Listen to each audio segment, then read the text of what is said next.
Bien, est-ce que vous pouvez vous asseoir là au fond et sinon vous asseyez les uns sur les autres? Could you sit, please, at the back? We're too crowded, so could you please sit down? Thank you. Thank you. We do have a very, very busy agenda, so please take a seat rapidly. Miss, whoever you are, miss, sir, whoever you are, move. Now, please do take a seat. We would like to start. Thank you. Je vais demander First, I would like to, we still got people coming.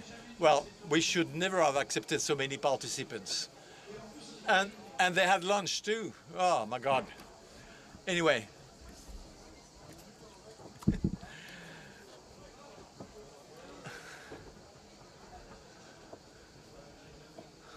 Those are the latecomers. They will be punished severely.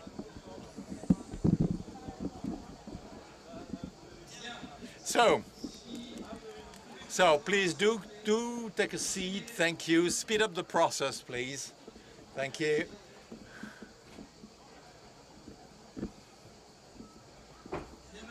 So, miss, please, yes. Yeah, it's a chair. It's a chair, yeah.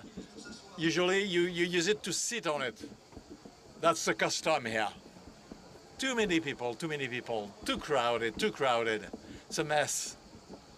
So, please, I would like first and foremost to tell you that two words, and I'm sure you will be touched.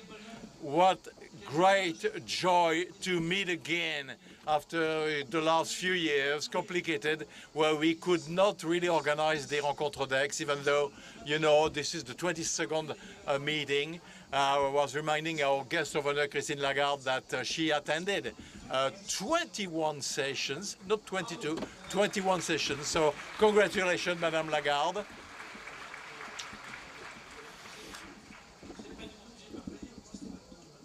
I did 22, says he. I did 22. So anyway, to tell you that it's an exceptional meeting, you know, where we meet. And the City Hall of Aix, you know, which is providing us with a great venue.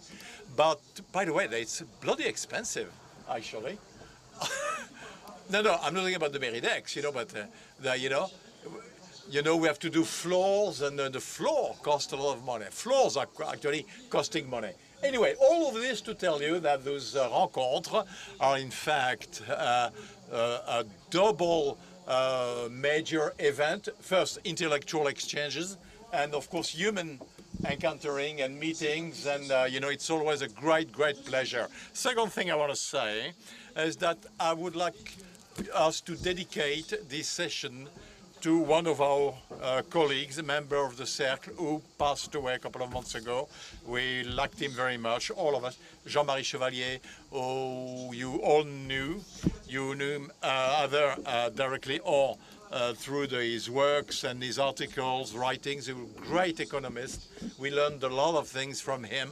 And, you know, I want to really, you know, we all have to give him a thought and to say that we do this for him. 22nd session is that of Jean-Marie Chevalier, dedicated to Jean-Marie Chevalier.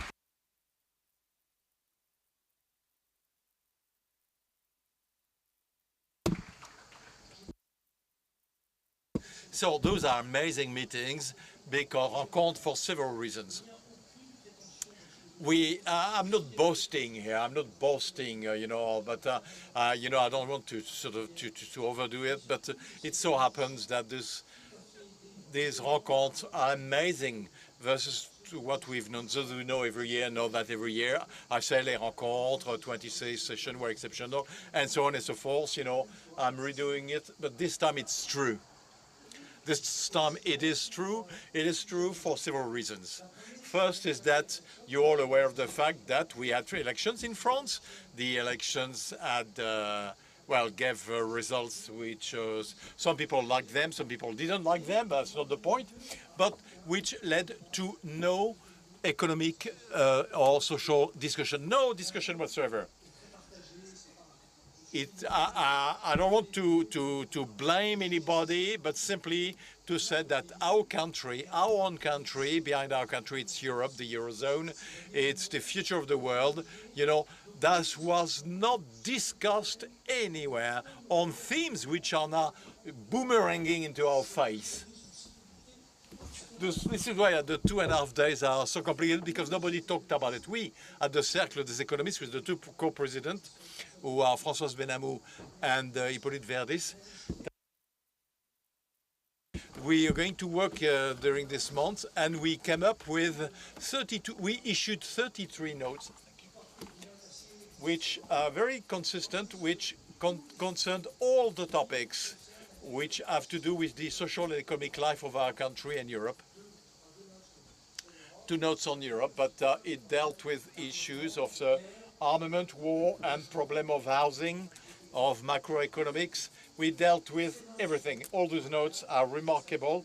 I'm saying this because all the authors are in the room, but no, I'm not kidding. I'm not kidding. They're all brilliant, and they bear witness of the fact that clearly we did prepare the rencontre in a very, very careful, stringent way, and everything is on a site, on a website. I think it is the cercledesecrets.fr, I think, something like that. No, for the notes. Rencontreséconomiques.fr. And even for bright spirit like yours, I'm sure you'll memorize it. Second thing we did in the last few months, we launched what we call the conversation, and you will hear about that, on what is a black hole of economic and social politics in France, that is youth. What is amazing is that you probably saw all the blue shirts, white shirts, they're all lovely, dedicated. So if we could count all the blue shirts, by the way, make sure they're all here. But blue shirts are the 120 young professionals or students to whom we invited, and there was a competition.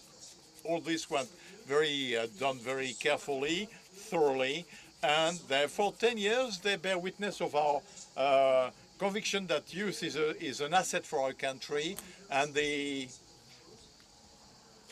old ones are good too, by the way, but don't worry. And we've worked a lot on we've worked on the in a title called DACT. It's called DACT, and which made it possible to have this conversation with more than 10,000 of young people, not as sort of a simple questions, Q&A, but clearly we had a dialogue with those young people, and we got a better understanding of what was going on. So we did a good preparation. Third dimension, why is it exceptional? Because I have to tell you how the selection of the topic, 6 months ago, we were, this year we're out of COVID, that's it, life is back, let's have fun, whatever.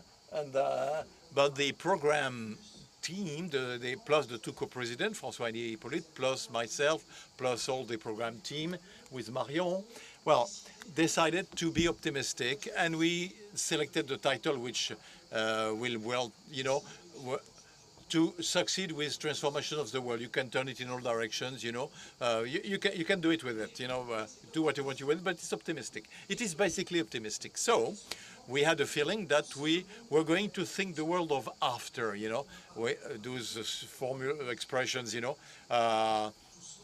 the world evolves at a slower pace that we imagine. But in the communists, we all remembered one thing. That is, especially all those in quite a large number who've worked on crisis, they did remember that there's always been, especially in crisis where causes are exogenous, there is pandemics, war, anything else. The last major crisis of such kind was the potato crisis in 1748, which actually made the 2 million Irish flee from their country. So, it's always difficult to pull out of a crisis. Why? Well, and I don't want to be pedantic, but I want to pay tribute to one of the best French economists still alive, but poorly known, unfortunately, about 30 years ago, there was a discussion on what was Keynesianism, you know, the utilization of macroeconomic variables, but we called it the micro of macro. We tried to basically use macro by merging it with the functioning of hundreds of markets that could exist. So that was developed by two persons. Now, Klauer and Léon Fuld, but it was invented by a young, at the time, young French economist called Jean-Pascal Benassi, who, in my opinion, is the best French economist alive, who invented this concept. So what was it all about? When you got hundreds of markets and that you are in a period, you're undergoing a situation where, in fact, you're pulling out of a crisis. Markets are unbalanced because they're not get balanced at the same speed. Well, you know, not so many semiconductors and so on and so forth.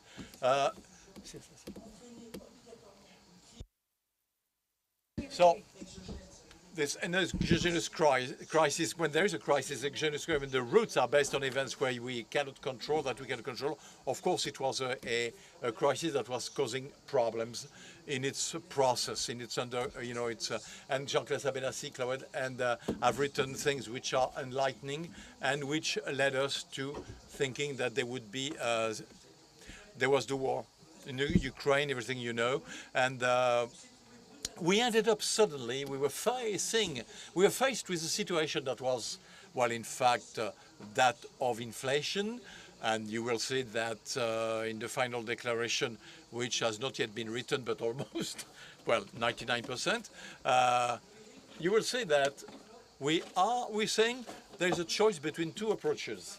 The French government approach, which considers that the price increase will not last, and therefore we can again put more money in. We can pump money in, you know, continue, you know, whatever the cost process, or position which are more, you know, that of central bankers who are quite respectable, of course, and who say, no, we have to break the inflation now. And so we have to stop it now. So we face the huge problem because we have to process with very short term, that is, you know, the coming months, weeks, you know, decision on purchasing power will be debated in the French Parliament. And then we should not forget our ambition, which was that of pondering, thinking what the world of tomorrow would be and how we were going to make production, consumption, governance, you know, the ways of working, democracy, you know, they would evolve in a world that would be that of youth, which is represented by the blue shirts and a couple of white shirts. So we tried to do all this, and the program you will see is a very ambitious program, highly complicated to be performed, simply because you will tend to say, yes, we want this to work, but, you know, there is war in Ukraine, you don't forget this, and or there is a problem of famine in Africa or starvation. So we'll face short-term programs and we say medium-term programs. So I think the program organized by the programmation team, I think, will meet the requirements. And I would like to tell you simply that this seems to me should make it possible at the end to pull out of proposals which at the end will be used for the proposal of governance in France or in Europe. So this is the way we can open this session, which would be exceptional. So again, the one of 2023 will be exceptional too. So it is the topic that we try to work on, and it is amazing because the first session, which groups three personalities animated by facilitated by Christian de Boissieu. It deals with the shocks, you know, the impacts of the world. And I remember that last year, in his presentation, Christine Lagarde talked about the shocks coming. And she was reminding us, she was convinced that she had understood how geostrategy is in fact facing dangers. This is what we're facing now, and which is far more complicated than we think. You know, Ukraine war is complicated, but you know, this is adding up a layer. So, welcome to all of you. Great days, a very pleasant. Maybe did I forget? Okay, of course, yeah. Of course, this is always organized the same way. Today it's a diagnostic, tomorrow it's the leverage, and Sunday are the solutions. So, and we will conclude with a final declaration where about all the problems that the world faces are resolved in a couple of pages, so there will be no problem whatsoever. We have the solution. It's like a thriller. It's like a thriller. There's a crime, okay? Then there's the end. You know, we find who done it. We find who done it. So. Have great days of work. It's worth it. And you're all great with together. Thank you.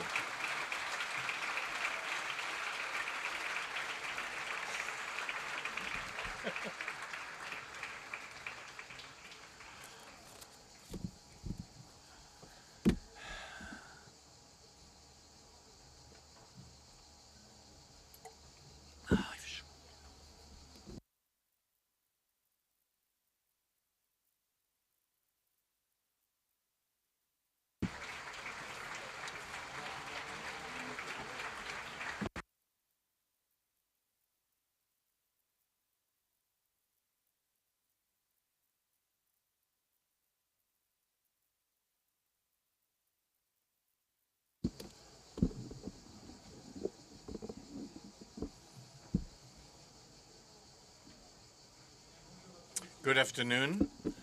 Jean-Hervé already set the stage. So we are kicking off the inaugural session with three guests, prestigious guests. I'll spare you the introductions because they're so known. Christine Lagarde, who is a permanent member of the Cercle des Économistes d'Aix-en-Provence after a career. You know, your career is not finished, but let's say within a brilliant career. She is now president of the European Central Bank. Laurent Berger, also, who's been re-elected. I did like Africa, so I want to say with an African score of General Secretary of the French Trade Union CFDT for 4 years, and then president of the European Council of Trade Unions. So, you know, this is a function that you are very, very attached to. And we're going to have a third guest, participants to this roundtable. I don't know if we can see her. Yes, there she is. That's me. Here she is, Gail Smith. Hello. Thank you very much. You know, the rule is that you all speak your language. So thank you, Gail, for your presence. Now, during the first Christine, Gail Smith and Laurent Berger, and then by an introduction, but clearly I want to give you the floor rapidly. By an introduction, I'll say quick words to kick off the debate. I found that the title of the conference is beautiful. It's very positive. The title of our session is more scary, as we say in English. What does the world risk? What are, you know, I mean, I'm sure you'll talk about the opportunities or the topics that could be mentioned and not just the risk. So before saying a few words, as I said, I want to define the rule of the games for discussion. You each have 7 to 8 minutes to do the introduction. We'll interact. For those of you who wish to take the floor, it's a bit complicated in a room where it's such crowded, So the instruction I got is to say, you go to the website of the Cercle des Économistes, you ask your question, and I'll try not to censor the questions. I'll try to take them as they come. So, you know. So you see, this is, I want to say a few words about which are in line with the, but possibly, I don't know if we have to say the separation between long-term and short-term, or short-term, long-term. What strikes me is that when we think about short-term, I would say, well, almost everything changed in a very short time. And it is the speed of change that is the installation of a new macroeconomic regime, which in my opinion surprised me, but I'm not the only one, I'm sure. So a change of speed, we went from a macroeconomic to another macroeconomic regime, not so long ago. We considered inflation was too low. It was the topic of central banks. Today inflation is somewhat too high, and it is the topic of central banks. Second example, end of 2021, I remember when we looked of the forecast for 2022, in France, in the Eurozone, we were 4-5% per year. Today, it's divided by two. The two shocks, of course, the pandemics, which is not over, and Ukraine, which started on February 24th. So the two shocks are still here. And they're such that instead of us discussing the recovery and problems with the recovery, which was it was partly, a continuation of to catch up, basically post-COVID, even though COVID is not over. Well, today, basically, in this activity, we are pondering if not just at the beginning of a recession in the US or in the world. I said, possibly. Is it a new question? Third element of change in what I call the macro regime, it is associated with, but for 10 years, 15 years, we had a very low interest rate, and today they increase rapidly, faster in the US than in Europe. And today, well, interest rates are somewhat biting, or somewhat stinging some borrowers and states. So everything has changed. And at the same time, when I talk about long term, nothing has changed. Nothing has changed when we look at the structural cases that we'll mention in the next 3 days. First comment on what nothing changed. Inflation started before Ukraine. And in 2021, there was already reflections on that. And what I want to say about inflation is that the shock on food stuff seems to me more damaging and striking for the world economy than the energy shock, even though both are important. When the price of petrol or oil increases, it's not good news for the consumers, but usually we don't die from that. But part of the world, part of Africa, I'm referring to Egypt, to Maghreb countries, which suffer directly from the increase in foodstuff cost. So the fragility of Africa and emerging countries, it used to be true, and it is still true. So, second thing that didn't change, the discussion on fragmentation, globalization. I don't want to talk about deglobalization. It went too fast, it's going too fast. But discussion on fragmentation was asked before the two impacts, before the COVID and before the Ukraine crisis or war. It has been somewhat exacerbated by this discussion and the shocks, but with two topics. Fragmentation, partial fragmentation of the economy, and at two levels, first at the global level, and of course for us in Europe there is a discussion, and I don't know if we'll come back to that, but which is floating around what is going on in the Eurozone. Third element that leads me to that nothing has changed. I think the shocks we've gone through in the last 2 years did not bring any improvements in what I call global governance. I didn't see in the G20 discussing this, the WHO afterwards, but not before. The United Nations blocked for the reasons you know. So this issue of global governance, which we deal with every year and which we'll find again, the impacts which could have led us to improve the situation. Well, for the time being, and last element where we clearly at the border between the changes and what doesn't change, the two shocks we're discussing, pandemics and the Ukraine shock, caused a rebound of Europe. Europe is again on energy, climate.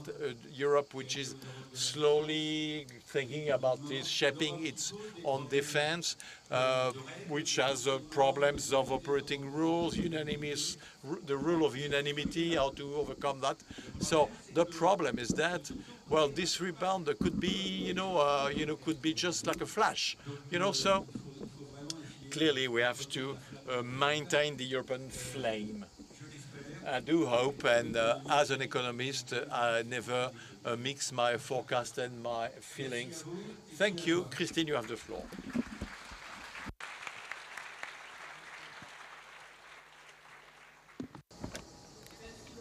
Thank you very much, Christian. And thank you in particular for stepping in for Laurence Beaune, who was due to step into this place. I'd like to congratulate Laurence, who has been promoted to General State for Europe, and I'm really delighted that she's been given that job.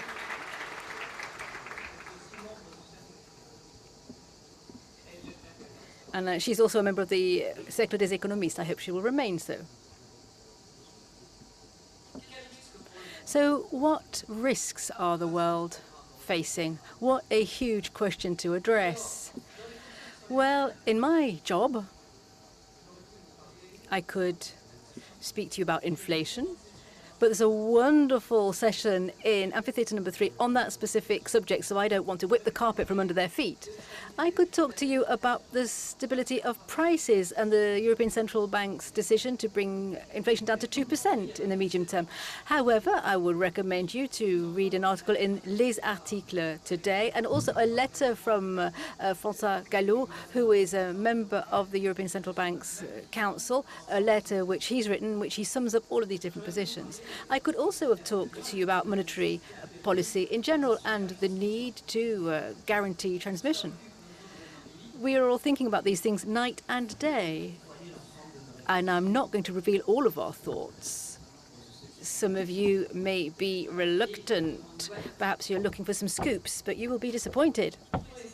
I could also try to talk to you about the risks around the world, because on top of the conflicts, the violence, not only in the Ukraine, let's not only focus on that single part of the world. There is a conflict all over the globe, which ties in with climatic crises, calling into danger not only well-being, but also the subsistence of millions of individuals.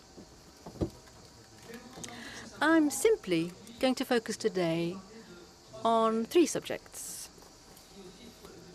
which in my job are sometimes considered as parallel perhaps, but they do have their importance when you're talking about monetary policy. These are transformations that Christian has just referred to, and Hervé also referred to them, and they are fueling all of our debates. And I want to talk to you about the neo-globalization or the Rio-globalization, and then I intend to take a look at the digital revolution, and my third subject, the huge climatic threat facing all of us. So these are 3 major risks.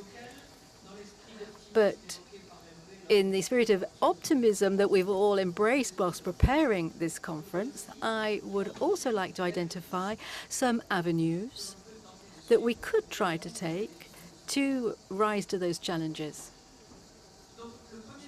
So the first subject which I'm going to talk about is this new age of globalization. I spent a lot of my time in globalized parts of the world when I was Minister for Commerce in France, when I worked for the IMF. Globalization is my playground, if you like. And it's with a lot of sadness that over many years I have seen this cycle fritter away, get diluted, only existing in the final paragraph of the G20 communication is committing to fervently wanting to achieve a result. And then all of a sudden a woman turned up, and sorry me for stressing the fact that it's a woman who turned up and has achieved many, many things. So I don't know if Ian Gozu is going to be involved in these meetings over the next few days, but thanks to her determination and her experience, she managed to get 3 parts of agreement in the World Trade Organization. I don't know whether she's actually managed to do it yet. I'm sure she'll be knuckling down to do it in terms of fishing, drugs, licenses. A lot of progress has been made. However, during the pandemic years, world trade went down by 25%. Whereas we had global trade, which was growing even quicker than the GDP around the world was growing.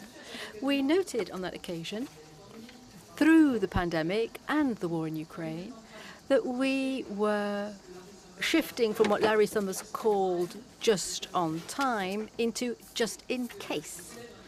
And so that bottleneck, when we depend on a small number of suppliers in terms of energy, for example, our business models were extremely vulnerable. I believe that given that situation which has been brought to our notice over the past couple of years, we have evolved not via deglobalization. Some circuits are in place, certain models already exist, but they will be modified. And we will perhaps shift from what a long time was use the offshoring. We will switch to friend-shoring. So this was a proposal that was put through by Janet Allen a year ago, and that has been picked up by the Canadians.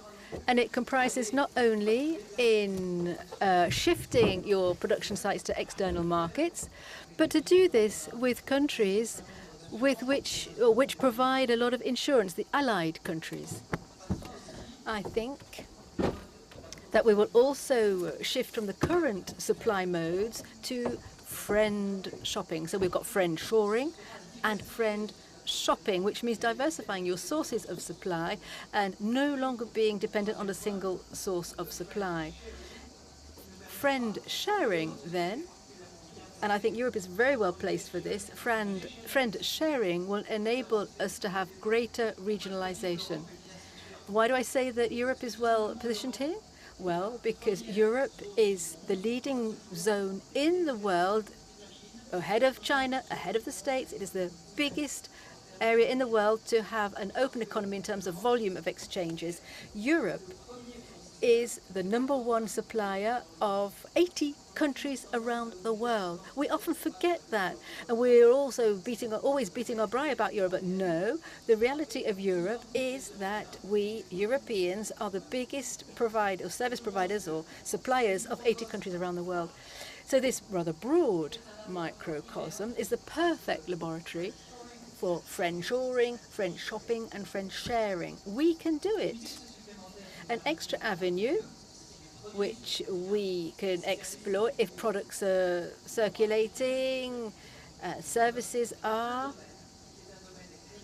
There's an area where there's a lack of determination among politics. Bruno Le Maire, my friend, will be here on Sunday. I hope he hears this message. You can pass it on from me. There's one field where we have to move forward, and that is the single capital market. We know that the bank union will not be completed in the year. There are too many risk elements.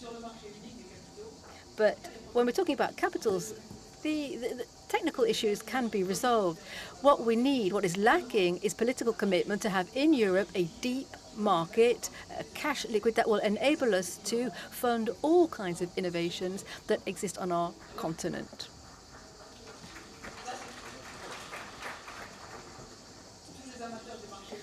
All of those who love the single market, thank you.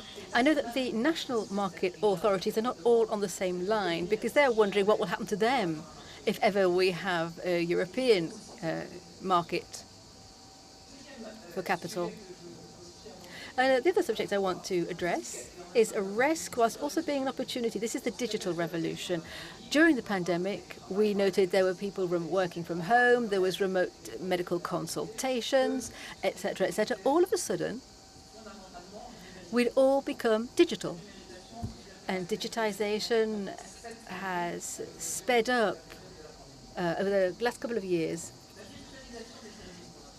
Services are being virtualized. We haven't all got 3D printers at home yet, because that will go beyond services and will start producing. But the virtualization of services could, in all likelihood, breathe a breath of fresh air into our economies by slowing down the cost of production and bring down inflation without weighing heavily on wages. Another advantage here of the digital revolution is to combat the third point, which I'm going to bring up, i.e. climate change. The digital section contributes 2% to greenhouse gases, 2%. If we do things right, we'll be able to reduce greenhouse gas production by 20%. So we really have to move forward as we modify our energy mix. So what are the obstacles in our way? Most of you know, you come upon these articles every day. We do not have the skills, the labor, the talents that we need to be in a more digital economy. 70% of businesses today in Europe say that they are not investing yet, or not investing very much now, because they don't have the talents and the skills in digital fields. That means that we have to have massive investment in training for all categories. We don't need to be the field's medal winner for mathematics in all fields, but we do have to experience some transformations. But what can the ECB do in all of that? Well, the ECB is also confronted with the digital question in terms of payments, for example. Payments between member states and between Europe and the rest of the world. We are investing, developing, improving where necessary, and there are quite a few of us asking that we speed up.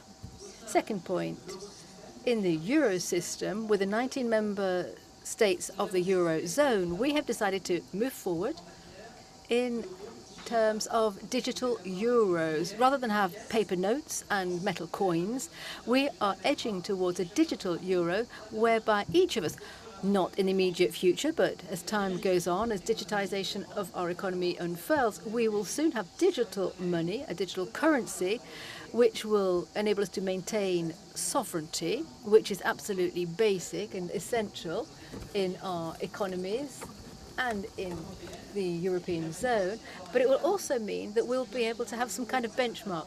Just imagine the day when a certain number of currencies, the private, so-called private currencies, they need to have a reference point and they want to use a traditional currency. We have to make sure that it is a digital one. So we are heading towards this digital revolution, and it is happening as we speak. The third thing I wanted to talk about, that's the biggest challenge of the century, i.e. climate change. By 2030, 120 million people who are impoverished today will suffer from drought, flood, and extreme heat. We aren't the only ones to be suffering from extreme heat here today. No, the situation is much more serious and some lives are endangered. Second point, that's the fight against global warming. It will enable us to reinforce our independency in terms of energy and security as well. So you're going to say, well, what is the European Central Bank doing in all of that? Because everything pertaining to climate change and the commitments, the Paris Agreement, that depends on the governments. No, well, yes, of course, it does depend on the governments, but we also have a role to play. And at the European Central Bank, in the entire Euro system, because we have carried out a strategic review last year, climate change within the framework of our mandate, in the role we have, in the tasks we have to perform, climate change is part and parcel of all that. And so we have built climate change into our macroeconomic model. We have started now, it was announced just a few days ago, we've started to green up our portfolio, both monetary and non-monetary, and we will require disclosure from all businesses if those shares are taken as collateral. And it's also what is going to be necessary in terms of scores, etc., from the agencies. So everybody has their role, everyone has their mandate, and together we'll be able to combat this major challenge. I know that a central bank of the scope of European has a role to play. We can perhaps catalyze certain efforts. This afternoon, we are going to be publishing the results of a test. I'm just going to look at the paper here so I get the figures right. We're talking about supervision, which is slightly separate from the central bank activity. We're going to publish this afternoon the results of a prudential resistance test pertaining to the climate resistance of banks, and we note that 3 out of 5 banks have not put in place a climate resistance test, and only a small percentage of banks take into account climate conditions when deciding whether or not to give a loan. So this can be used as an encouragement for next time things be better, so that the results are better next time. I'm not asking for an increase in the capital ratios or anything like that. We just want to remind everybody that we all have and we all must be able to fight against this third threat which is hanging over our heads. I've got a few words of conclusion, but I'll just spare you that and hand the floor over.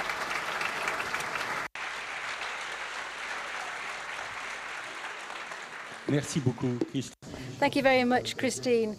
We will have, I hope, plenty of time to talk. I'm having difficulty managing the clock here.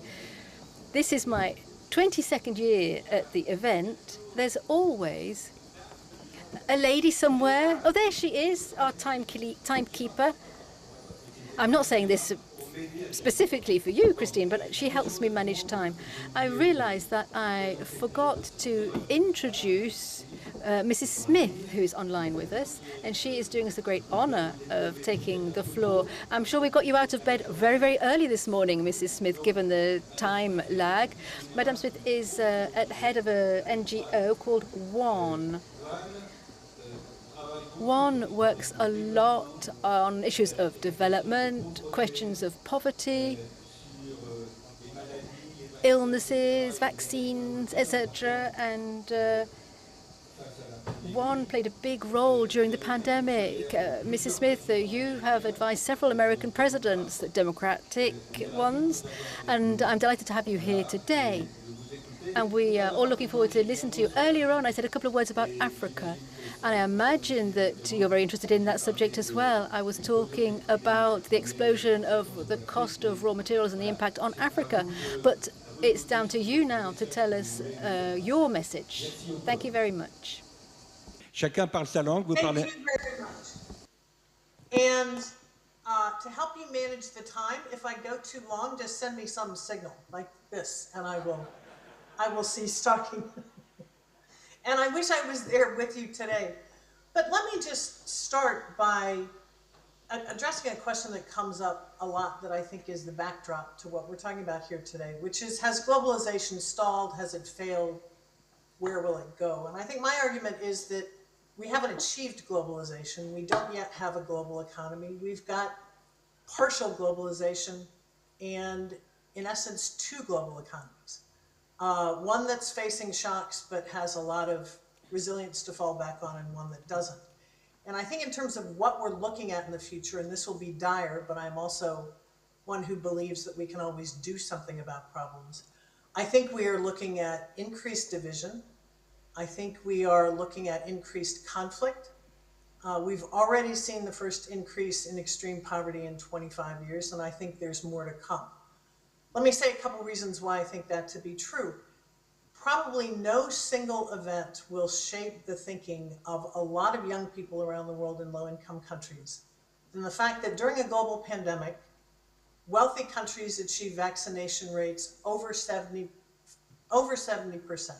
some to 75%. Low-income countries are hovering at 14.5%. Wealthy countries had a 6-month lead on procuring vaccines. Low-income countries were squeezed out of the market. What that says is that even when we're faced with a global threat that threatens literally every country on the planet, it doesn't play out either fairly or, in the case of a pandemic, wisely from an epidemiological point of view. Now we're seeing a huge, massive food crisis sparked by the Russian invasion of Ukraine that is much bigger than that of 2007 and 8, when we saw riots and demonstrations in 43 countries. What we're looking at now is low-income countries facing a debt crisis, the best functioning of those low and low middle income countries seeing declines in revenue and nothing to fall back on. So there's a real danger here, I think, and it's a danger that is rooted in whether we want to look at the global economy going forward in such a way that, as Christine rightly points out, we look at digitization, we look at climate change, but also, as you mentioned, we look at this issue of global governance and figure out whether there's some bold ideas we can put on the table and whether we can level the playing field. I point to 5 things I think we need to think about. The first is on the food crisis. The food crisis is bad. The fertilizer crisis is probably worse, because that's the thing that's going to mean that production is going to go down in future years. Access to and demand for fertilizer is very uneven, and it looks like we will see low and low middle income countries squeezed out of the market again. What can we do about that? Use what global governance we have to try to orchestrate the management of the fertilizer sector such that production does not fall precipitously in those countries that are the most at risk of falling off the map.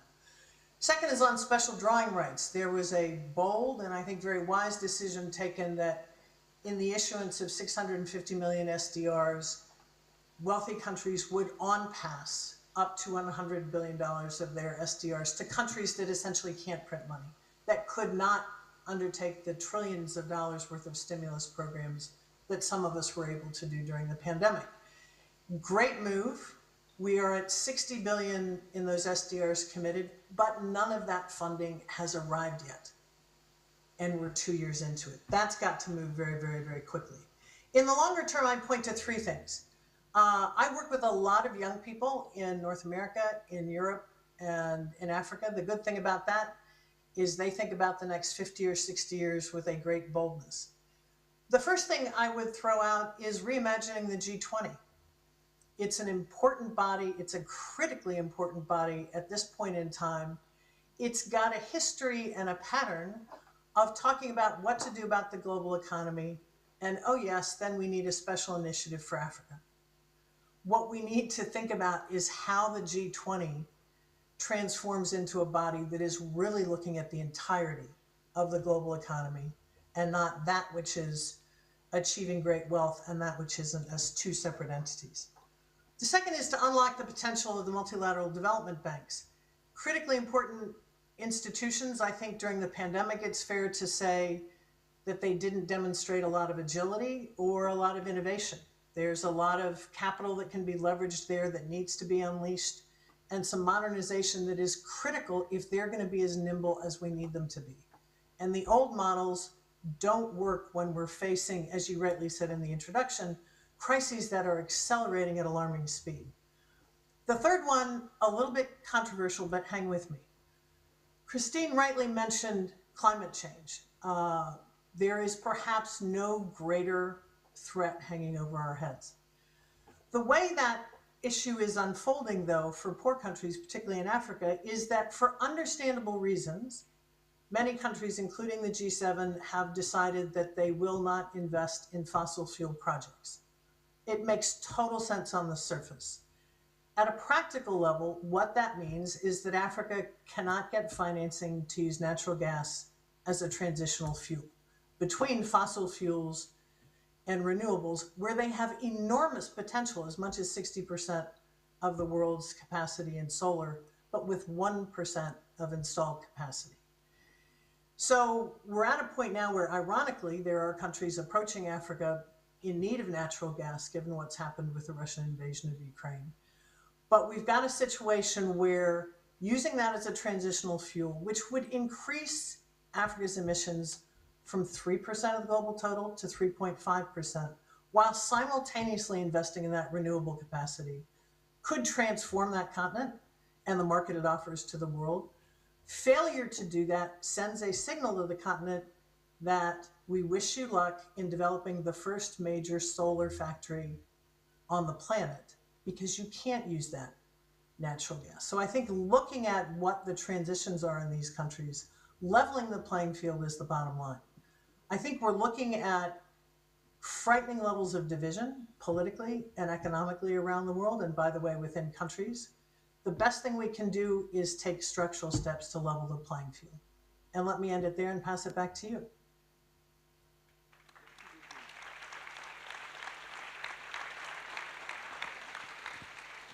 Gail, thank you. Thank you so much. Merci beaucoup. And I guess that we will come back to some of your points in the debate. Laurent, à toi.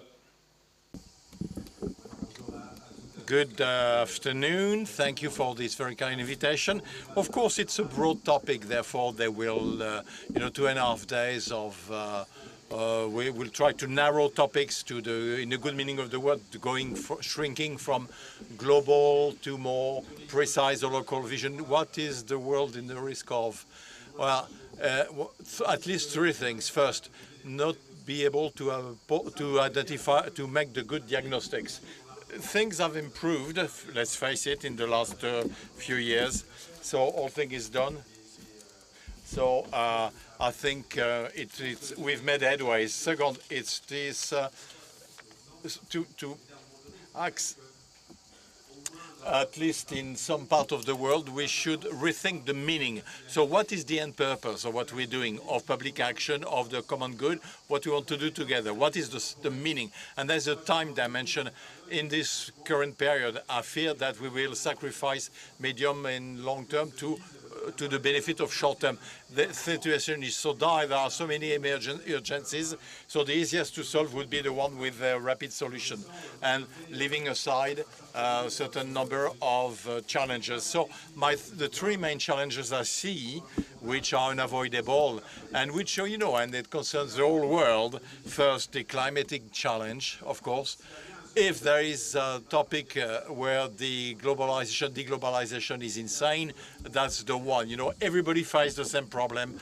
We all have to accept the fact that we've all made mistakes and we've all had good solutions. But as we say, when I said to sacrifice medium and long term, this one would be the topic of many discussions, debate, but not enough action.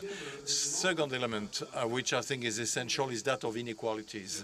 Of course, globalization enabled millions of people to pull out of poverty, but it also created inequalities, polarization of wealth, and the feeling of abandonment of part of the Western working class population, and I'm talking about the lower middle class and working class. And then the democratic challenge. The other day with my colleagues from the trade unions in European trade unions, we counted the number of states in the world where one could possibly criticize the government.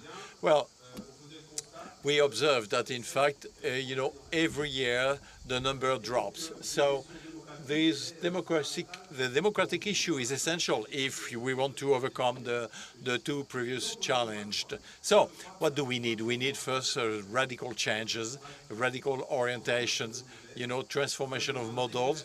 We need better regulations and negotiations or dialogue of democratic governance to weather the transition, and the regulations governance that would make it possible to overcome all the challenges. Economic challenges, fair enough, which is of course predominant in many decisions, and the ecological, the social ones, and the democratic ones. So when we look at the scope of what is possible, without despairing, at least there is one opportunity called Europe.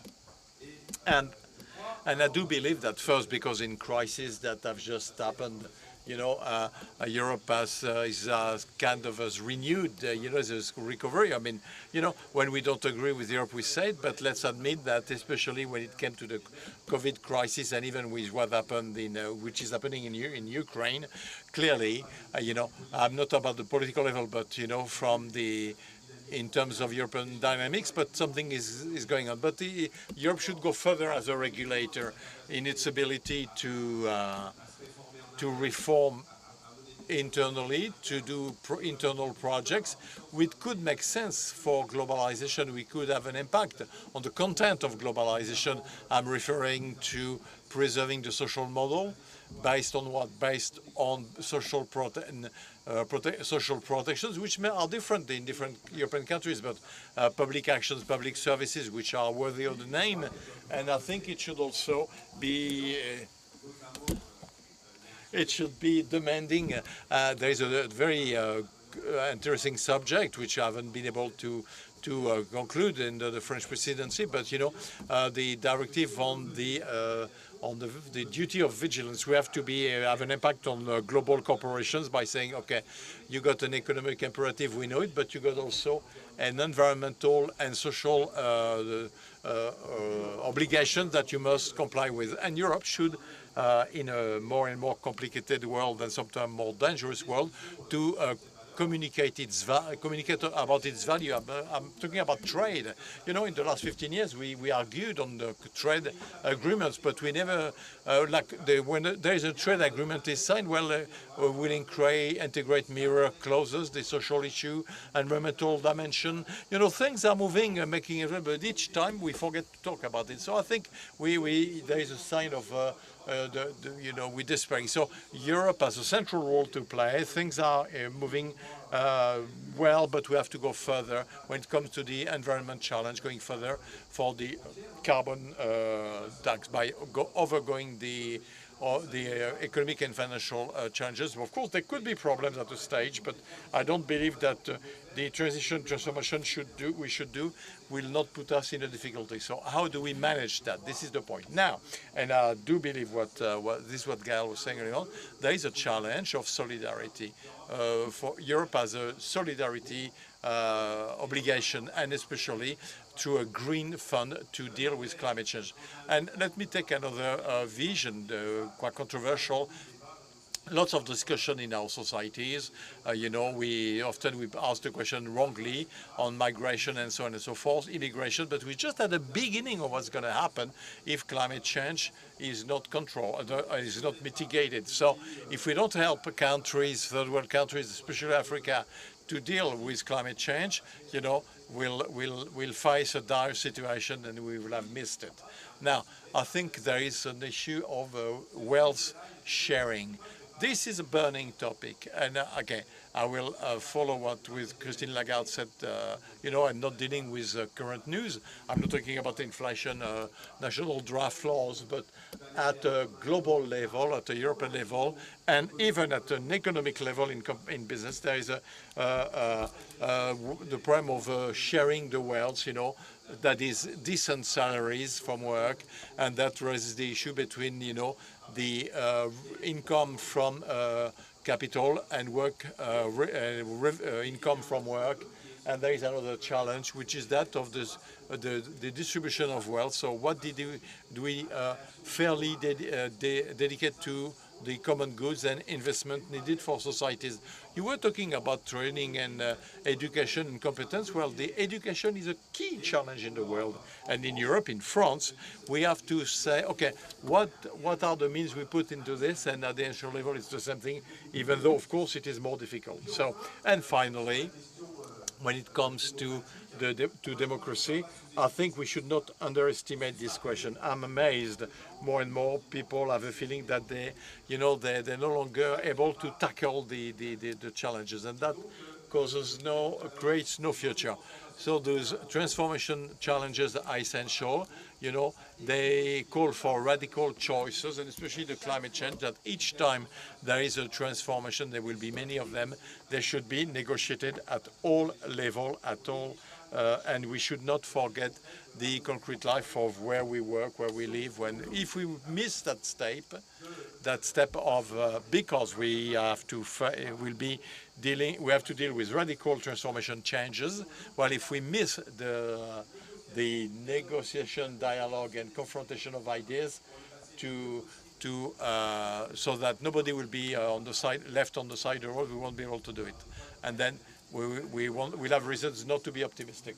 So it's not a question of being optimistic or not. Ramsey used to say you have to have the pessimism of intelligence and the optimism of action. I do believe that in the challenge of the world, we are at a crossroad when it comes to action.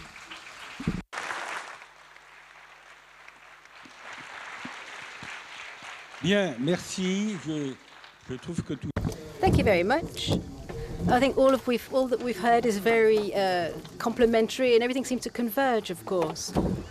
That's something which I've been happy to note. I think we have to keep an eye on our clocks here. I'm going to ask all three of you a couple of questions. These are questions which have been submitted, and I've got my own question to add to the list also, if I may. Okay, here we go. I've got 4 questions to put to you. The first one. Is technological progress the main problem for the environment? Is technology a problem or a solution? I don't know if either 3 of you would like to have a go at that one. We've all talked about governance in Europe and around the world. And there's one question which we're talking about the outlooks for the economy and the environment, i.e. with the different COP meetings. We're up to COP27 now. But above and beyond the COPs and the IPCC reports, which always cause quite a stir, we have to talk about this question of sobriety, which has been mentioned, of using less energy. Gail's mentioned this. She talked about the notion that we should perhaps institutionalize the G20 a bit further. G20 is quite tricky because Russia's sitting at the table as well, which makes it difficult to manage. But what can we do around the globe to move forward on these subjects? As Laurent has said, we're all in the same boat. So those are 2 of the questions. I might add one as well. Gail mentioned the question of reallocating the SDRs. With Jean-Hervé and others in this room, we have been battling for Senegal to be at the top of the African Confederation, and there are many countries around that table, and they're all concerned with this. We went to see the French administration. The French are further ahead in the field than other countries. As Gail has said, it's not moving forward. There's the debt management problem, and the African countries are reproaching us for having kicked the ball. I think it was the French who got the ball rolling, but things are no longer moving anymore. What can we do? And as far as digital technologies are concerned, I've got a question for Christine. We're not going to talk about monetary policy today.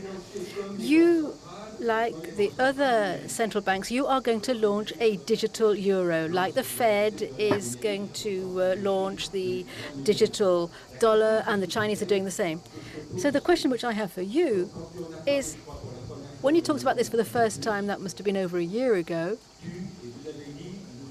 you said that it'll take 5 years. So do we have to wait for 5 years until we have a digital euro? Gail. Other question which have been raised. You want me to start? Okay. Let me take a couple of the things you said on governance, because I think that's key to how you do things like move the SDRs forward. And the point was made about democracy. Certainly, I think in many of our countries, there are big challenges to democracy. And one of the things we're facing is that the politics of the moment are counter to the interests of politicians to tell people the truth. The politics of the moment are such that sacrificing the medium and long term is the choice that politicians are making to focus on the short term. So, for example, I remember on vaccine production, I was advising the Biden administration, every country in the world came to us saying that they wanted a factory to produce mRNA vaccines. Every country in the world wants to now produce its PPE. As Christine pointed out, trade has gone backwards. Those kinds of trends are dangerous in the medium to the long term. In the short term, they're politically expedient. One of the things I think would make a big difference, I'm not an economist, and I'm surrounded by many at this forum. I think the more economists can point to analyses that show the long-term risks of certain policy decisions, but as importantly, the short, medium, and long-term benefits. There's some choices that are being made now that make sense in the heat of the political moment, but are unwise for the economic futures, not just of low-income countries, but certainly of the wealthiest countries. So I find it very useful, and it helps me make my arguments when economists are putting forth analyses that allow you to say assertively, this will make a positive difference. That's number one. I think on global governance, we are seeing the lowest rate of confidence in global institutions that we've certainly seen in my lifetime. The counter to that is I think, two things. One is accountability. There's a lot of data and evidence that shows that people who lack confidence in institutions, that confidence increases with the transparency that allows for accountability. And I think that's something that citizens have to do as much as anybody else. But I think the more we've got the transparency, the more we can assert the accountability and rebuild governance. But I also think we've got to refresh a lot of these institutions. They were built a long time ago. We shouldn't abandon them wholly. But I do think we've got to reimagine them for the future, and those conversations need to start in earnest. There is some discussion already starting, for example, about the multilateral development banks. But we've got to move quickly to reimagine those, to make sure the representation is more equitable. I take your point on Russia being in the G20 and that making it difficult. My argument on the G20 is maybe it needs to be the G30. And maybe one of the ways you dilute Russia is that you change the discussion by having some other voices at the table. I'm not going to touch the technology question because my answer is straight down the middle. I think it is a blessing and a curse. And our challenge is that it's moving faster than we are.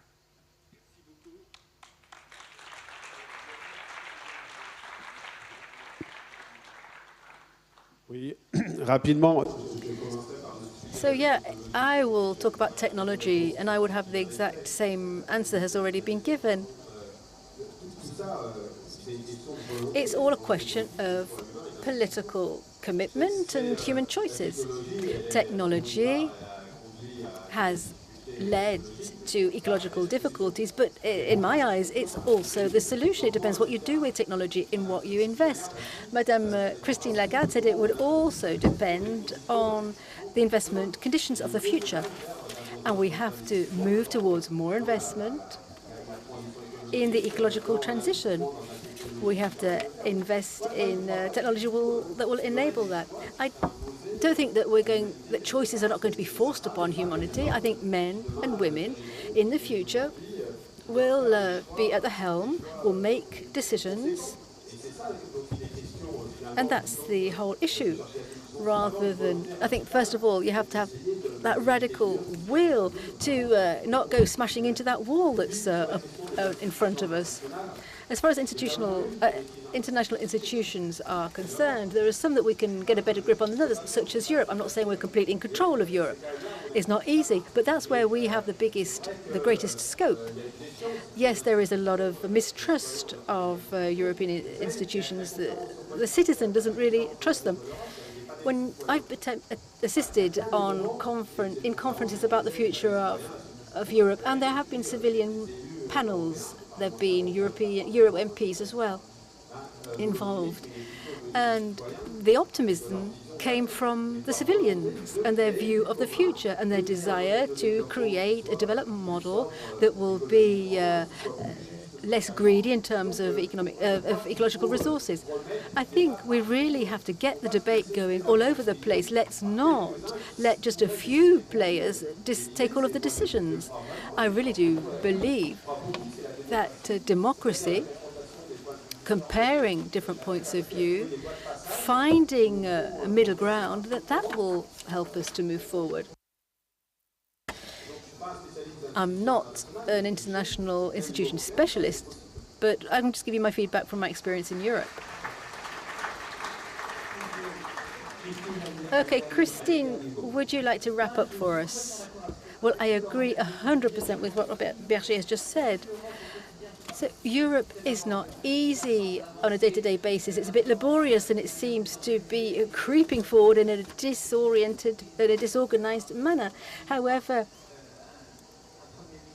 we can see that Europe does work, and it is aiming for the common good within a very important part of the world. As far as technology is concerned, same as what Gail said. C'est une vieille copine, Gaëlle, donc. She's a really good friend of mine, a really good friend, Gail. So it's a blessing and a curse. One of Einstein's colleagues said, I can work out all of the calculations and formula in the world, but I cannot understand the way man's mind works, or man's madness. Let's get on to the G20 now. I agree when Gail said that today the G20 is possibly very efficient and represents the world very well.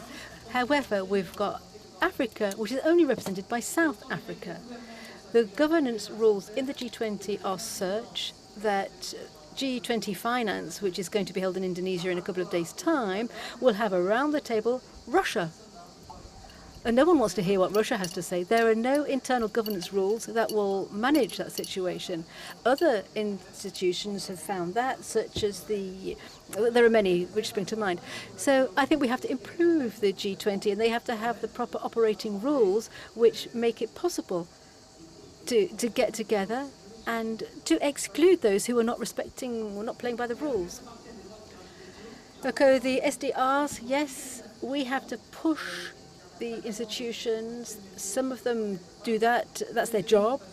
If a country's at 60 out of 100 billion that is supposed to be sent to the developing countries, then you have to, make them face their responsibilities. We can't say we're going to put 100 billion euros for exchanges with African countries and then just go home and not do it. You really have to play the game. Final question. I'd just like to have a quick thought for Shinzo Abe, who has just died, shot down by an assassin. He was a member of the G20, someone I knew very well.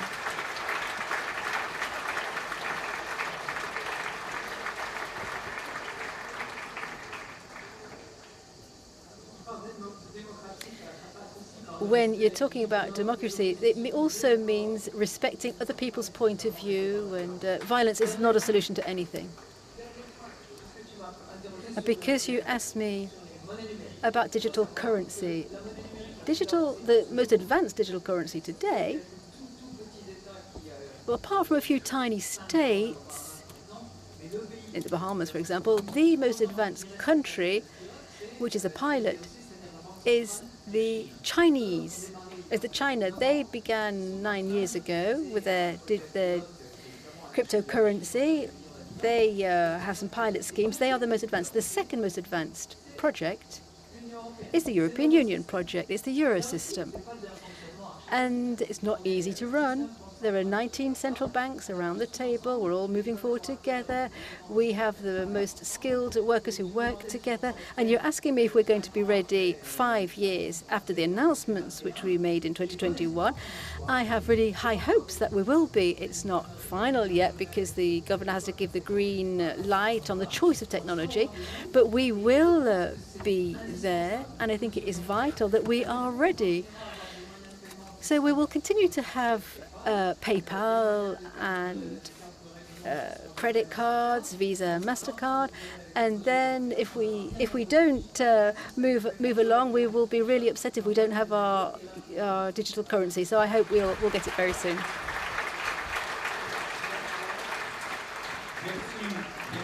Thank you very much to all three of you. Gail, thank you very much for being with us remotely, and thank you for the two people on the stage here, and thank you for you in the audience for listening and for your questions.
Bonjour à tous, bonjour à toutes. Good morning, good afternoon, everyone. Thank you for being here for session number 1. Not by gender, session number 1 is devoted to youth, listening to youth.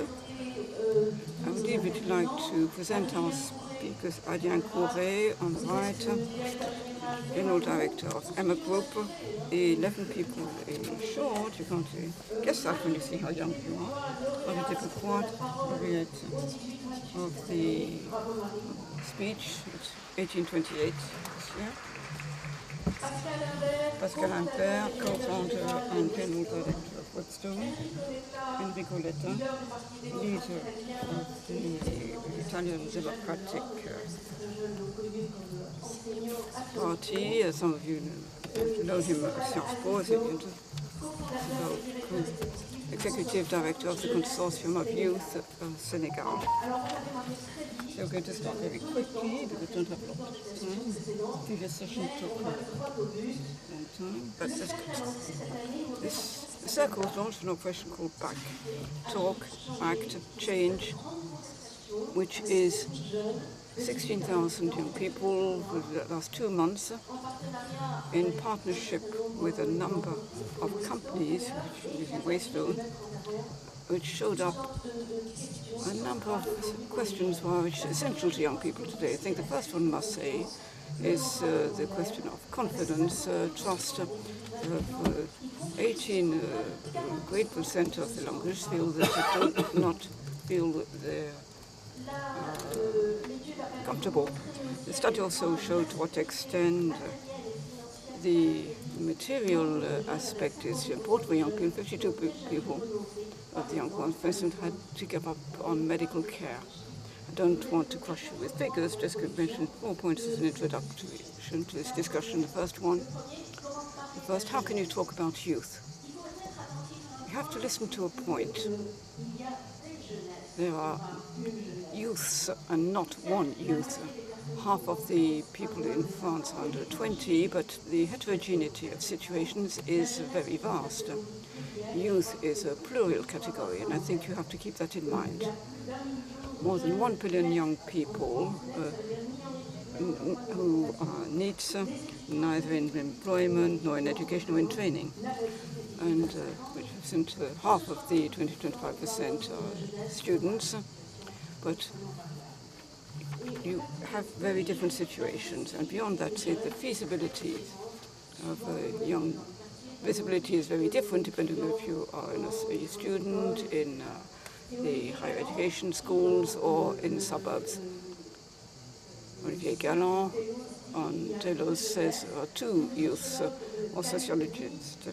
Camille Police talks about the diversity of young people according to their origin, their territories, their life experience. Second thing, do you have common concerns and shared values around the climate? I said yes. In a study that we did, practically 50% of young people feel climate change as an absolute emergency. So they show more and more, they encourage more and more sobriety, show it in their traveling, in what they purchase, and so on. And at the same time, there are attitudes and values and interest on the climate issue and the tolerance towards immigration changes depending on whether you're a student, or you're a dropout from school, a worker, a young executive.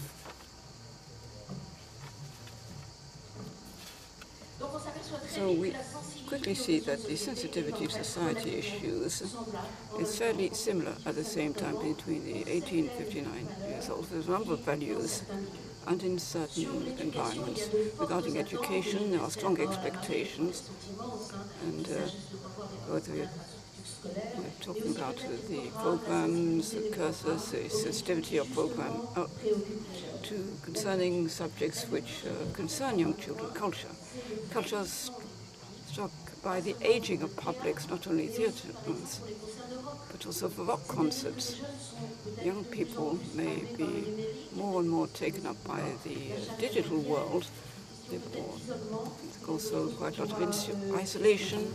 That's something that we will look into in our conversations. Third point, the market for employment. We know that part-time work, apprenticeships, is all linked to young people. It's an important point to me.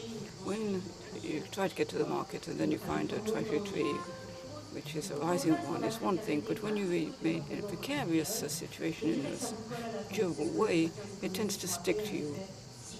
It's what it is called a scar effect by some sociologists.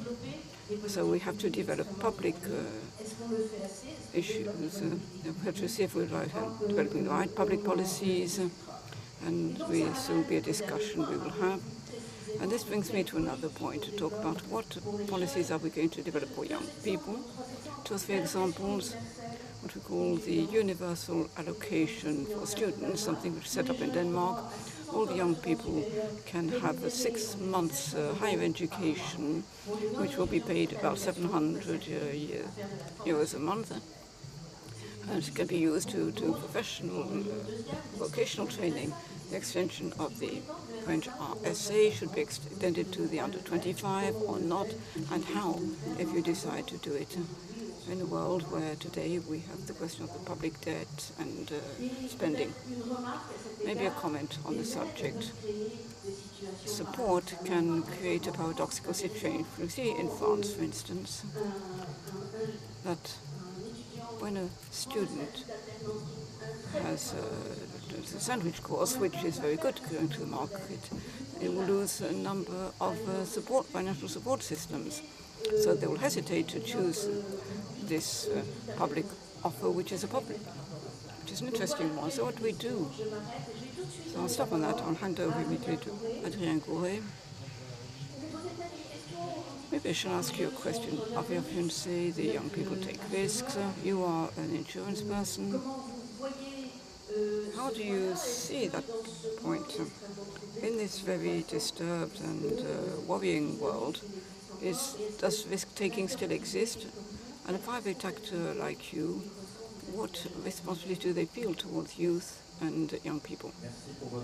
Well, thank you for your question. Good afternoon, everyone. Before we get to the heart of the subject, I want to give some points about listening to young people. Between youth and us and our ear, there are a lot of filters.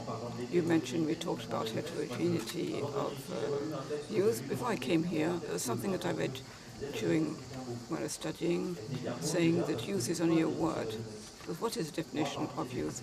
Amongst students, I'm old. As a company manager, I'm young. So where is the limit?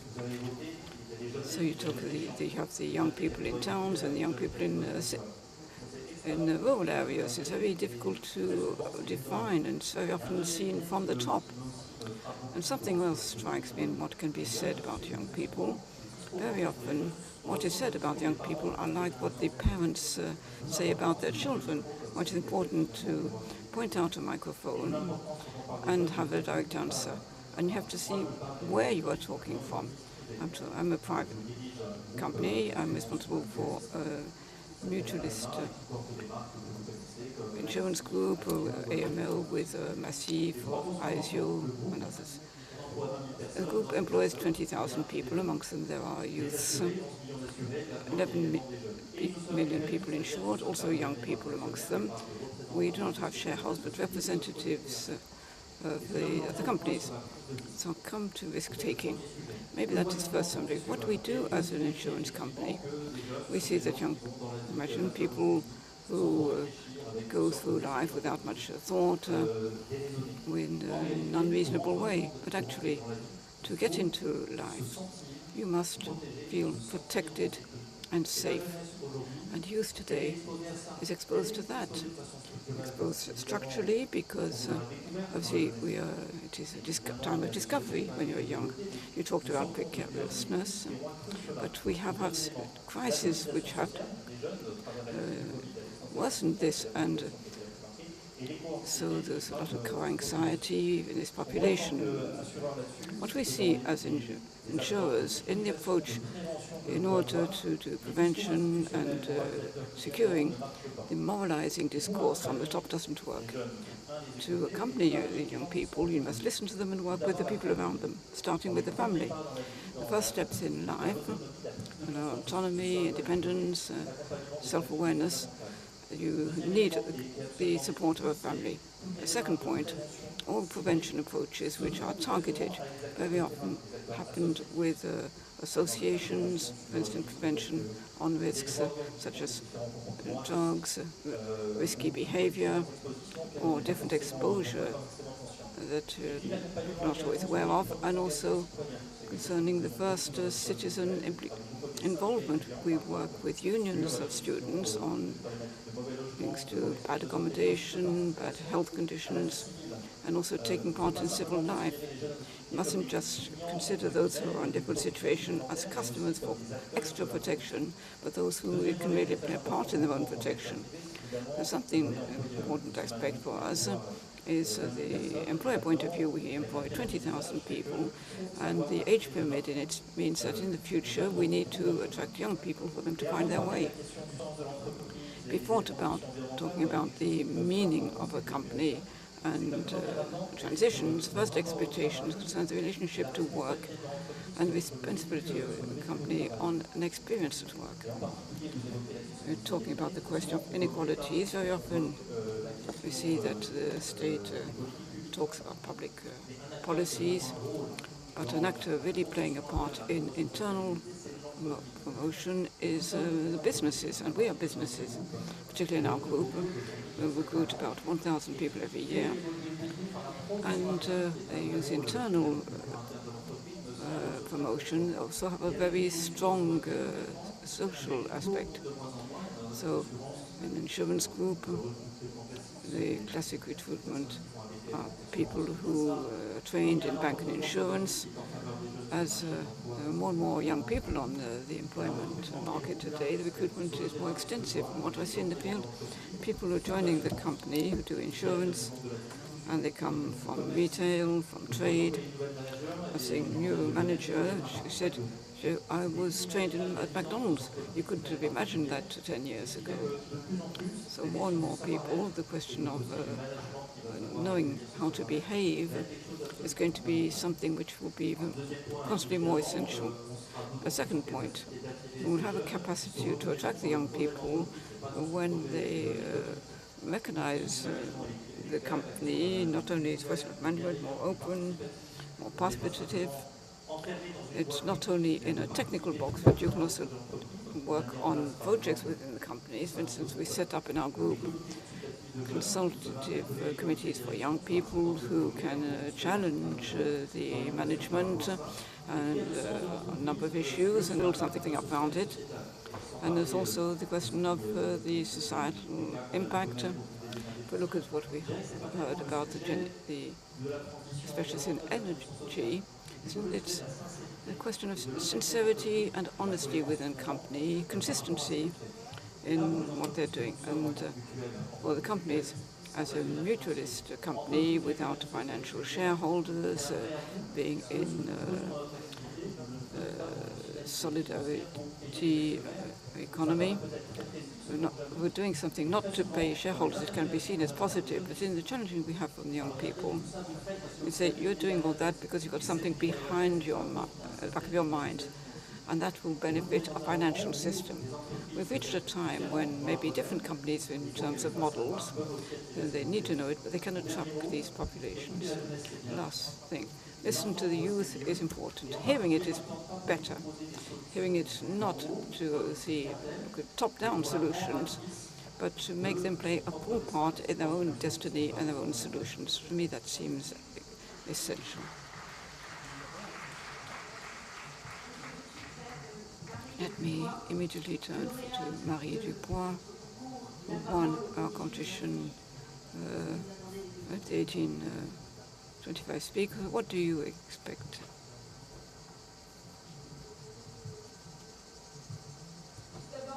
Well, first of all, thank you for this opportunity to express myself here on this issue about listening to young people and this organization with about 100 young people to answer questions and write a text on the problem of the economic rencontre. So making the transformations of the world as a priority. Took part in a work group about the survey which was undertaken. How can you make use of these results, these concerns of young people, whether regarding employment, environment, the way of living, and precarity? This work group was co-organized by Wheatstone and the Circle of Economists, with not only those who belonged to the group of the 1828, but also profiles which were more diversified. What came up, first of all, was this diversity. You have very different pathways, but with similar concerns regarding precarity, for instance, that we talked about. However, some concerns, despite variations in pathways, came up constantly, particularly when you look at surveys. For instance, you've got about germ, and if you observe more generally the evolution of the concerns of youth and the influence over the years. So what can we take home from it? First of all, there is a certain concern and worries of young people within the crisis, whether pandemics, conflicts worldwide, the loss of biodiversity, or climate change. Youth more and more has the feeling that they can have no influence, whatever their place in society. And then maybe paradoxically, it doesn't mean that they are not committed and stand back from all these challenges. On the contrary, although they did not abstain from voting, there is a strong commitment for associations which mean a lot to them. Equality, success, environmental causes, and so on. So it shows maybe more than hindsight a question of trust and a difficulty to recognize yourself in the institutions, for instance, in the public policies implemented today. Within the scope of this work group, we had a chance to think about some recommendations which were formulated. And beyond what could be said, this way of working was interesting because instead of producing for youth, to a certain extent, the idea was to work with the youth, to give them a chance to express themselves, not only regarding their expectations, but also they can be aware of the difficulties or limits that may come up. For instance, we reflected on the question of menstrual precarity, the differences between men and women, also equal chances in primary and secondary school, what happens in higher education and the position of teachers. It was, we looked at, for instance, other countries like Denmark and Finland, and what is done there. Within this, maybe just a question, sorry. When you say listen to the youth is a way to think of measures don't only touch young people. Well, regarding the recommendations formulated, I think that the topics which particularly interest young people, whether it is precarity, employment, or climate change, if they are a source of concerns, in particular for us, they also concern every category of the population, whatever their age, their social status, their origin, and center of interest. To think about measures for education will concern a certain age section, but it will concern other populations. For instance, if we look at environmental issues, consumption means if we give the carbon footprint of the products that we consume, it means that the youth has a way that they can work, but it also answers expectations of the whole society, a great many of us anyway. Also, to come back to the question of this diversity within the youth, in the working group, it seems particularly difficult to listen to those who are furthest away from the systems. They are not in training, they're neither in employment, nor in education, nor in training. So people who are unemployed, if you look at the figures, we have a number of issues coming up in the concerns of young people. For instance, the importance of dealing with the question of disabilities and health in the professional world, whether it is in terms of representation, as an inspiration, when during recruitment or during a career.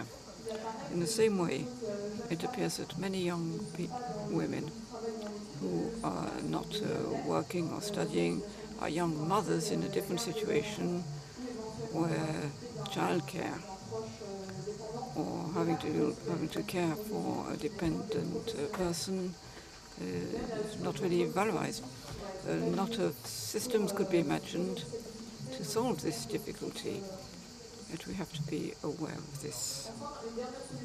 The last solution which came up in the working group to answer this concern would be developing shorter training and leading to employment. Thank you. Pascal Imbert, you are co-founder of Wavestone. The Circle this year launched a major operation called DAC, discuss, act, and exchange. So we had had fascinating discussions with the SNCF, the Post Office. Why did you agree to this initiative, and what did you expect from it when you decided to go along with it? Have you ever tried to say no to the president of the Circle of Economists? Yes? Well, we need to discuss that.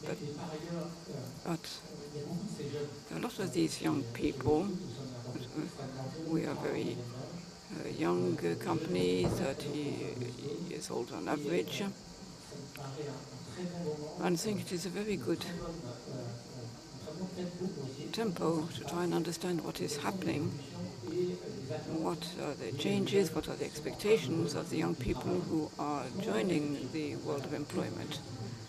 We have a prism with, we have this idea of all these young graduates coming in from Europe, for instance. We're seeing something with a given vision, but we are struck by the speed at which the situation is changing and by the disillusions which are striking young people. The fact of making these elements unobjective, by thinking about the serious problems which have been discussed, seem to me very important.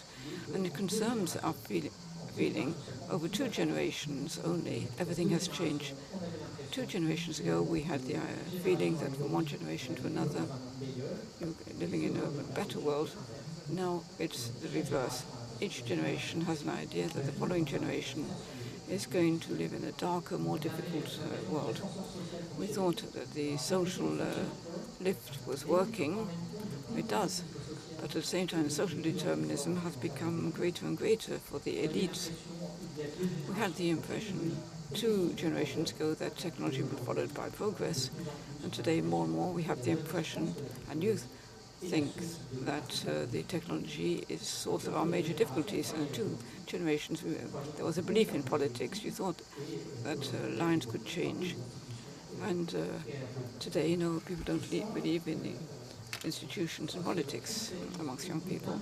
This has crystallized a major subject, climate, which is a fear which takes everyone's guts away. And so, do we have a future still? And are we offering the youth a future? So some reflections regarding this assessment.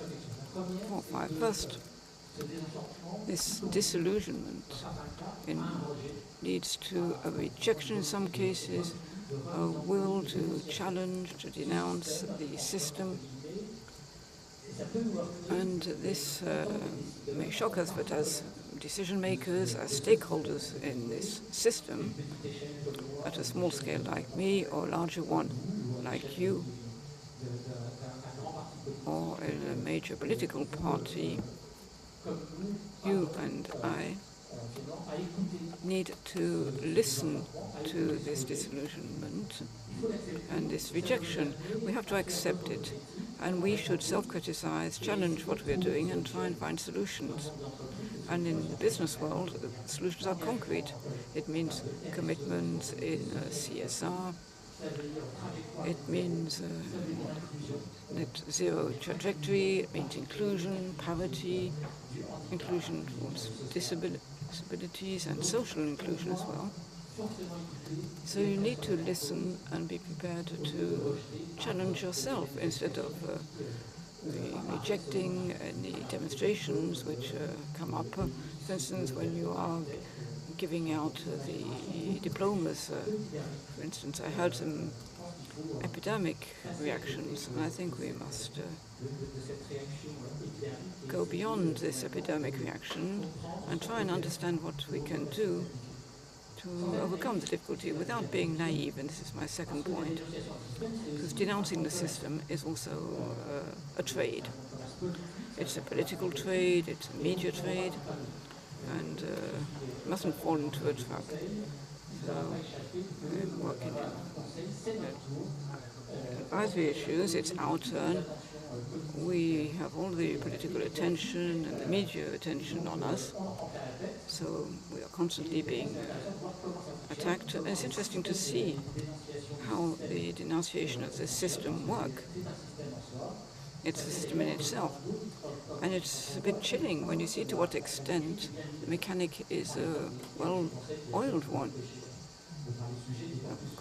I have a colleague who says, if you're talking about how much the consultant cabinets can influence the politicians, we do come to a number of dysfunctionings which have nothing to do with the original thesis. Dysfunctioning can be completely different issues, for instance, fiscal tax optimization,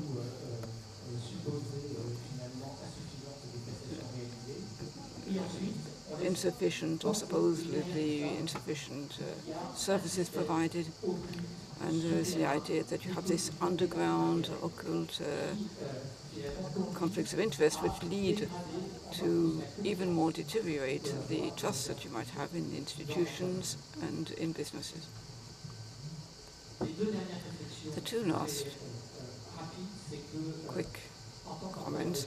As an employer of young graduates, I'm seeing this disillusionment. It worries me, but at the same time, I can see there is a will to commit. I see it's become stronger and stronger, a desire to be a full part of something, to do well. And that is important because this will to do things shows an openness to others, to society, and this is leverage for the future. And the last point comes from this. As a business, as decision makers, we have a responsibility.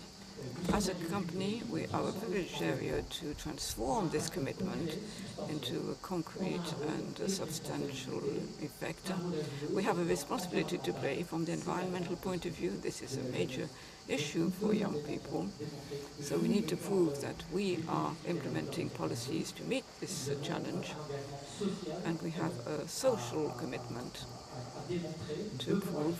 We need to act to recreate this social cohesion, and we need to show young people that part of the solutions can be dealt with us, and we should deal with them together. Thank you. Alors, Enrico Letta, on a envie de s'adresser. So we want to address both the hats you're wearing, that of the politician, and when I see that one youth out of two has no way of being understood, and that the most are not represented by anyone. It's a study, Enrico, that we did.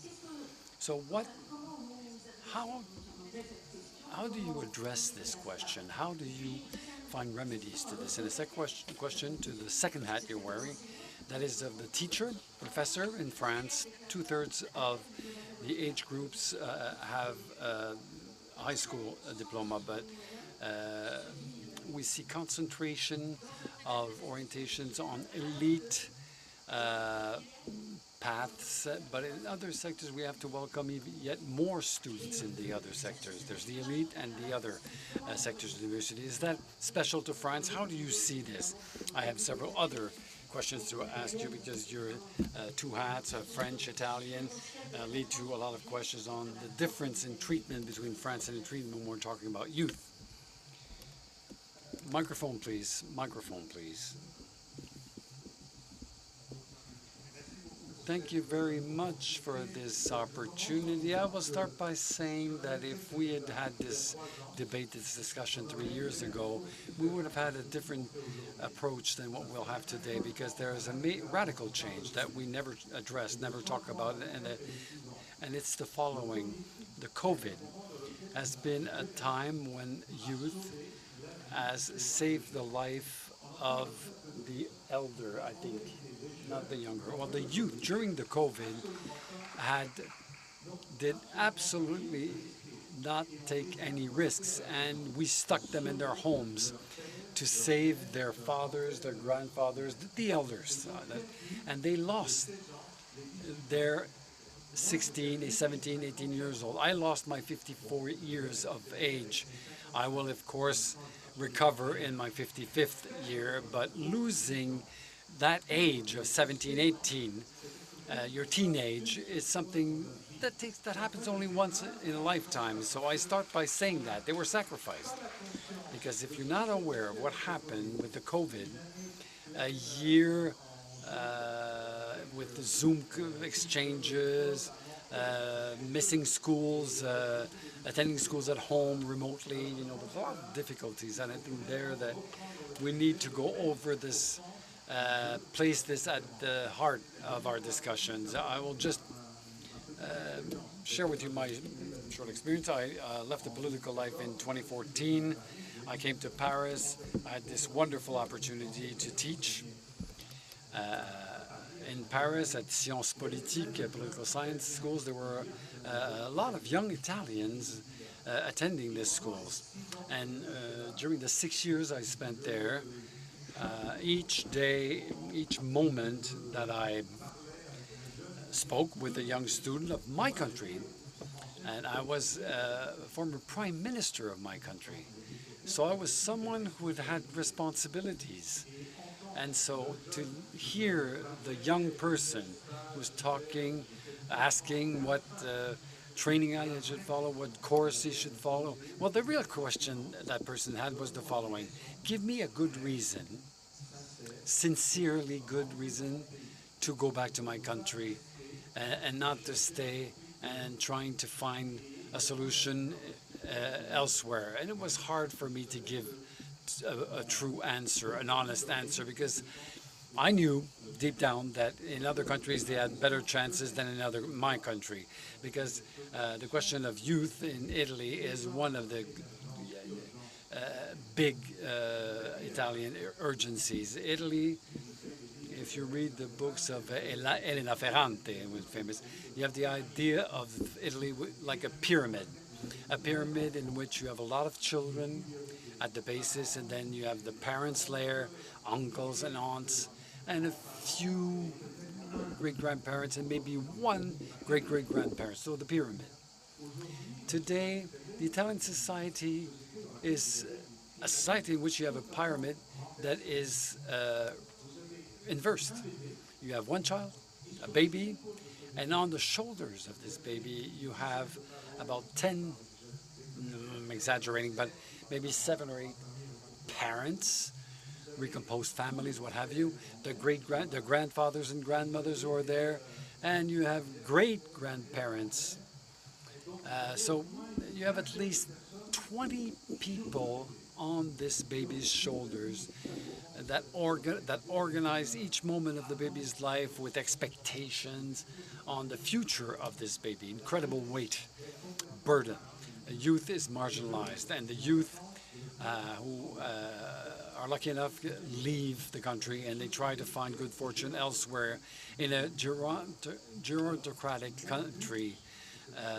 That's the situation. My goal, and I really appreciate this invitation to come here to talk about this, my goal is to try to find the solution to an impossible equation for the political elections of next year in Italy. I'm the leader of the main central left-wing party. We're supporting the Draghi government right now. I'm happy and convinced that we're doing things right now, but we'll have elections next year, and the near impossible equation is I'll try to come up with a political program based on the role and the development of youth, trying to convince the elderly to vote for us, even if we don't talk about the challenges of the retired people, those who have a good retirement plan, those who have a difficult situation. We are faced with this difficulty. So the proposals are on 3 tiers. I propose that in my country we have that we move the voting age to 16. I know there are a lot of reasons to say no, but since the young people are very few, we have to broaden the category at 16 years for voting age. Secondly, I think that in corporations we need to establish quotas so that we have people under 40 in the boards. We did that with women. Okay, we have to do that, the same thing with the young people. And third proposal I'll make in Italy is for those who are 18, we will give them a bonus, and this bonus has to be used to become more autonomous, whether in terms of activity or studies or what have you, but it's a way of showing how serious we consider them. My conclusion is that to do all this, I did not select a team or form a team made up of older politicians, but I asked my Italian students in Sciences Politiques, Sciences Po, Science in Paris, a few years ago, to come with me. So my team today is made up of these former students who are today 25 and 30. And if the circle of the economists invite me next year after the elections, I will tell you if we won or not, if we made it or not.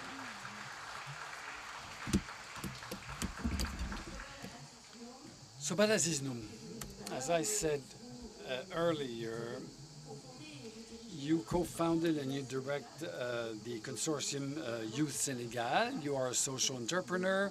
You're 32 years old. The African continent is home to the youngest population on the planet, and this is due to continue. And so this demography gives rise to a lot of challenges. So how to turn this into an asset? And what is this youth consortium in Senegal? Thank you, Francois. First of all, I will train you. My name is Ngom. I will train you on how to pronounce my name. So, Sobal Aziz Ngom. So I'm very happy to be here. It's an opportunity for me to meet very interesting people who do exceptional things for youth in France. I'm from Senegal. I live in Senegal. I grew up in Senegal, studied there, worked there. And within the scope of my actions, I have more and more interactions with the youth of the world. I will start with the question, the aspect of heterogeneity of the youth. Our youth is heterogeneous due to a lot of criteria. In my country, for example, 1 youth out of 2 is in school, access to school, which creates a deep gap on what this young person can become or not become, how the future lies for them. But there are common things between the youth of the world. And I see that today they share in common, whatever their continent. In the US, the youth are not heard on the question of weapons. In Europe, we don't listen to them on the climate issues, which is something very important. In Africa, they're not listened to on democracy and employment. In Asia, it's on security. But on all these continents, these are the key, let's say, hold the priority, and we have to find means to hear these voices, to give them the floor. But there are challenges that are not shared by all. I will talk about one that concerned me a few days ago, mobility. Today, according to where you come from in the world, you have more opportunities or less. to be able to go from one place to another, to be able to develop and prosper and develop these ideas. In Africa, French-speaking Africa, where I come from, mobility is very limited, which means that today I work with a young German person. When we have a meeting in London, he can go there. I can't. If we have a meeting in Bamako, we both can attend the meeting. So by having equal shares in a company, we don't have the same rights to ensure the development of this company, depending on what is accepted, and what is not accepted according to where we come from. That's a key issue that breaks the unity of our youth. France and Senegal share a common history. And I'm surprised to see that in Senegal, as well in France, a lot of people are not aware of this history, of the shared history. A lot of people, due to misunderstandings, you'll see in Senegal on some walls written, France, get out. And in France, you will see no to immigration. And this has led to contempt on both sides, whether in France or in Africa or in Europe. The interdependency that brings us together is very strong. I know that your government has made a lot of efforts to try to talk to the African youth, but the problem is not that the government do not talk to us, it's that the youth do not discuss. The French youth does not know the Senegalese youth, but they have common challenges. They have a voice at the UN speaking the same language, but they can't fight together. They can't, because everybody takes care of his own problem in his own country, not hearing the other. And they're dependent on the economic situation of the youth, sad figures. Only one young person out of 10 has a formal job. The 9 others work hard, but in informal situation. No social security, no insurance. And what you said, Marie, is absolutely true. There is a disenchantment, huge disenchantment that we observed the last municipal elections, even though the youth voted massively, but we have legislative elections. But we don't, the present political spring does not correspond to the expectations. So we try to work through associations in the field, but are always considered as small neighborhood associations who clean up the neighborhood, or we're not heard as a group of people who have the technical capacity to propose things that will work and solve problems. And we're trying to do that. It's a challenge, a great challenge.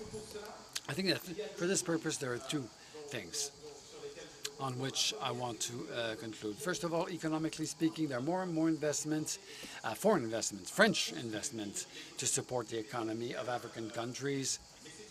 It's always investments that are elitist, and they never reach those who need it the most because of the fear of the risk. But honestly, in all our countries, the risk is a lot less than we think. Second thing, in line with what you said, we are working today on standards. Same way, you have standards to guarantee that the standards are applied with gender or environment. You need standards for the youth. And this is something we are fighting for in Senegal, but it has a world scope. There are more and more youth in the boards of the companies, more and more young people benefiting from the financing. And so I will stop here and tell you thank you again. I would like to thank the 4 of you for enabling this exchange on such important topics. Thank you very much. Thank you. Maybe before handing the floor to the room, so I can ask you, what do you expect from public policies? And you, Marie, to start with. You're young, you want to be autonomous, but what do you expect from public policies? What would you consider as essential things we can do for the youth, especially the youth who are the most precarious? 2 key points related to this question. First of all, precariousness. And that more general of the better taking into account of the world of the youth and their concerns. And so there are fields of interest. So first point, precariousness. A lot of measures can be envisaged, whether universal income for the youth, more support, assistance, help, accompanying the youth in their training, carry out experimentations to see which measure are the most efficient. according to the context while trying to adapt to the reality of the field. Now, for the taking into account of the youth's concerns, it's a difficulty to which we're confronted, not only for the advocacy of the youth, but more generally speaking, on climate issues. And so here again, we can carry out some reflections on the governance and the power given to the citizen conventions in the decision-making process. So I'm sorry, we're out of time. There's so much to be said on the youth. We haven't given them the floor. Luckily, you were with us, Marie. So thank you all. Thank you very much. And we wish you a fruitful rencontre. Hot, but warm in the relationships. Thank you.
Hello.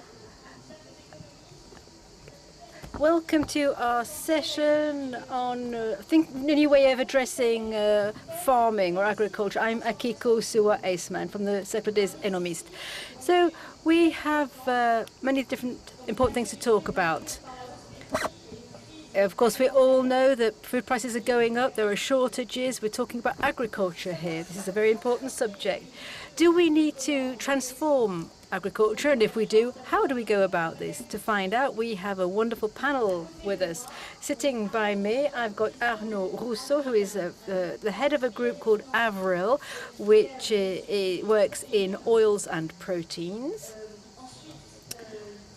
I also have Thierry Blandinière, who is general manager of In Vivo, the second biggest cooperative in France, working in cereals, seeds, wine, in France and abroad. And remotely, we will be speaking to Jennifer Clapp, who's a professor at the University of Waterloo in Canada, and she is vice president of a panel of experts that works on world food safety. It's an international organization from the private and the public sector. And we also have with us Mr. Mohamed Mansouri, director of the United Nations Unit for Farming. Before I hand the floor to them, I'd like to take a few words just to give you some background information. And I'm going to structure my presentation in terms of time. So the world before, the world afterwards, and the world that we have now. So first of all, close your eyes. Just remember that world before, the one before January 2020. In the world before, agriculture was seen as a traditional sector, unlike other more modern sectors. Close your eyes and you can see the pictures flashing before your eyes.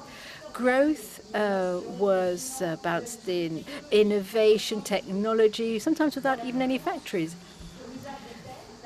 In the combat to use land, agriculture would always lose the battle because it had to move over and make space for these new innovative industries. The same thing for labor. Their workers were going to other business sectors. So there were fewer and farmers, they were getting older, and they were not very well represented politically. Farming was just supposed to be producing a lot with less land and fewer people. They had to provide food, which didn't cost a lot, so that the other sectors would not have to increase salaries. So there was a race towards increased agricultural yield. Now let's take a look at the future. Farming of the future will stand on two pillars. The first one will be climate change. Climate change and water scarcity will redefine the land that is available and what can be grown on that land. Climate change means we have to change our practices, even if it means not maximizing our yields. Speeds will vary. Some regions will have too much land available. In Europe, for example, and in the north and the east of Europe, but other areas such as Africa won't have enough. The solution for balancing all of this out is, of course, trade. In the world afterwards, we will be needing even more international trade of agricultural goods. To get back to the world today, after COVID and the Russian invasion of Ukraine, we know that trade is very fragile and it is impacted when a port or a road is closed. There's a big gap between what is available for exchanges and the amount that is being produced. For Ukraine and wheat, well, Ukraine is quite a small player in a world scale, 3%, but it's really big in terms of exports, 10% of the world's exports. So between the world before, the world after, well, what's agriculture's path? Before we go into the nitty-gritty, let's talk about the news with our panelists. So what's the situation today as far as the food crisis is concerned at the beginning of July 2022? I'm going to start with Thierry Blandinière, who is the head of In Vivo. In Vivo is present in the Ukraine. Can you tell us what the farming situation is like over there? First of all, thank you very much, everybody. I'm delighted to be here at this round table with the group called Avril. We're very complementary in our business activities. We were competitors, now we're complementary, so we'll be able to do lots about crop rotation and all the rest of it. So it's really interesting to have two big French groups with an international dimension that have the same view of sustainable farming of the future. So let's talk about Ukraine. Yep, we were all gobsmacked when war was declared. We had 400 employees in Ukraine. We've got factories there. We make malt so that the brewers can work. We are present in different crops. We sell all kinds of products related to crop growing. We are exporters. We have trading offices in Odessa and at Kiev. We are also in Russia. We have 300 employees in Russia who do the same thing. So when the war kicked off, we were absolutely gobsmacked. No one knew what was happening. We had to call everything to a halt. We needed to protect our employees and identify what we could do to help them because they are our employees. We had to protect them. And then the cereal prices went up a lot. There's quite a bit of speculation. The wheat prices rocketed, and that set the market on fire, and that started a whole inflationary trend, tied in with the gas prices, of course, because we have we were impacted by that. We had to manage the local crisis with all of these price hikes. So in economic terms, it was really hard to keep track with everything. Since then, Kiev has survived. It hasn't fallen yet. The west of the Ukraine, in farming terms, is up and running again. Farming is going ahead, full scale. It's a bit difficult in terms of cash flow, but activities are funded. We have French banks over there helping us. And right now, we have been able to sow seeds for the spring, which is important for oil-based, such as sunflower. And Arnaud, I'm sure, will be talking about the French market. And we also thought about the harvest, the forthcoming harvest. So we can see that it's going to be very hard to have good visibility for September, October, on the right attitudes to have for the harvest in Russia and Ukraine, because we're talking about the harvest in Ukraine, 30 million tons, whereas it's more than double in Russia. So all in all, we have 100 million tons to harvest. Out of that, 170 million, 70% is exported via Odessa. The problem we face is what is going to happen. Are we going to be able to sell this cereal using other channels? In Europe, they've been trying to find some land-based solutions via Constanza.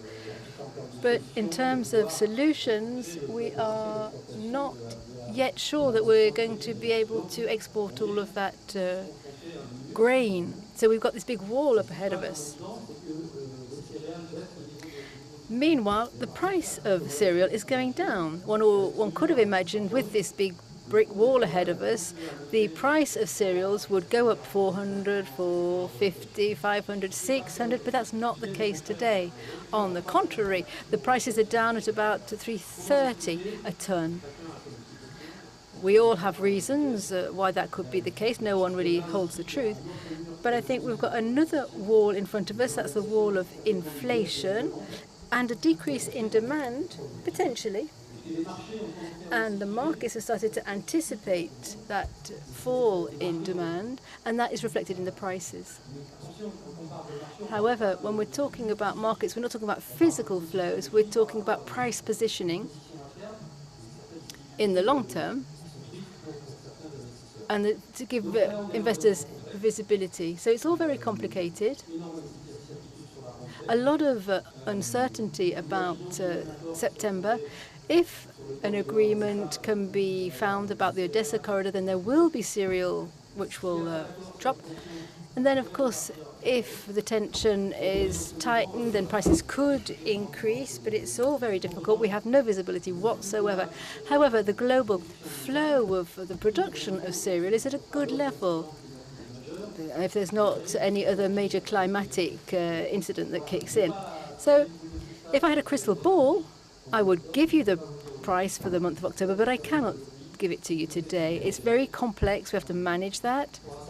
We have to adapt quickly in the coming weeks, and we have to take up the proper positions. We have to be a bit brave and bold in terms of the Ukrainian harvest. Thank you very much.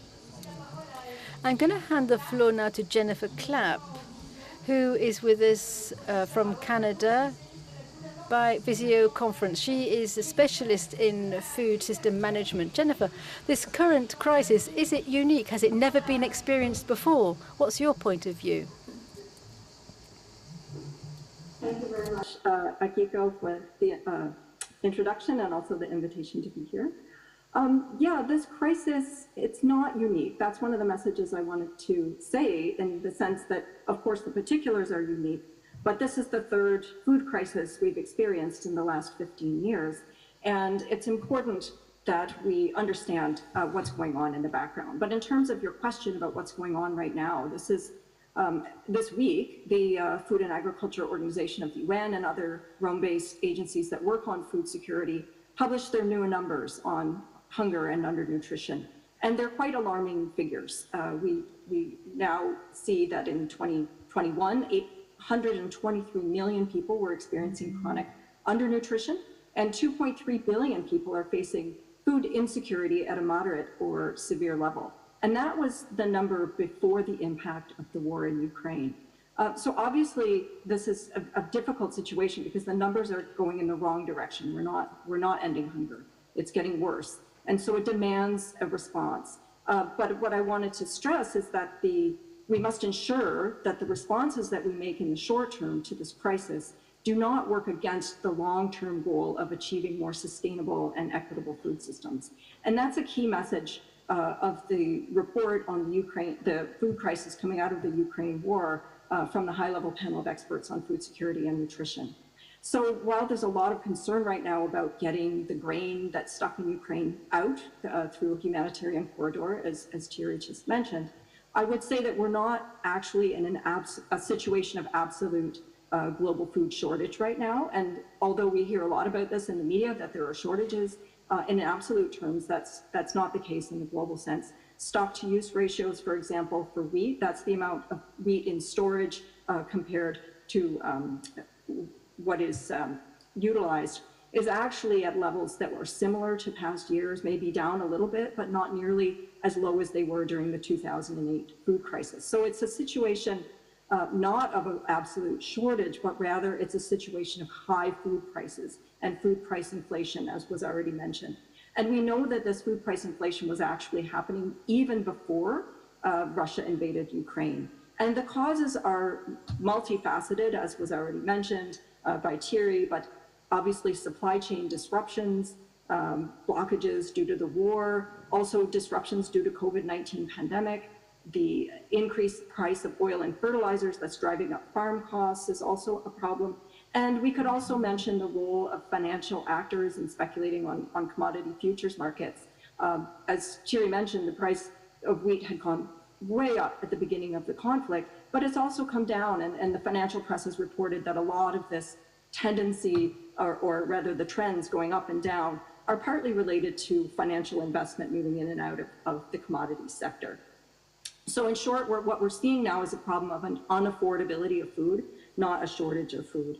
And so in this sense, it would be, I would say, a mistake if industrialized countries embark on a huge program of intensifying agricultural production using, moving into sensitive lands that had been set aside for conservation, or using high levels of synthetic chemicals that can cause problems. This would be a big mistake because it would undermine the goal of sustainability in food systems over the longer term.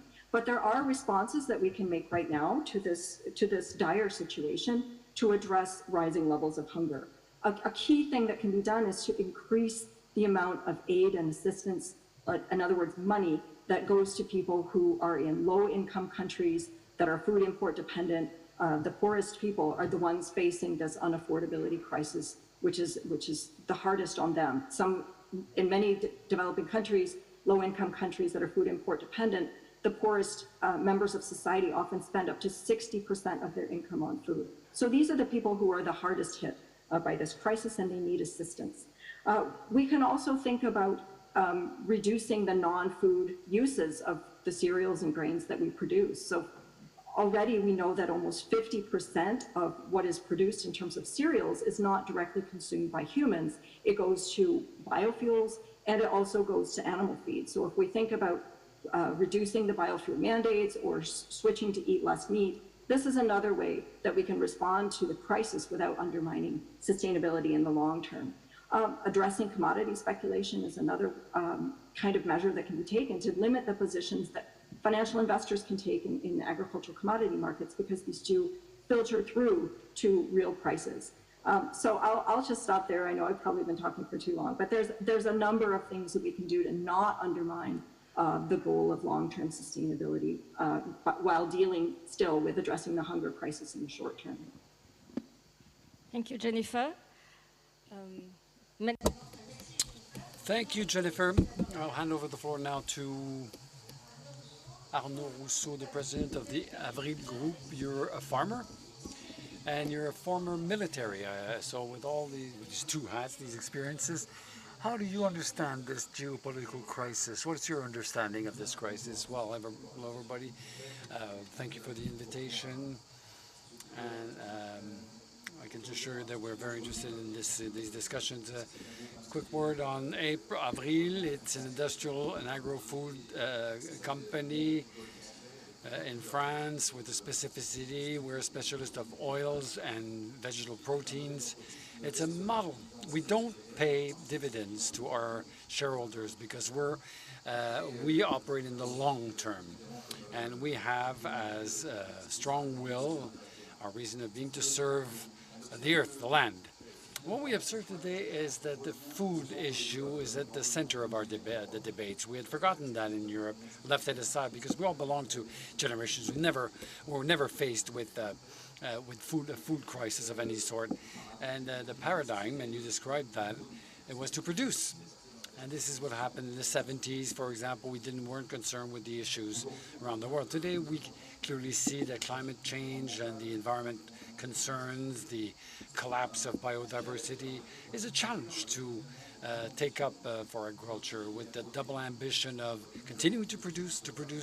We see what's happening in terms of flows. This was reminded earlier, and it's absolutely necessary also to take into account the question of transitions and changes that we will be facing.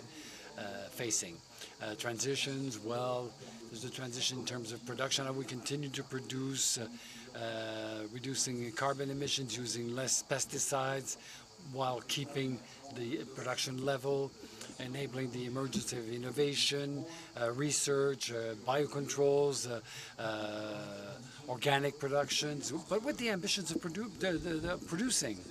Because you said there may be 10 countries, a dozen of countries are capable of exporting foodstuff. A lot of countries produce for their self-sufficiency or on their immediate markets, but products that can be, in the long run, supply the planet, well, there are very few. And when one is missing, and this was perfectly described with Ukraine, you see the impact this has on the world food situation. And so I think this advantage of my having the floor here is we need to gain momentum, but radicality, which is something that we often talk about, will not enable us to reach our objectives, because we have to be very attentive to the how we can bear this burden. And this is what's happening in the Netherlands, for example. It sheds a big light on this, on what you shouldn't do. The second thing is the energy transition. We forgot that, but carbon. In recent years, you know, oil was used everywhere. Petrochemical products were used, and the food stuff was, you know, we fed animals. It was true with biofuels.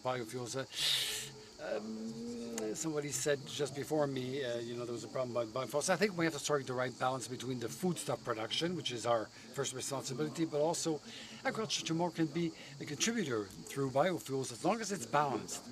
And biofuels in Europe have a specificity, is that we produce proteins, and we know our country depends a lot on proteins. And of course, there's the problem of deforestation. So we have to consider biofuels according to their origins. For biogases, for example, we can also bring forth some responses, and the food transition with the health aspects, nutrition, but also the way tomorrow we'll be able to use more vegetable proteins and less animal proteins. And so there are some challenges to face, and the question of soils also. How will we cover soils? Carbon farming is an issue, the issue of water, world issue. We have to strike the right balance. You know, within some territories there's no agriculture if there's no water. And for innovation in Europe, in Brussels, a lot of discussions on, there's a lot of thought given to the new techniques to use less pesticides, have plants that better resist to drought. We have genetic solutions that can address this, and with innovation we can rapidly make progress on this. And so we can rethink agriculture, not with radical changes, because our enterprises are open-air companies. We always depend on the climate and external constraints, but with a strong will to respond, to take up the challenges, which are deal with production and transition. And for this, we will need a strong willpower. This was reminded in the opening session. It's an integrated policy. 30% of the European budget is dedicated to agriculture. How do we accompany our neighbor countries? We talk about food sovereignty. But for us, food sovereignty is at the European scale, with a closer look on the Mediterranean basin and the African countries.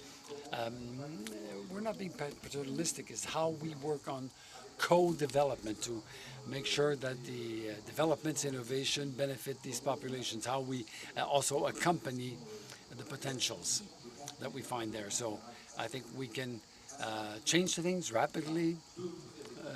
Two elements are pre-required. The first one is the income of farmers. We're here at the Cercle des Économistes. Enterprises cannot live if they don't have an income. And we know the first, the issue of revenue is a major issue in European agriculture, and we have to be attractive for newcomers in our activity. A lot of people are retiring soon, and if we want to take up the challenge of the replacement of these people, we have to make this activity attractive and that feeds the people who do this activity. Thank you. Talking about the crisis and the future of farmer, Monsieur Mohamed Mansouri, Director of the FAO Investment Centers. You're an agronomist, long experience of African countries. Arnaud Rousseau just talked about. Jennifer also talked about this relationship on the report, I'm sorry, on food security. What can you say about the present crisis?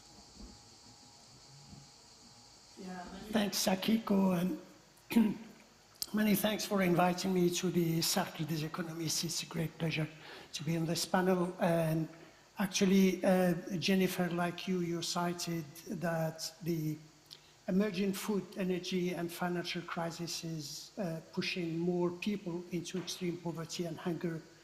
Even before the pandemics and war in Ukraine, the world was not on track to end hunger and malnutrition in all its form by 2030. And according to the Sophia report that has just been published, more than 150 million people have fallen into hunger, reaching, in 2 years between 2019 and 21, reaching something like to 828 million people who are hungry today.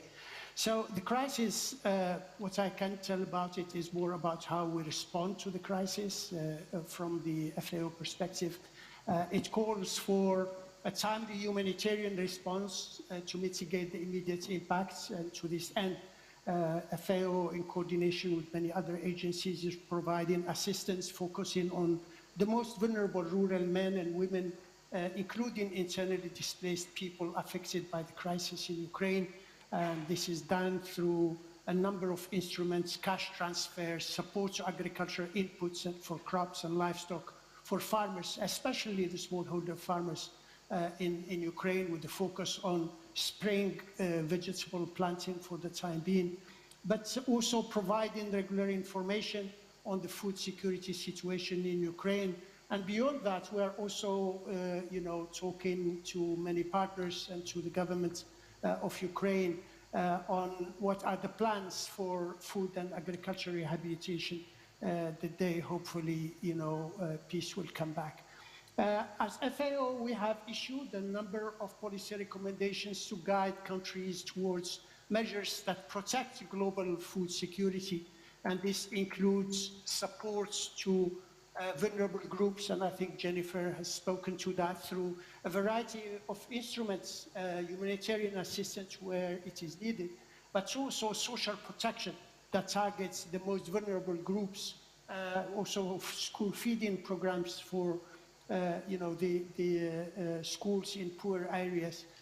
One major recommendation is to keep trade open for food, fuel, and fertilizer, to avoid ad hoc policy reactions like export restrictions. And as you know, a number of countries have, issued bans for exports of some foodstuffs.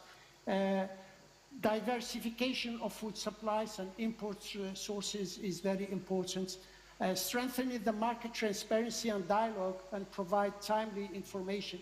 And in this respect, the use of digital means, the access to information and data, like the Agricultural Market Information System, AMIS, that can help reduce the perception of uncertainty in the global market, maintain the trade flows, and it also, helps increase transparency and encourages dialogue and coordination among producing, exporting, importing countries.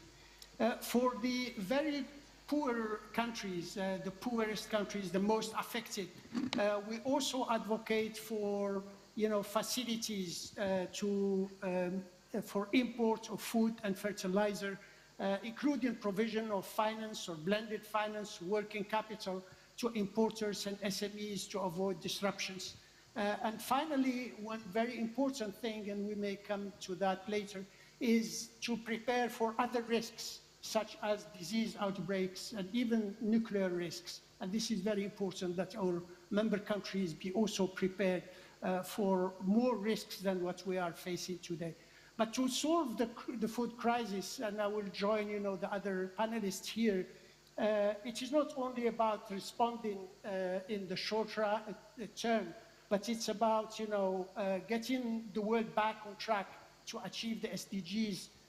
We need to address those structural changes that affect our agri-food systems, have a longer-term vision with focus on critical policies, innovations, and investments that promote inclusive economic growth through job creation, especially for the youth, improved nutrition and health, sustainable natural resource management and use, and greater equity and climate resilience.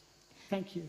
Merci Mohamed, vous avez déjà... Donc, merci beaucoup. Thank you, Mohamed. You've proposed a very concerning overview, but I think the solutions, of course, are quite innovative, so that's very interesting. So I think that now we can try to work along those lines. So to see what we can say how we can rethink the future agriculture, or the agriculture of the future. We've talked a lot since this morning about the arbitrations, how we can bring together the short-term needs and the preparation of the long-term. So I'd like to go to the panel members to ask them a question. The future. But is this future close to us? Is it far? Is it remote? Thierry? Well, I think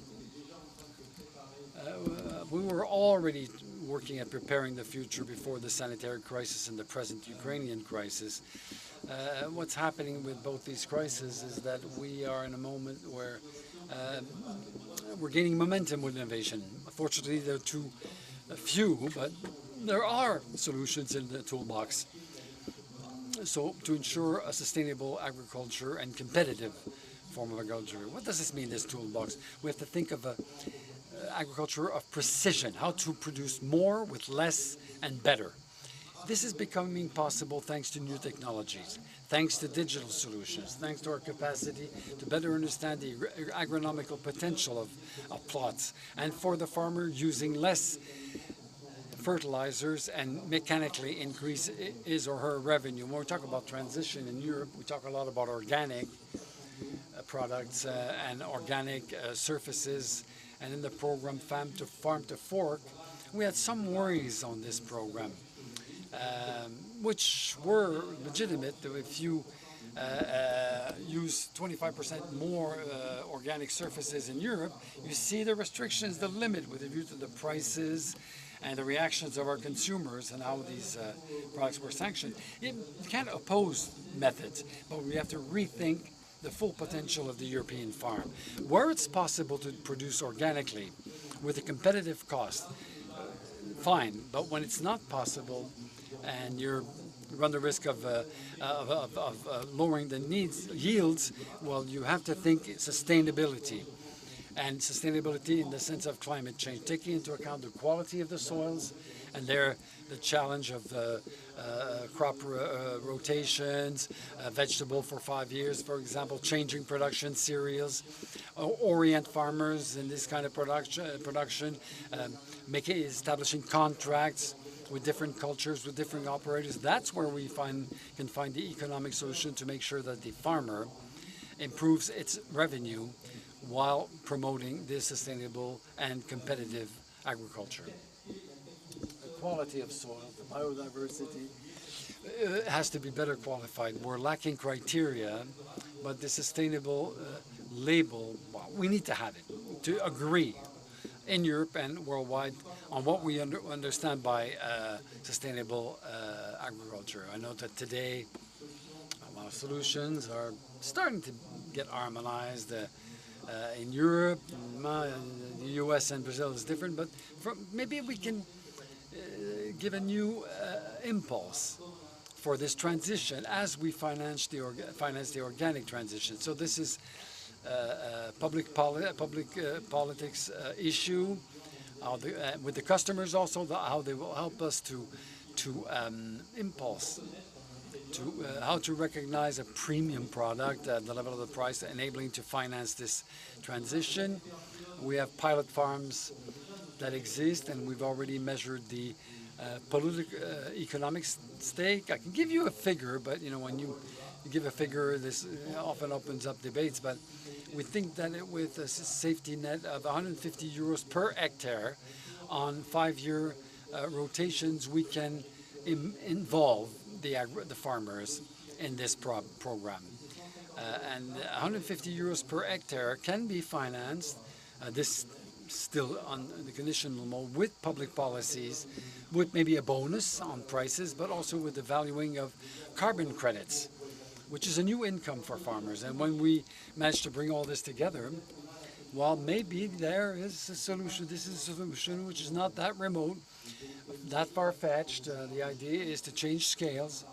We have to involve as many farmers as possible in France and Europe on this new approach. And I think that by the coming years, we'll be capable of producing more more sustainably and at a competitive price. We know that inflation is a big stake right now, big challenge, and it's okay. I think that innovation is a key element in seeds. We talked a lot about.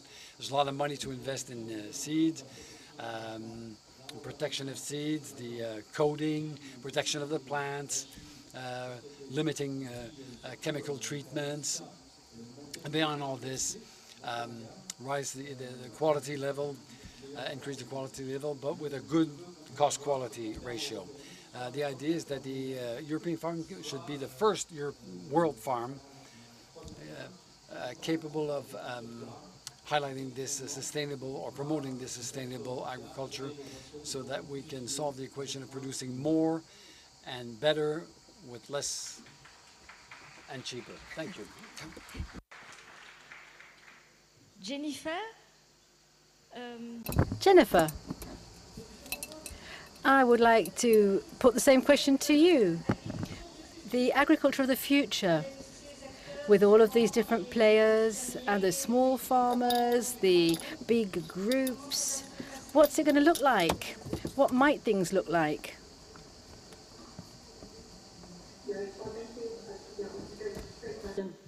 And I think, obviously, while, as was previously mentioned, innovation and technology are important, I think we also need to think about addressing the underlying structural problems that make current food systems quite vulnerable to shocks. In other words, if we don't address some of those bigger underlying issues, we could still run into serious problems. And there are several big structural flaws in food systems that need to be corrected, and I just want to focus on one of them, given the time constraint, and that's the problem with concentration. And this problem of concentration actually cuts across a number of areas in food systems. For example, we have concentrated diets. The global food system currently revolves around just a handful of staple crops. Wheat, maize, and rice, for example, account for almost 50% of human diets. We have concentrated production systems. Staple crops are grown in intensive monocultural fashion using huge energy resources that can cause environmental damage to biodiversity and use water resources. We also have concentrated producing and exporting countries. So, for example, just a handful of countries are actually the major suppliers of grain to global markets. The European Union plus just 7 countries account for almost 90% of the world's wheat trade, and just 4 countries account for almost 80% of the world's maize trade. And also we have concentrated commercial trade. The grain trade, for example, is actually dominated by just 4 private companies. So these concentrated features of food systems are important to address, in particular because they make food systems very inflexible in the face of shocks. And this concentration, it really came into place over the last 150 years. And these kind of systems prevailed because they were designed to maximize efficiency and scale through specialization. And they were also politically supported by very powerful actors. But these systems, as I said, specialized systems are very rigid.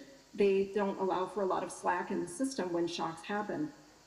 And so they can actually, although they're portrayed by their proponents as being very efficient, they can actually be quite costly when things go wrong. So climate crisis, war, economic distress, these may have once seemed like they were the exception rather than the rule, but in recent decades we've seen they've become the norm rather than the exception.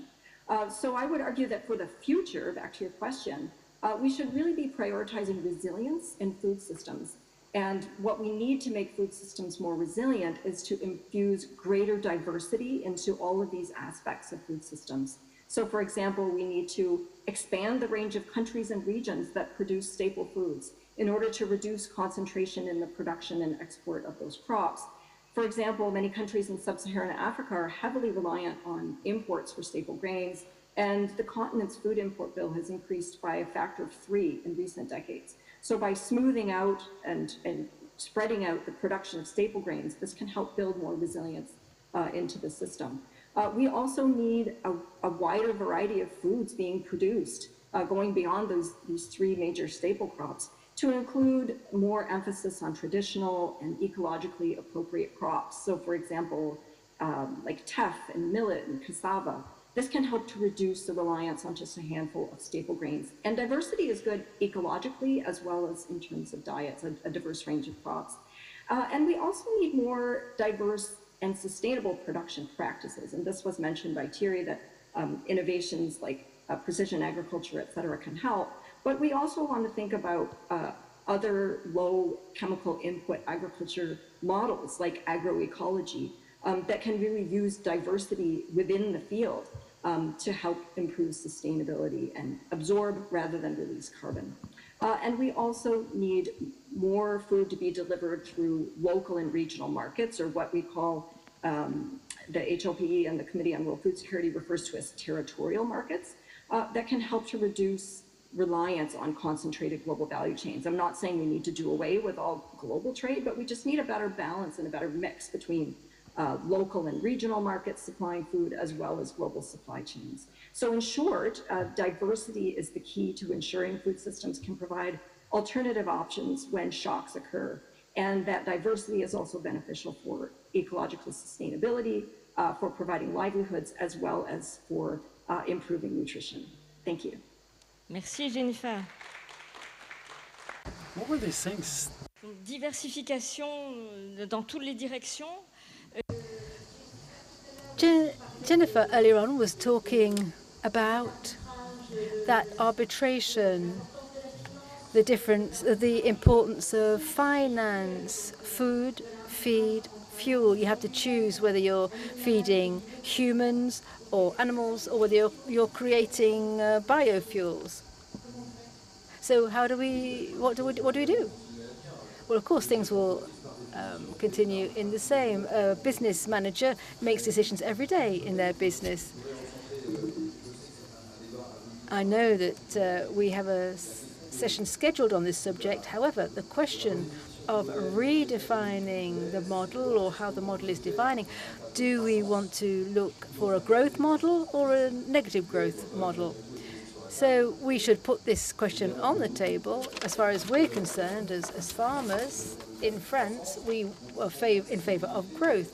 So sobriety has to be an undercurrent. So how can we do better in production conditions that are favorable for the business with revenue, so that we can invest and we can look to the future, favorable for the consumer. We haven't really talked about the consumer, but because consumers too will determine how farming develops in the future. They have their say.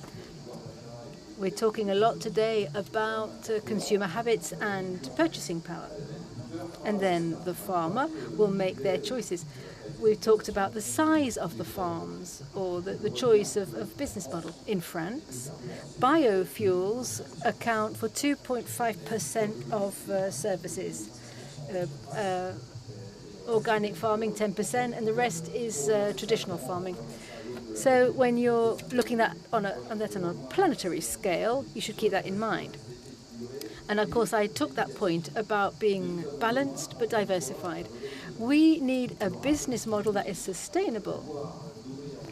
To be able to feed your business leader and to make sure that there are future generations that will follow on, then we have to be profitable.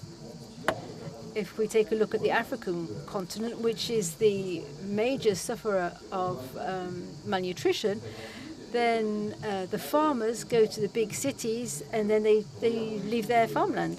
So let's take a look at this relevance of choices, and the business heads need to manage their farms. There's a political aspect, we perhaps will have a chance to talk about that. Then there's also the choice made by consumers, and then there's financial backing from public players and local authorities, for example. There are NGOs as well, and there are big finances around the planet.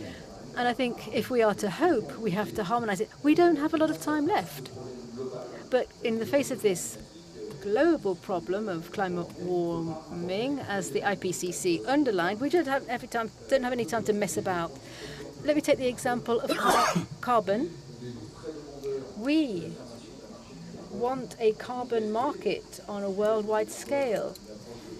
A local approach to carbon just doesn't stand up. The French market, it's 35 to 40 euros compared to a ton of carbon in Brazil or India, where it's 5 euros. So there are some variables that come into play.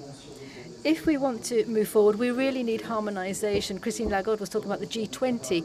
So for these particular international subjects, we have to have a global approach so that locally we can take the right decisions.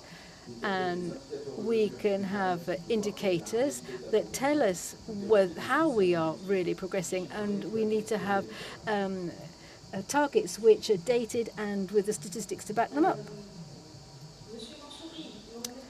Mr. Mansouri,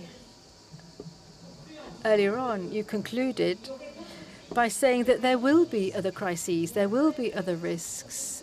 I presume that boils down to a problem of governance, local governance perhaps, and a global approach. What can we do on a global scale to solve these problems of governance in agriculture? Yeah, thank you very much. Go again, and I'm happy that we are addressing the issues not only from the agricultural, through agriculture, but through food systems. Okay, so which makes the most of the issues more complex, but more inclusive, because whether we are consumers or producers, we are on the same boat. And actually, it doesn't make any sense if we, for example, support production and we don't look at the post-farm activities along the value chains and the efforts to be put into transforming the primary production in order to respond to the needs. Otherwise, those efforts at production level would be vain. So globally, the systems or the agri-food systems would need to become more resilient, and I think we all agree to that. The greener, healthier, more inclusive to deliver safe and nutritious food for all in the global, in the context of the 2030 agenda. Referring to your question more about governance, actually the food system there is a global, there is a country, there is a local, there is a regional food systems. And I think this is part of that complexity that we have to deal with. And I think Jennifer addressed, some of those issues. And I think the food systems in the future need to strike that better balance between the global and the local, considering issues such as economies of scale, diversification, diversity, as she was putting it, transaction costs, carbon footprints, all what defines, the competitiveness.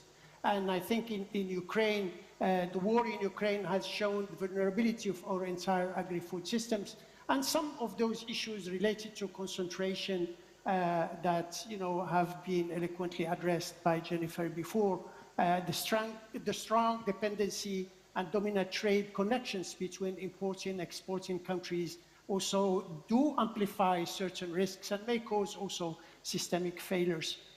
Today, governments and businesses are reassessing the risks and exposure to this trade system. We are starting also to hear calls for deglobalization. And I think rather than deglobalizing, we need to be just, localizing or globalizing more smartly.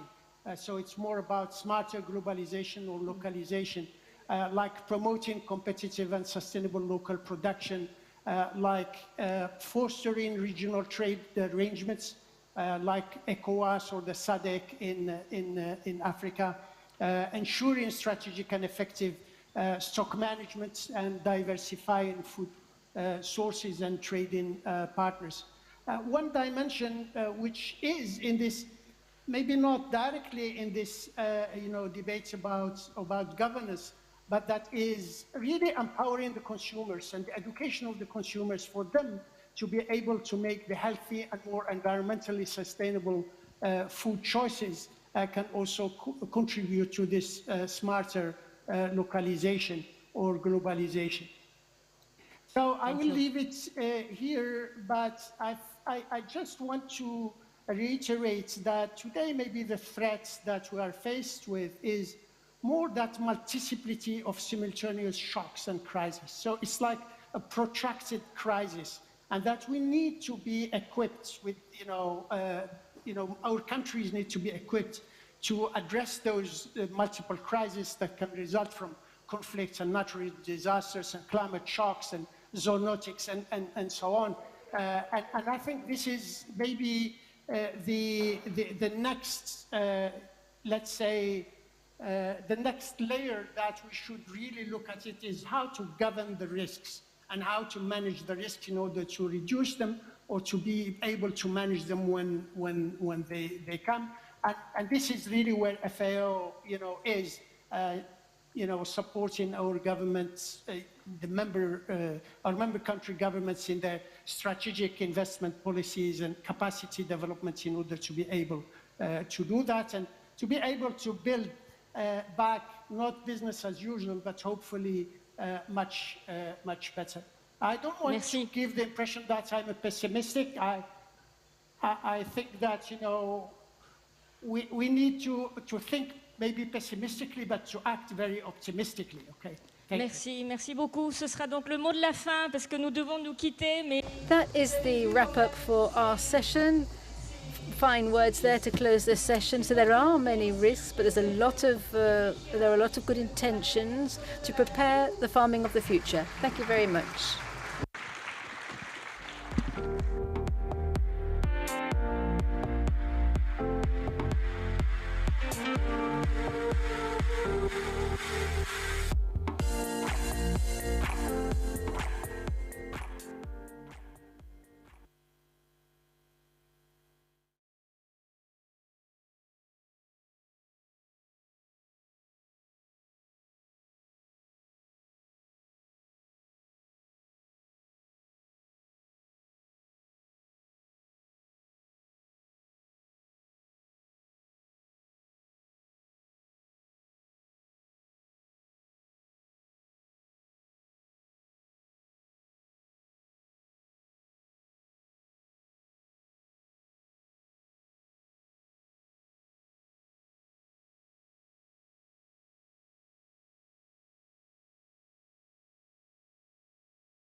Oh, fantastic session on corporate social responsibility. Why is it so fantastic?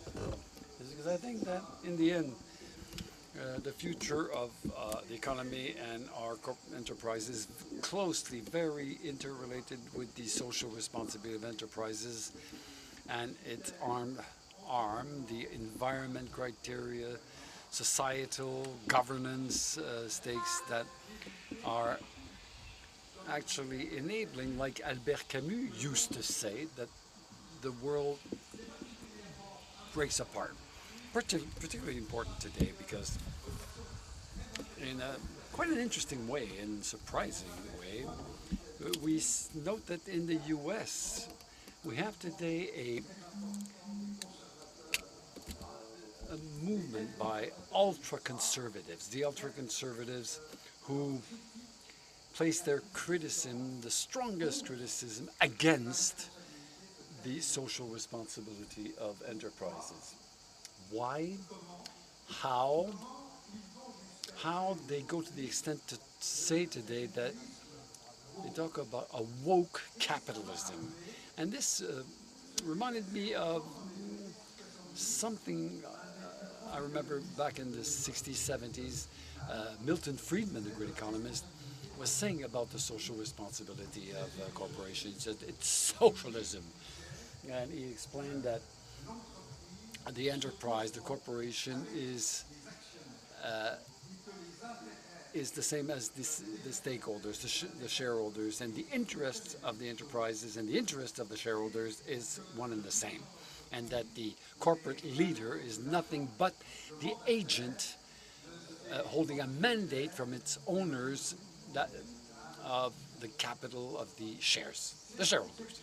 So this conception he had of the enterprise was supported by the idea that the interests of the shareholders were converging, and probably in the long run, in long term, with the interests of the enterprise. And the interests of this company, enterprise, in terms of profitability, were the same as the interests of the company. And so it would seem to me that in a certain way this vision is particularly limited and erroneous, and that there has to be pressure applied so that we ensure the convergence of the interests of the shareholders and the interests of the enterprise. But we have to exercise a pressure so that the interests of enterprise can converge with those of the shareholders, I think he meant.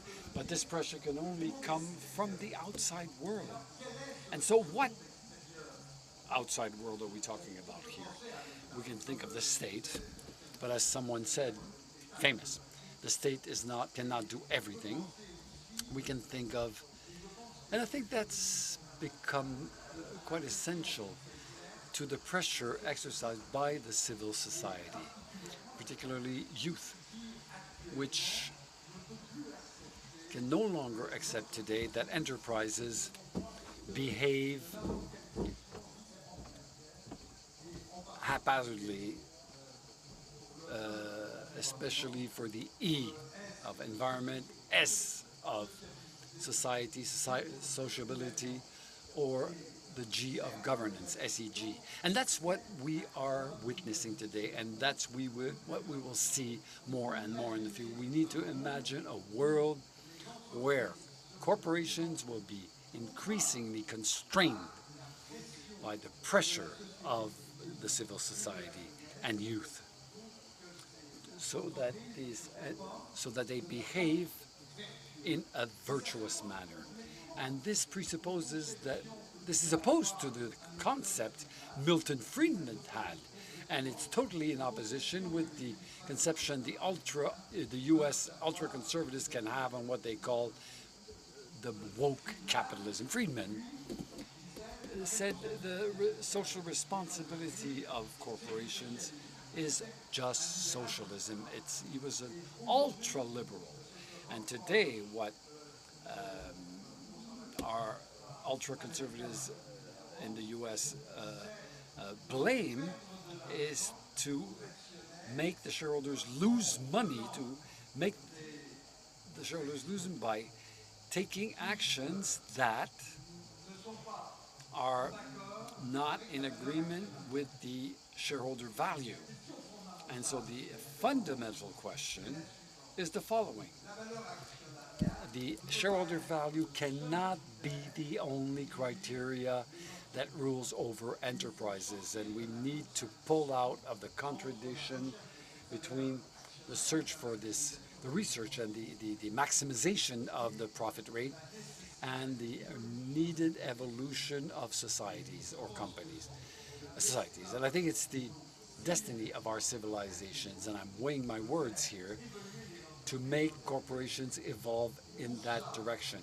And for this purpose, we essentially need to ensure the change, that the enterprises change, that they not only, it's not only the thing of the only shareholders, but of all the stakeholders. And in the stakeholders, we should include society and without a doubt also nature, the nature that we can personalize.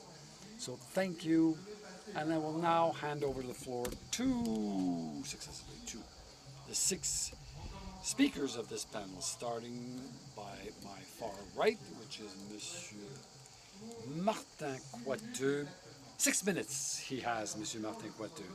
And be careful, I'm the timekeeper. Thank you, extreme right. No, I'm not the far right, especially when we talk about CSR. I will allow myself to go back to Friedman, very briefly, in a nutshell, because he had made an important criticism of the CSR in the 70s. Obviously, we're in a different world today, but we need to remember the Friedmanian conception. Friedman conception, enterprises should maximize profits under constraints, but the constraints Friedman had in mind was to respect the law, okay? To respect the regulations, to go abide by regulations, and only the state could constrain the way through which the enterprise could maximize its profits. So as we said, the state is not perfect, the laws aren't perfect, legislations aren't perfect, the regulations are never comprehensive, especially in a world of externalities, in a world where you have different opinions that are expressed in civil society. And so the enterprise was not capable, and it was totally unrealistic to live inside the companies in the universe Friedman had defined, because enterprises, in fact, had to learn how to maximize the profit, yes, for sure, but under multiple constraints and of an increasing number of stakeholders besides shareholders. And so until then, it was to consider the social responsibility of enterprises as a constraint among many others to which are faced enterprises. But that was just a few years ago already.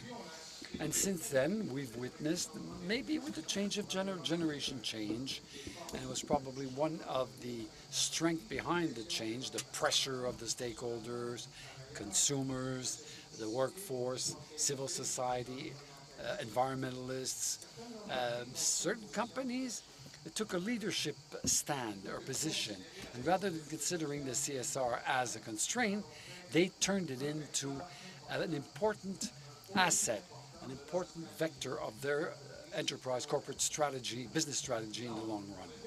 And so we saw the advent of new criteria that corporations wanted to meet. We saw objectives that had to be reached in terms of environmental objectives and social objectives. And when you're a corporation and you set these criteria, and when you set objectives, well, you have to be able to measure those objectives. And that's how, slowly but surely, we started talking about a concept which is very closely related to the CSR concept, even though it's rather a little different, is that of the ESG criteria we just mentioned. And it's the quantitative transposition of objectives that would have stayed blurred. There are ESG criteria today that are the object of measures, of a growing attention on from the stakeholders. But a drawback is that when you measure something, you don't measure something else. You're focused on one thing. So there are choices on what you measure according to the available data, the facilities sometimes of addressing a measurable concept, which will determine the choice of objectives and criteria. You have to be careful because sometimes you can leave behind a series of objectives that are of high value and very important, but more difficult to measure. So let's not hide behind the measure and saying we haven't reached other objectives that are relevant. But inversely, it can be, you can want to measure in a very blurry fashion and claim that you are adopting ESG concepts. And there's a very important debate that is appearing with what we call at the same certain time the greenwashing. There's some criticism against the ESG washing. So we have to be very careful, like it happened for the greenwashing, very careful when a company says it will reach objectives and it measures the objectives, it has to deliver. Otherwise, there's a very important risk of hurting one's reputation. I can't see what time I have. I have 1 minute left. Okay, the most important. What? I'm at the Caisse des Dépôts an investment. We're an investor in Quebec, and the outcome in strength of investors as a force of a strength of social change. The investor is the source of capital. The investor is either a shareholder or the loaner, but the volume of the capital, the orientation of the capital, if investors adopt ESG criteria, it's a very powerful vector of change in our society. I'm pretty proud, I need to say, that inside the Caisse des Dépôts and Investments of Quebec, I can say we made a lot of progress. We're leaders, especially on environmental criteria. We reduced the carbon footprint in our portfolio. It's true also for equity, diversity, inclusion. We have measurable criteria. What's happening now is not only the result of one investor, but great institutional investors which are getting together, selecting their investing partners, not only the assets that they will detain, according to ESG criteria. And so there are many reasons to be optimistic. We're heading in the right direction. We have to be very careful to the fact that the society is monitoring the achievement of objectives. Not only will we have to measure, but we will have to deliver. Thank you.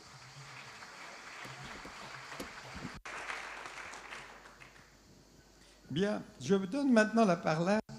So the floor now is to Marlène Delvecq, who's the Director General of Gare et Connexion, SNCF. Thank you, SNCF. French Railroad. So go over the definition of CSR. It's I think that I want to insist on the voluntary integration, the voluntarism. It's really an action. We're far from freedmen, from maximizing profit, and I'm convinced that the general interest, at least, that it's not hypocritical to act for the common good, and the general interest is extremely important in our society. I'm convinced for two reasons. First of all, there is a momentum. It's at the top of our agenda, territorial urgency, ecological urgency, but there's a consensus. We're all together here. We all agree. There were the IPP agreements. Everybody agrees. IPPC agreements, and that's why we were asked to introduce this topic. We have to act for the climate, for the territories. We have to act for the men and women and the SNCF group. There are strong lines. The territorial and climate urgency. It's not for nothing that we have a Ministry of Planning, Ecological Planning, and Territorial Cohesion at the state level. And when we run 3,000 train stations, 10 million users that visit our train stations every day, how can we act for the climate? When the train stations are at the cross-section of two sectors of activity, mobility and infrastructure, the buildings. Mobility, well, train stations, well, the objective of train station is to board a train. We want to encourage people to take the train because the train is the most decarbonated way of transport. Jean-Pierre Farandou encourages the railroad against carbon, and he wants to double the modal share of railroad with a very strong transfer, modal transfer from the car to the train. And so it's what train stations are all about, encourage using the train. And our job is to manage buildings. And again, with buildings, we have a lot of stakes, challenges, energy-wise. What is our energy impact? And again, sobriety, reducing our energy consumption, pull out of fossil energies, and the energy mix also, this RTE report, RTE, for the Transport Network of Energy, which encouraged us to create renewable energies, and for Gare et Connexion, it's more than 1 million square meters of solar panels that will be in our French stations in the 10 years to come. Eco-design, eco-renovation, eco-rehabilitation. I don't want to list all our actions, but after the climate, the territories. Train stations, 3,000 stations, 3,000 communities. We cover the whole of the French territory. And for us, there's not the large stations, it's all the train stations that have their importance for SNCF, Gare et Connexion, and notably for the SNCF group. Again, we act to make our stations offering better service, co-working activities tomorrow, electrical recharge stations for cars, more services in our train station. We act for culture also with more than 200 exhibits. Again, the democratization of culture. We're fighting against, we're bringing to each territory culture by means of our train stations, which which cover the whole territory. Everybody who've used the train recently, you saw the X-train station, you saw the wonderful exhibit from the Rock d'Anteron Music Festival. So after the climate, the territory, the men and women, first of all, our customers. Well, for our customers, socially speaking, we want our train stations to be accessible. 720 train stations were made more accessible. It's a real challenge. It's a stake for the men and women of enterprise. Still, I'm a 1 minute. For the men and women of enterprise, 7.97% of physically disabled people. But I want to conclude. What's important for me is that we need to act. And acting, I said in the introduction, is you have to have the willingness, but it's also cooperation, and that's why I'm very happy to be that we all are in X together. We're very far from the dilemma of the prisoner, where each actor is acting in his own corner or her own corner. What is important is we all together to meet these challenges on the CSR aspect, to transform the world, which in the end is the main theme of this conference. And our conviction, my conviction, is willingness and cooperation. So we all talk together for our CSR companies. I'm told that I have to stop. Thank you very much. Merci infiniment. Thank you very much. I'm now going to hand the floor to Virginie Chauvin, who represents Mazars in France. Thank you very much. At Mazars, which is an auditing company, when we exited the crisis, we wanted to question the French to see what their expectations were from companies. So we are auditors, which means listening to the French people with a poll company.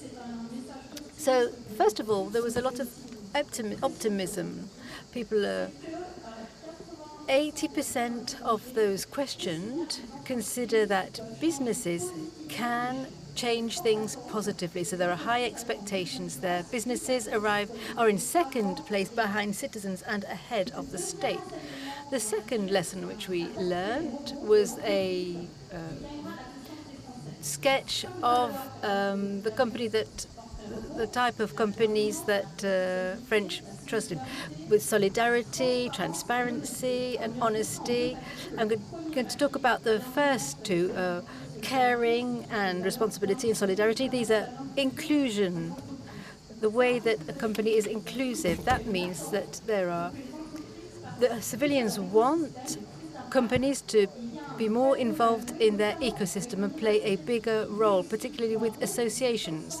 Associations and business working together can go further, because we at Mazars, at our business, we provide a lot of skills. We work with associations and we give them skills. We teach their workers, and that's we work on Mazars Day. So each of our employees spends one day going out to help associations.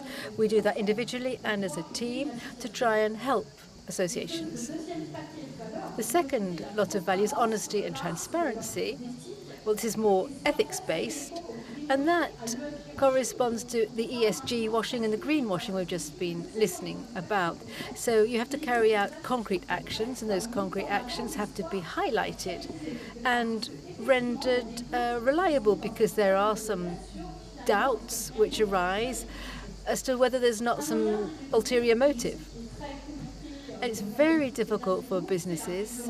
That's to cope with regulations. You have to provide special information which can be compared from one company to the next. In the financial world, we're familiar with that, but now it's not to do with finance. So there's the GDPR, there's taxonomy, all kinds of laws there, so that the consumer can trust us. The third lesson from this survey is that businesses are thought to be capable of working for the general good.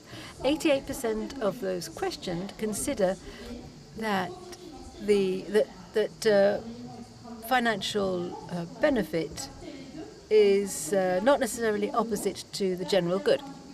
88% of people think that they can be reconcilable. That means for businesses that they can transform their business models to include notions of CSR rather, in their decision making. We have companies today are focusing more on CSR and having that integrated into the decision-making process. When we go off on a convention, we're asked how much it's going to cost, but also how much will it cost in carbon terms? What will the carbon footprint of each participant when they travel? And the final decision is a question of arbitration between the two. The best arbitration gives you your decision. And that means that we are looking in the longer term for our decisions. And the fourth and final segment of our survey said that the French people are hoping that work is going to be organized in a different way. At the end of lockdown, it was hardly surprising, because a lot of people have been working from home with quite a lot of flexibility, and quite a lot of people enjoyed that flexibility. But for it all to work in the long term, then you need to question your managerial culture. And so change is needed there with a different mindset. So there's a lot of stronger porosity between the personal life and the professional life, because the lines are blurred. And there's also a role in guiding youngsters. The average age at our company is 29. So we really do have a responsibility to guide them in their first experience in the world of work. And that involves setting limits. We organized a few months ago a month of tranquility. That means we stopped all unnecessary emails about all kinds of things. That wasn't just we did that for a month and then we went back to normal. The idea was to change the way we go about doing things and start thinking about things, and it nurtured new ways of communicating, which is less systematic. So now you think twice before you hit that send button. Final component, this is value sharing, which is a very complex subject and needs to be worked on so that we can all get to grips with that. This survey says that we will all have to become bilingual in financial and non-financial language. whereas we were only talking in financial terms prior to that. Thank you. Well done. I'm going to hand the floor now to Thierry Martel, who is General Manager of Groupama. Hello, everybody. Of course, I'm miles away from Milton Friedman's approach, as we mentioned earlier on, because we are a mutualistic fund. We have a different view of capital, although we do have to suffer these competitive markets. A mutual company is not going to remunerating its stakeholders with dividends. There is no capital. We don't start off with capital. That's the end position, if you like. It's the result of what we've managed to build up over the years. In a mutualistic company, capital is shared by all, and it's made available to the collectivity and can be used to innovate, to prolong the life of the organization and its services. And that there are two very major consequences of that. First is that the value that you create is shared between clients who are also shareholders. They're involved in governance, and they are the guarantee of a good ratio between quality and price. And we have the workers as well. We have a generous social model, and we aim to be responsible employers whilst overseeing the commitment of our employees. The value which we create corresponds to a reason for existing, which is the very reason that we exist for. Mutualists gather together around a determined goal. It's an approach which is bottom-up, not at all top-down. And the bottom-up approach has always meant that we have to be responsible in terms of solidarity and impact, and we have to report on that. In real life, this social responsibility comes up against two hurdles, which are beyond our control. The first hurdle is the conflict which can exist between a company's profit and some peripheral factors. We, for example, at Groupama, are there to enable as many people as possible to build their life in all trust, and we are based on communities that help each other. This is a reason for existing which is very broad, it's very engaging, but it doesn't cover all stakes. And so there are some blind spots in our parameter. Let's say the way in which we invest our assets, which are not part and parcel of our reason for being, and the way in which we repair when there are claims, what is used and what is put to one side. So this is all part and parcel of our ambitious CSR. We often come up against competitive markets where there are specific laws. So our members are going to pay over for the services which we are providing, whereby they have to live in the real economic world. So I think the only good, right thing to do is we have to mix up constraints and encouragement. So we have the carrot and the stick, if you like. I'm absolutely sure that rules and regulations must stimulate innovation. Rules and regulations must also always be looking for the best compromise between what is desirable and what is possible in time. And let's not forget that the goal of all business is to survive thanks to growth which is realistic. Without a growth objective, the enterprise has no motivation left, and it isn't thriving in economic terms or social terms. However, in my mind, there is no doubt about it. Sustainable development is impossible without a sustainable environment. This is no new idea. Henry Ford, back in 1920, he said that a business had to make profit, otherwise it would die. But if you try to make a company work only on profit, then it will also die because it will no longer have any reason for existing. So let's be clear. Rules and regulations and entrepreneurship are not antagonistic. They just have to come to a nice kind of contract. So how many major principles are smashed as soon as they are difficult to implement? Coal is a current example. There are 3 limiting factors which are classical when you talk about social responsibility. The first is our inability to examine a process from one end to the other. Also, we are focusing on short-term problems. We'll just hope for the best for the long term. Someone's always said that there's no problem that the Americans cannot solve as long as it is profitable. And behavior is another question. One gesture which might be okay for an individual is no longer acceptable if there are billions of people making that gesture. I think we must never forget that most of the problems that we are faced with today are just the consequence of problems, of the solutions to problems that arose in the past. So we have to try and find that tricky path in between durability and acceptability. When a company's results are negative, that's never the desired outcome. They can be the product of the provision of vital services, such as farming, for example, and we are particularly keen on farming. It's not a question of shrugging off our responsibilities.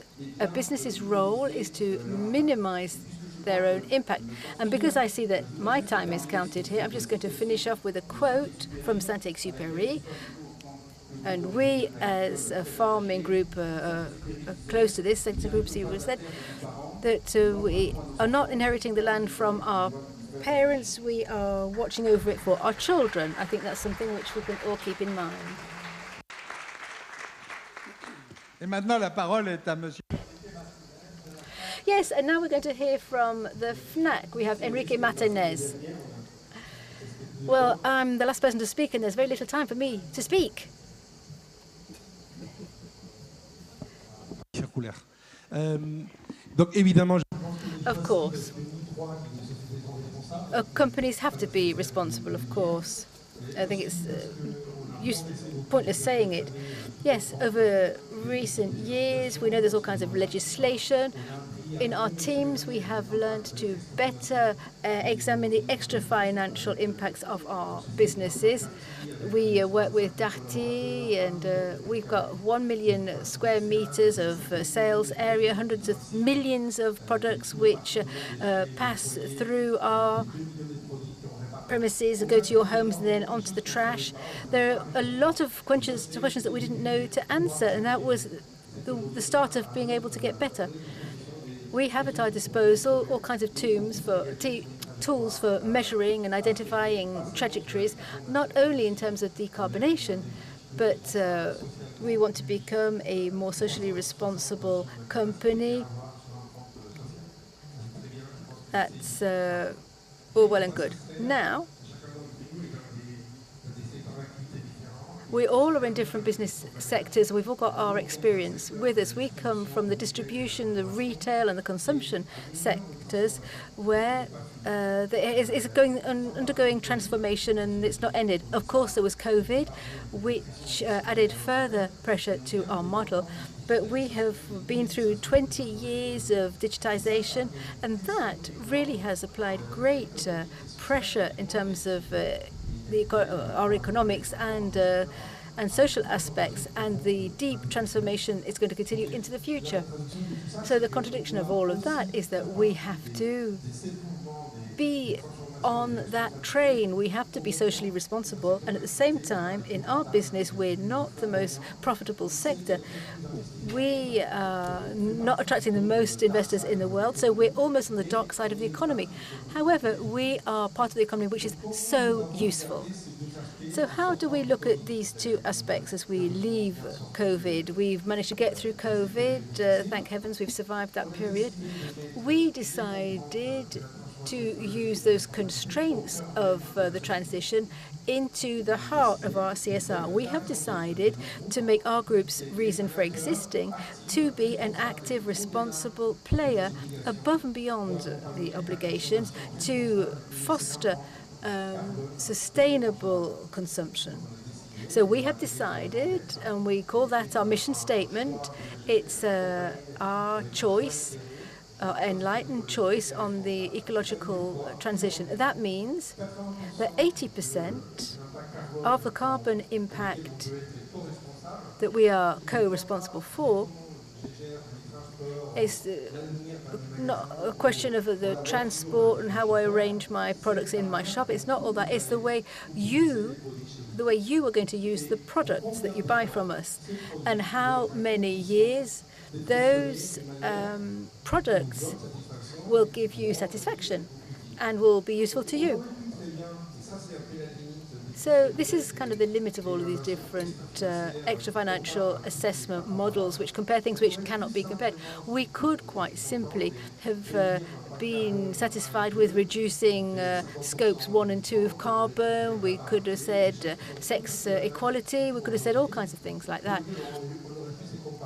And we would have invested in those fields and we would have been the champions. That, however, would have been extremely contradictory with all of our social commitments, because everything we sell has a huge impact. So we are far from having learned how to measure impact on society, and these extra financial criteria are kind of limited, as we've already said. But I think we have a lot of work to be done. We have committed to this transformation, and once again, we are going to have to put our business model at risk. We may be selling fewer products because we're going to repair products more.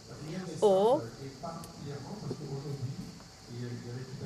earlier on, there was an interesting session on the labour market, but the market has not created the conditions for these transitions. There's a huge challenge there, and we won't be able to do it all on our own. Although we've trained 1,000 technicians to repair products, but that's just a drop in the ocean of everything that society has to do to support this digital and ecological transition. I think that thought must be given to how business sectors, which may not be the most profitable, how they are going to contribute also. There's a key component, that is to make these units of competitiveness and profitability identical. You can't compare your company with a company that doesn't have the same obligations. It's just not possible to do, because that would bring into peril all of society. It would threaten the existence of society. And so we have to make sure that the playing field is as flat as possible for everybody. And I personally am also suspicious about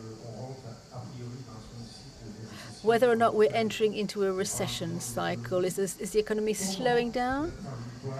And what kind of trajectory will decarbonation have? So you can start off in a period of growth. It may survive the crisis. So the shareholders who have pushed us to move along this CSR avenue, are they going to accept the cost that incurs? Thank you very much. And to conclude, the floor is to Virginie Morgan, Director General of ERADEO. Good afternoon, everybody. So for those who don't know ERADEO, it's a good link with Enrique's question. We're investors, we're shareholders of several corporations in France and Europe, and if Enrique worked with an investor like ERADEO, the answer to his last question, but it is a listed company, so the answer would be yes. Yes. Congratulations, and I'll give you facts on our commitments rather than just talk. To shed a new light on what was said this afternoon, for me, ERADEO's commitment was the bring together of a new sense of awareness and conviction. Awareness, well, it dates back to more than 15 years ago, was the seriousness of the situation in which we are. What have you climate, the reports of the IPCC, nobody looks at them anymore. We have 3 years to stabilize the situation, and 8 years to reduce by 45% the gas emissions.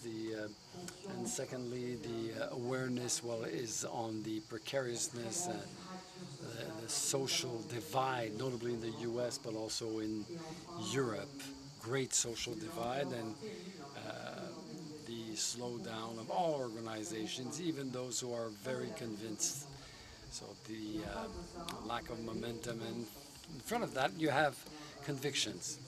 One thing that is absolute certainty, I'm a woman of conviction. When you read studies, the recent studies, you've known for a long time that we are better by being diversified, whether when you talk of gender, social origin, cultural origin, you take better decisions with the diversity of people involved, and our performance are better. And second conviction is the leaders that will move faster against social inequalities will be the big winners in the years to come.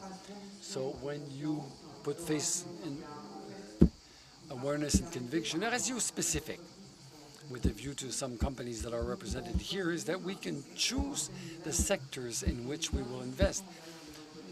What we invest, every 5 or 6 years, we can totally change what is Eurazeo at time T. And today, after 10 years of conviction, awareness, you see us with a balance in our investments where 80% of our investments are done to back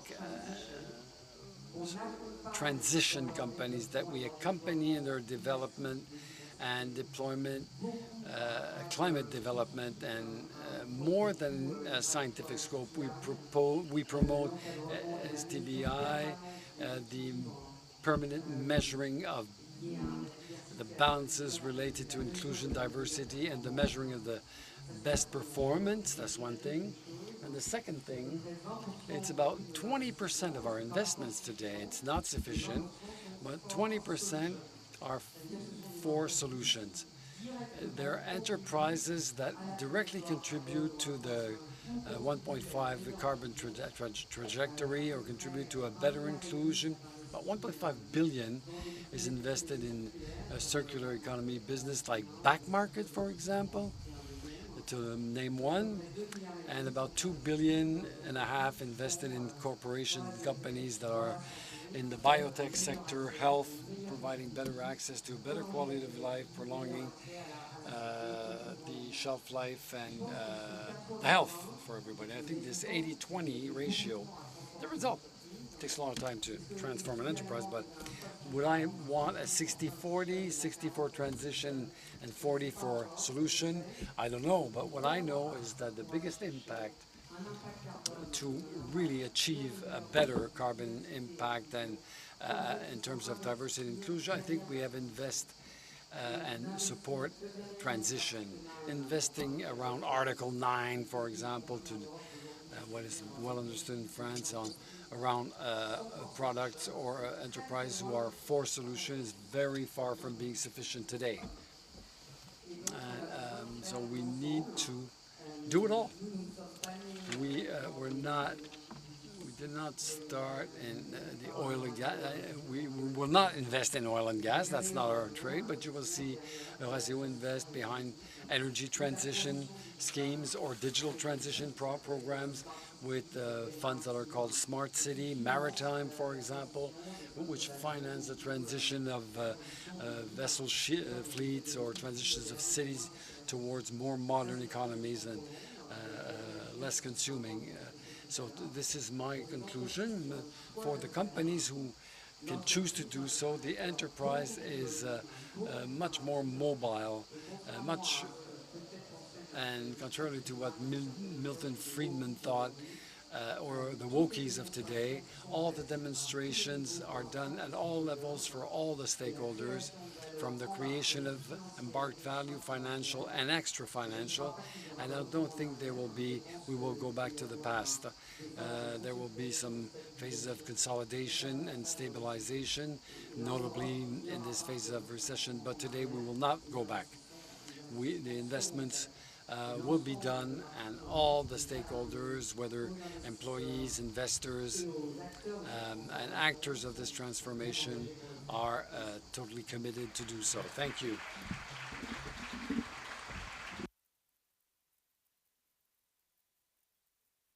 Thank you, and I hope you're right. So to start the debate between us all, I'd like to ask the first question, double question. Do you think that by giving all the power to the shareholders in an enterprise, it's possible to reach the CSR objectives, or should we change this kind of capitalism and trade this capitalism for a stakeholder capitalism? And what stakeholders are we talking about? So who wishes to answer the question? I can start. It's not a definitive answer here. The answer is no. We cannot count on the sole enterprises. Democracy is broader than that. And so when we say that laws are imperfect and that regulations are imperfect, it doesn't mean that the states do not have an important role to play. And when we talk of energy transition, we talk about the need of speeding up the transition to renewable energy. These are not only private investments, they are also, in a great part, public investments. So we have to rely on each other to achieve this. And so we have to go beyond where we stand today. We started with an idea where the shareholders respected the law. But we realized that we had to take into consideration the environmentalists, the society, and all this has to be recombined. But they don't have the power in the enterprise, those other. I think you're a bit harsh, huh? A bit tough. You're a bit tough on shareholders. I consider that in Europe, for example, the shareholders are the first to encourage enterprise to be more socially responsible and committed. A lot of companies have become Bicorp, and they declared their mission statement. In the meetings of the boards, they passed the resolutions that were not compulsory on commitments related to their core business. In the sense of ESG, all of these resolutions were voted at 99.8%. The shareholder has a power, not as important as you said. The shareholder in Anglo-Saxon law has a lot more power. In France, notably French corporations, the management, employees have a role and significant power to bring the company, whether financially or extra financially, towards the conquering successes with the full support of shareholders. Well, yes, they wanted to stop you from talking. It's censorship. We had a discussion before coming on stage.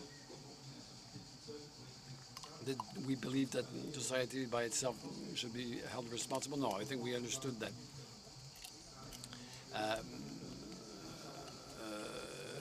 No. What I was the one who said the performance is not incompatible for shareholders. It's necessary. The responsibility to guarantee the performance of shares. So that has to be demonstrated with figures. Beyond words, you have to make sure that people understand that a company that is not responsible will not have access to the capital market, but also to talents, and especially the young people. They're very demanding on how we project ourselves in this new society, very demanding on the actions we have today in the CSR. If you don't have capitals, if you don't have teams, well, you're not going anywhere. So I share this. For me, the shareholder is the state. But the responsibility and the CSR is very much supported by the state with missions. The governance of enterprises very strongly encouraged to work on this CSR. When you're a member of the board, you see how these topics are strongly addressed, and the parties, the youth. You were talking about the young people. The youth want sense, meaning. If you don't give meaning to what you're doing, you won't attract them. And our clients also, our customers, are looking for meaning. When people choose the train because it's more decarbonated, well, then it's a choice of, it has meaning. And our funders, our shareholders also want us to be exemplary. And so the state is very strongly committed on that, but I'm convinced that it's all the enterprises today that are, let's say, committed. Who cares about Friedman? He's not there to see it, but companies who have shareholders, as myself, I don't have shareholders, but as an institutional investor, I think we could be the driving force for change, because we will have, we are accountable, and how we invest our funds will be a determining factor, and also the regulations will use institutionals to shift, make the enterprises shift. And when you look at the mass it represents, we will have a very important play, us institutionals, in this change. So to conclude this little debate, I'm thinking of a great economist, Albert Hirschman, who wrote a wonderful book, Exit, Voice and Loyalty. And he shows in this work, in this book, the importance for economic agents, for citizens, for the trade unions, shows the importance of the voice, the importance of claiming, of saying, of making pressure, saying, no, it's unacceptable. And that's what explains that the customers can abandon a company which doesn't have a virtuous behavior. And I think it's very important. We see today the importance to recruit talents. You talked about that just earlier. To what extent young people will join a company only if this company is virtuous.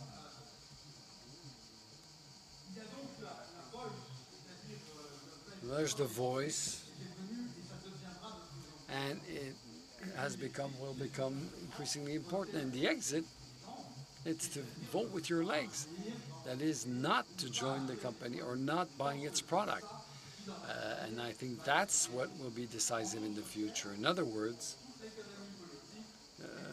political economy was designed on a basis, and that is egocentricity of individual, egotism of individuals. Everything was built based on that. And after that, the idea is to know how you can reconcile these interests that should lead to the war against everyone. But this said, it's a false hypothesis insofar that we know that the behavior of individuals can be based on sympathy. And the founders of economic science, in fact, put an accent on these two aspects. But nevertheless, we need to take into account egotistic behaviors. And the problem is to find the means to bring these behaviors to a new way of thinking where the society will be satisfied. And the state is very important because it enables to organize this coordination of interest, and not necessarily think about punctual intervention, but it's the government's responsibility to ensure the convergence of interests. I'll stop here because it's I was violently asked to stop this conference, but we have this session. But we have now 2 minutes for Q&A. One question on sympathy, empathy. Oh, okay, we're done.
Bonjour à tous.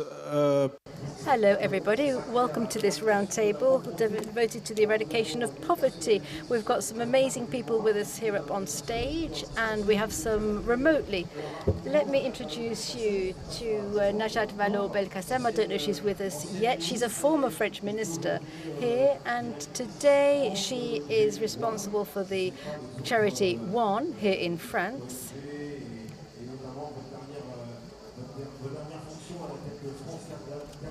You were also at the head of France Terre d'Asile, weren't you?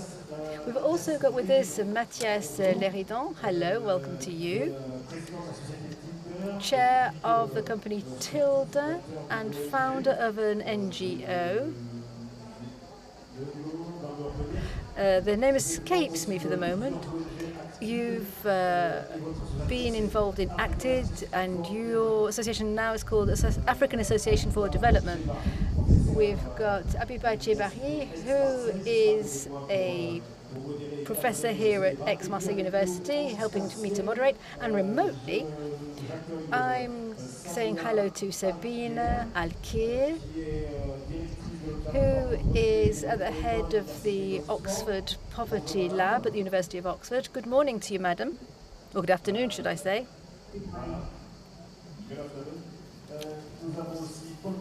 We also have with us Paul Collier, who's a professor of public policy and economics at University of Oxford, who has written an outstanding book about poverty in 2007, which is a reference book now. And we also have with us from Vietnam, Mr. Can Van Luc, who's the head economist at the Vietnam Investment Bank. Good afternoon to you, sir.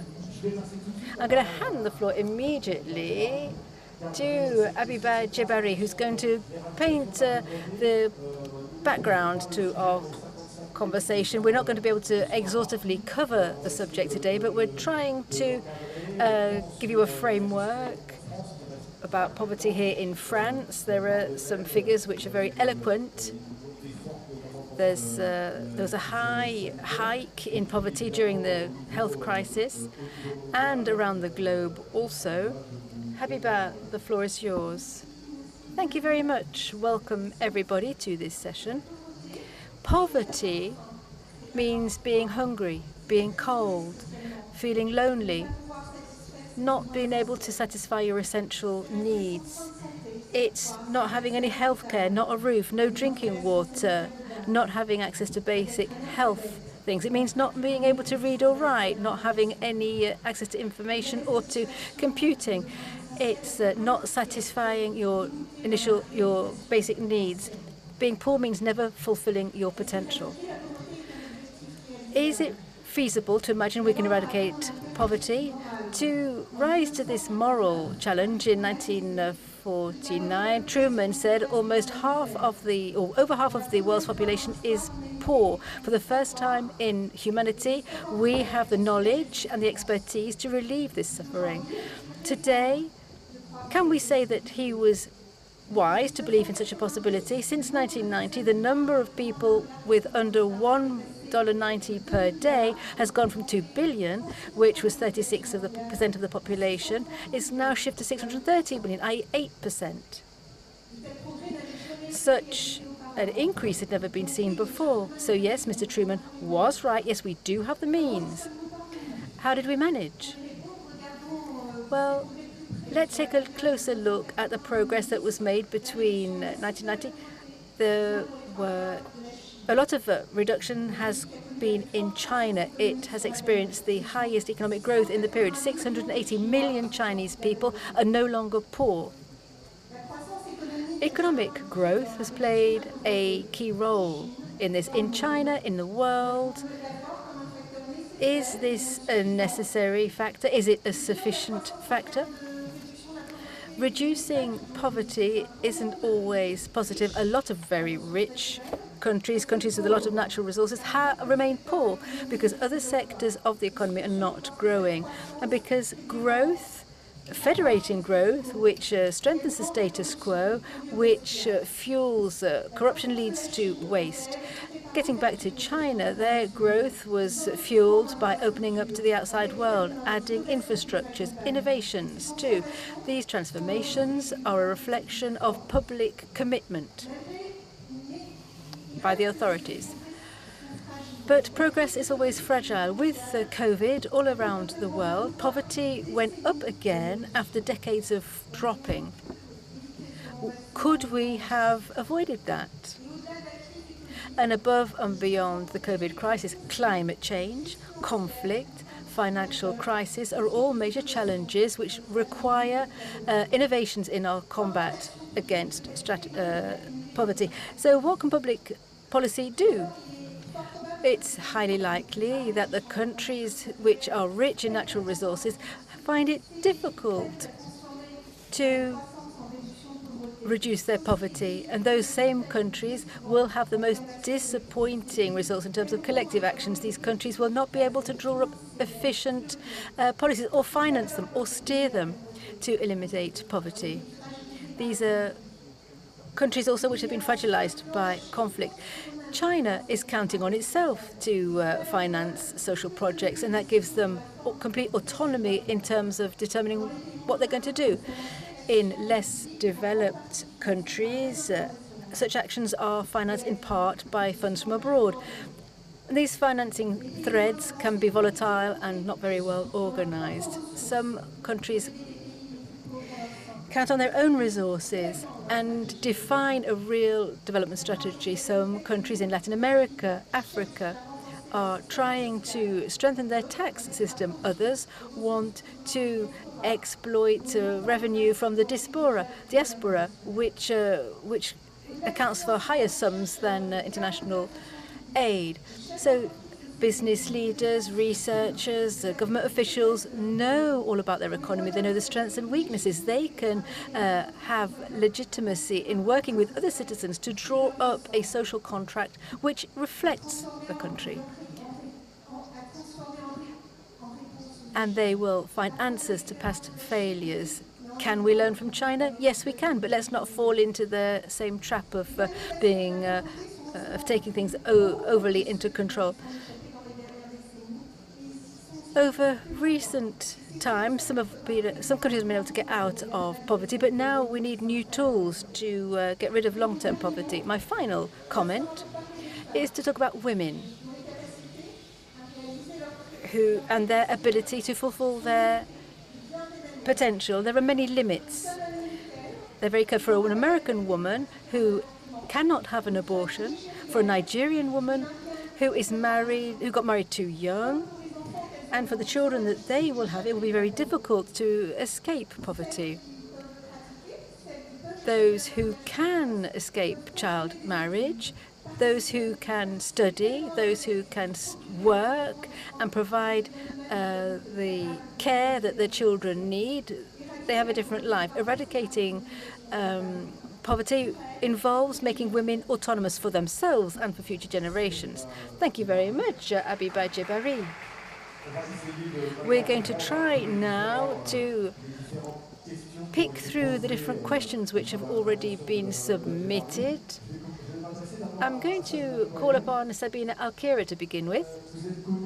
You are well known for your work on the multidimensionality of poverty. There's the Poverty Index, which dates back to 2010, which was taken into account by the United Nations. So we know how to identify poverty. We know how to target the poor. But how does that help us to find the resources better to define policies to eradicate poverty? Thank you so much. As Habibi said, poverty has many different aspects. There's a monetary aspect for sure, not having the money to buy what you need. But then there are also these different kinds of deprivations that strike the same person at the same time. Lack of education or housing or work or healthcare, or even safety from different kinds of shocks. And these can be put together into a multidimensional measure that looks at the particular deprivation profile of overlapping, interlinked deprivations the same person or household experience at the same time. And that's important because this session is about eradicating poverty. So the first question is, what is success? And success is not having monetary poverty and also unraveling multidimensional poverty. So measuring both and using both as barometers of progress is important. As our late and beloved advisor, Sir Tony Atkinson, said in his last book on global poverty around the world, the important thing and the distinctive thing about poverty measurement for economists is that these measures have to be linked to action. So I'm very happy for this event and for making the links. I'll say 4 things. First of all, if we look at the data, it is possible to make strong progress and to eradicate multidimensional poverty. China has come up. The concept and measures of poverty that China used since 2012 have been multidimensional. But in a comparable measure that we do with UNDP for nearly 6 billion people, where 1.3 billion are poor, some countries have eradicated acute multidimensional poverty, like Serbia, Turkmenistan, North Macedonia, Kyrgyzstan, and Georgia, all with data pre-pandemic from 2018 to 2020. And yet in other countries and subnational regions, it affects over 90% of the population, including in middle-income countries. But a couple points of good news to give examples. One is that of 80 countries covering 5 billion people, in 70 of them, there was statistically significant progress in at least one period that we cover in our database. And of the 20 fastest countries to reduce poverty in absolute terms, 14 were in sub-Saharan Africa and 3 in South Asia. So progress, including from the poorest countries, including low-income countries, is possible. Indeed, the fastest country to reduce multidimensional poverty was Sierra Leone, 2013 to 17, during the Ebola pandemic, when it came down from 74% to 58% of the population. The next fastest, Togo. The third fastest, Ethiopia, 2016 to 2019. So progress is possible. Is it possible at scale? In India, in a decade 2005-6 to 2015-16, 270 million poor people came out of poverty in a multidimensional measure. And furthermore, the poorest states, Bihar, Jharkhand, Madhya Pradesh, Chhattisgarh, had the fastest progress. The poorest groups by age of the children had the fastest progress. The poorest caste groups, scheduled tribes, scheduled caste, produced fastest, and the poorest religion, Muslim. So that was a catching up. So those are examples to energize, but they're all pre-pandemic. So what can be useful in this period is to use monetary and multidimensional poverty measures as tools to guide action.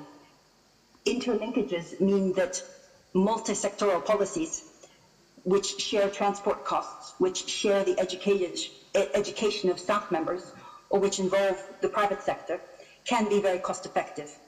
And having a database that is interlinked at the level of the household provides a lot of information about packaging so that in the same fiscal resources, the impact on poverty is higher. And there are many examples of that we don't have time to go into.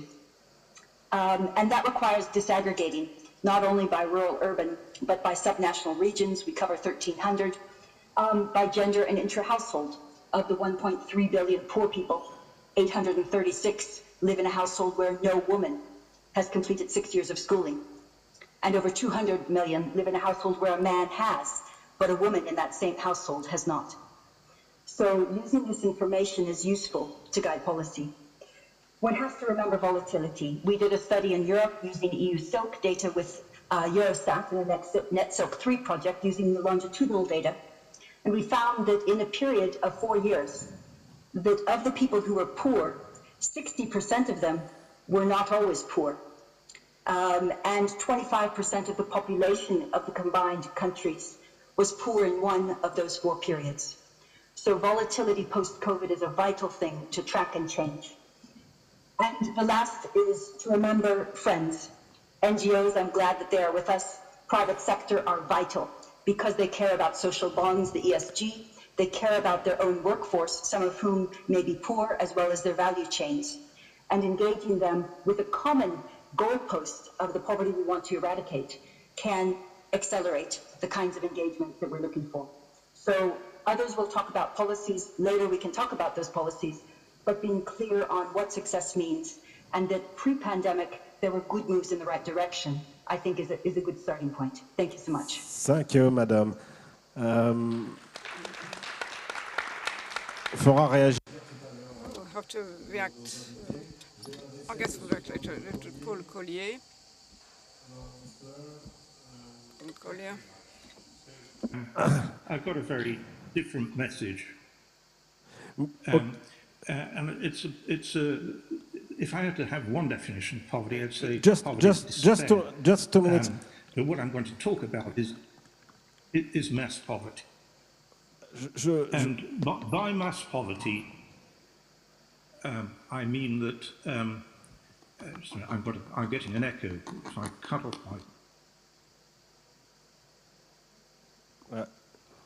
On a un problème de connexion, on va peut-être changer. So we have a connection problem.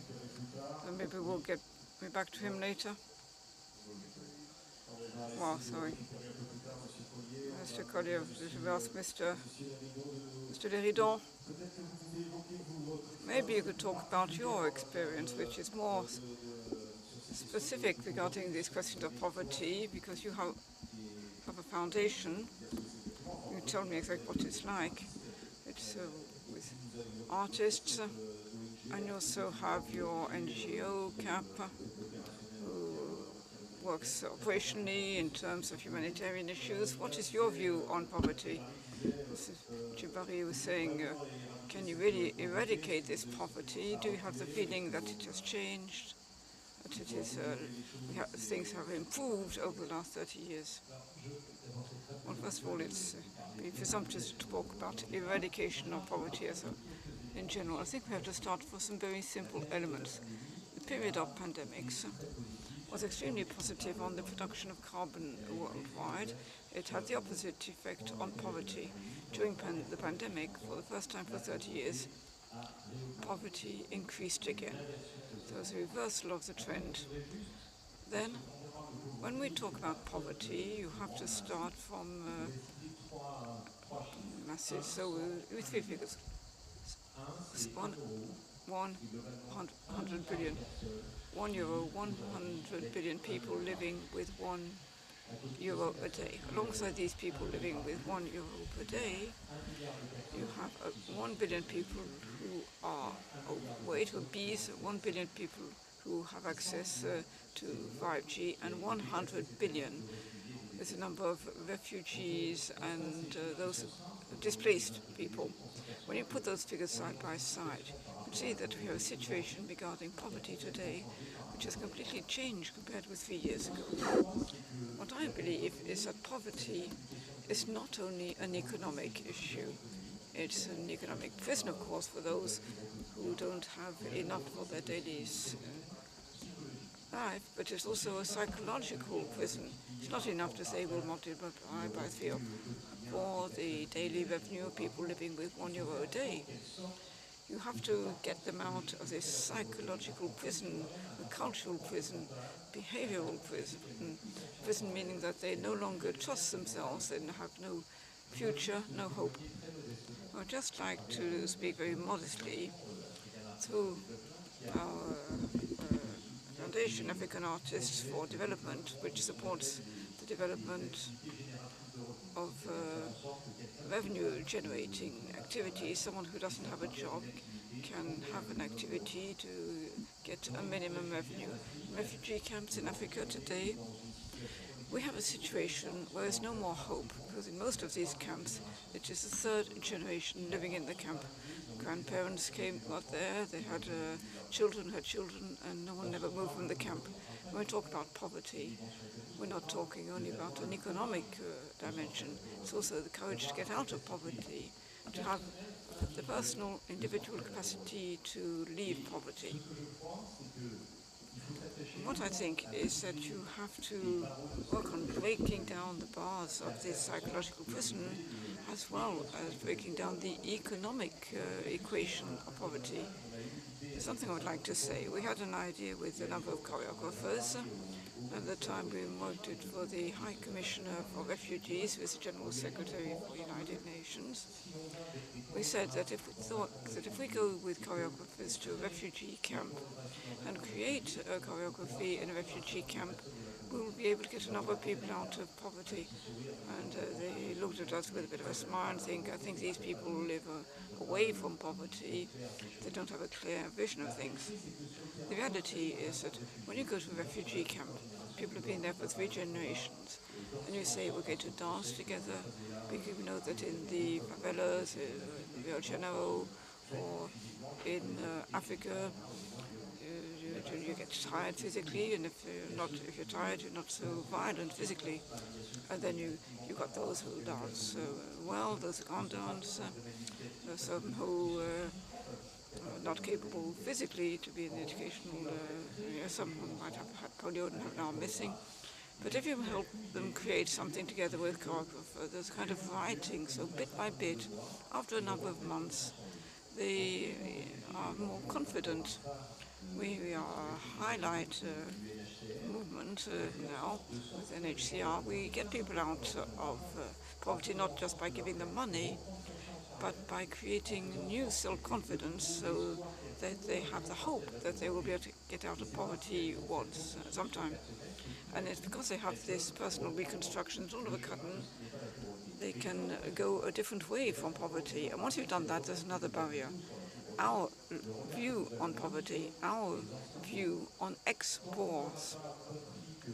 Until we have understood that the 1 billion people living with €1 a day worldwide are people who will be active for the humanity of tomorrow, active in a financial way, people who will be used to build the future. When you see that it is something just passive, you will never be able to eradicate poverty. Thank you for this hope. Belkacem was saying, the French director of ONG One, which battles extreme poverty. In the train, I was reading the Echo this morning, 71 million people went into poverty in 3 months' time, probably because of the Ukraine war added to the COVID crisis, which is far from finished, particularly not in the countries where vaccination is very limited. It's added to the climate crisis. How do you view this poverty? Do you think that we can still battle with multilateralism against this poverty? You've been in politics, you've been part of a government who believed in multilateralism. Do you think it's still possible to fight this constantly existing poverty, as we see with all these total figures? Oh, good morning, good afternoon, everyone. Thank you for the invitation. The introduction only was great about that, because I think it's good to start by reminding us that things have been possible over the years. It's good to remember that, as you said, since the 1990s, we had on a downward slope in terms of poverty in a considerable way, and which is why we feel bad today because of COVID, or even before the Ukraine, to see the figures rising like this, 150 million more since the beginning of the COVID pandemic who have fallen into extreme poverty. This is the first time since the 1990s the figures have been on the rise. Once again, is it possible to fight extreme poverty and get the populations out of it? Yes, we have shown it was possible, beyond poverty as such.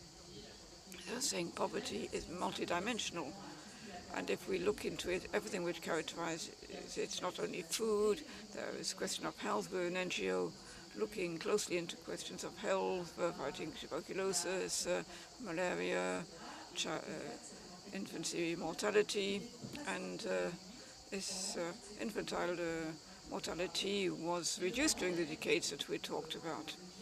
And let me say it here, thanks to the existence of a World Fund set up.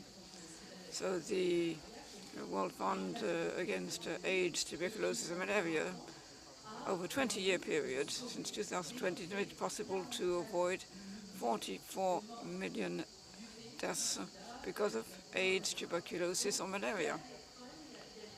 So there are things which objectively are noticeable and should give us hope. And we realize when we do this work that we can't just ask countries to sort themselves out. Some were saying, I don't know, you or the lady, saying that there are some countries who are so deep in difficulty, particularly in sub-Saharan Africa, a step is too high. You can't imagine that is with internal growth or private investment. As we were saying for China, that it can be solved. So we need international solidarity. And there can be several forms that either bilateral, a country like ours, deciding for so many reasons to support another country, or I must say, more efficiently in multilateral ways, with coordination of the efforts from the wealthy countries, international institutions and world banks, because you have to talk about the World Bank, the IMF and so on, will provide answers as numerous as the problems. We have to see that with the COVID crisis, a number of economies of developed countries are in a difficult situation because they have to reimburse their debts, and this means that they cannot devote their limited public means to supporting health, education, or their population. So decide to relieve the debts of the poor countries cannot be a unilateral country taken by France on its own. It has to be a multilateral decision, and this could lead to results. I don't want to take too long, so I'll get back to this later, but I would come back to what Matthias was saying earlier, this question of figures 1 billion. We cannot expect everything from the public authorities.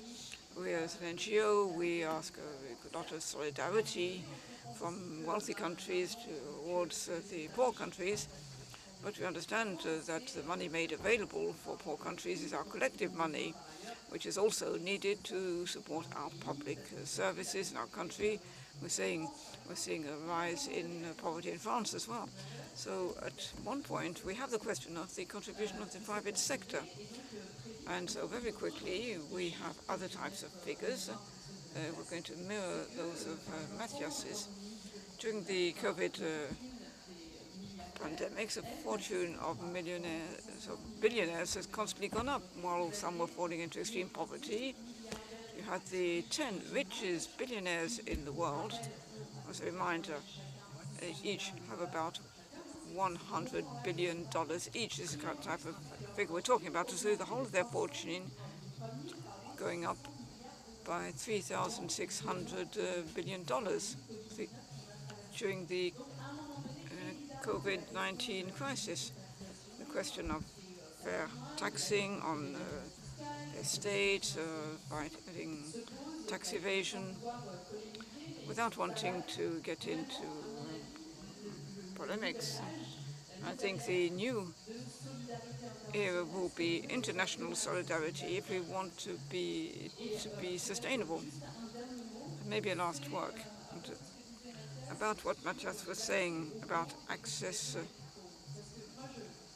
to the poorest people. Let me tell you what happened to me in a refugee camp in Katmuna in Kenya, the largest one. To my great surprise, it wasn't art, it was sport. I realized at one point that there were football competitions organized. Kakuma is a camp with refugees coming from all the countries around Kenya. Many of them are in a situation of crisis, and so you had a lot of different populations.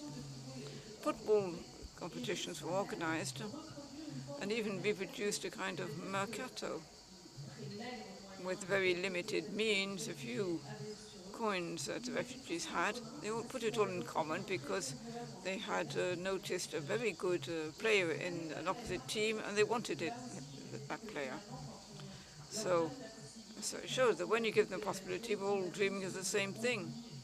We also want to see this appetite for what is beautiful, for aesthetics, for sports, for everything which makes us a little more human.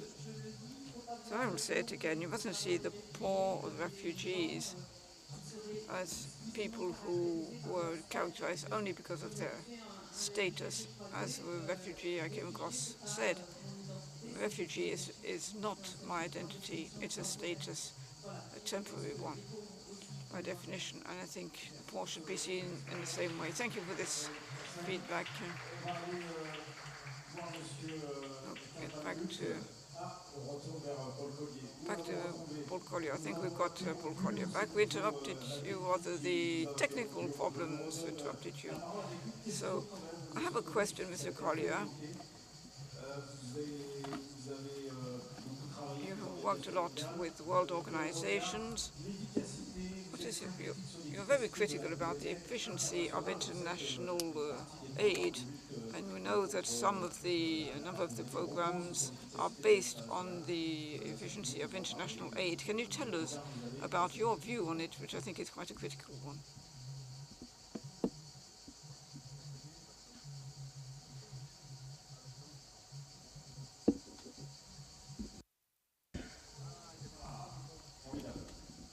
You can hear me? OK.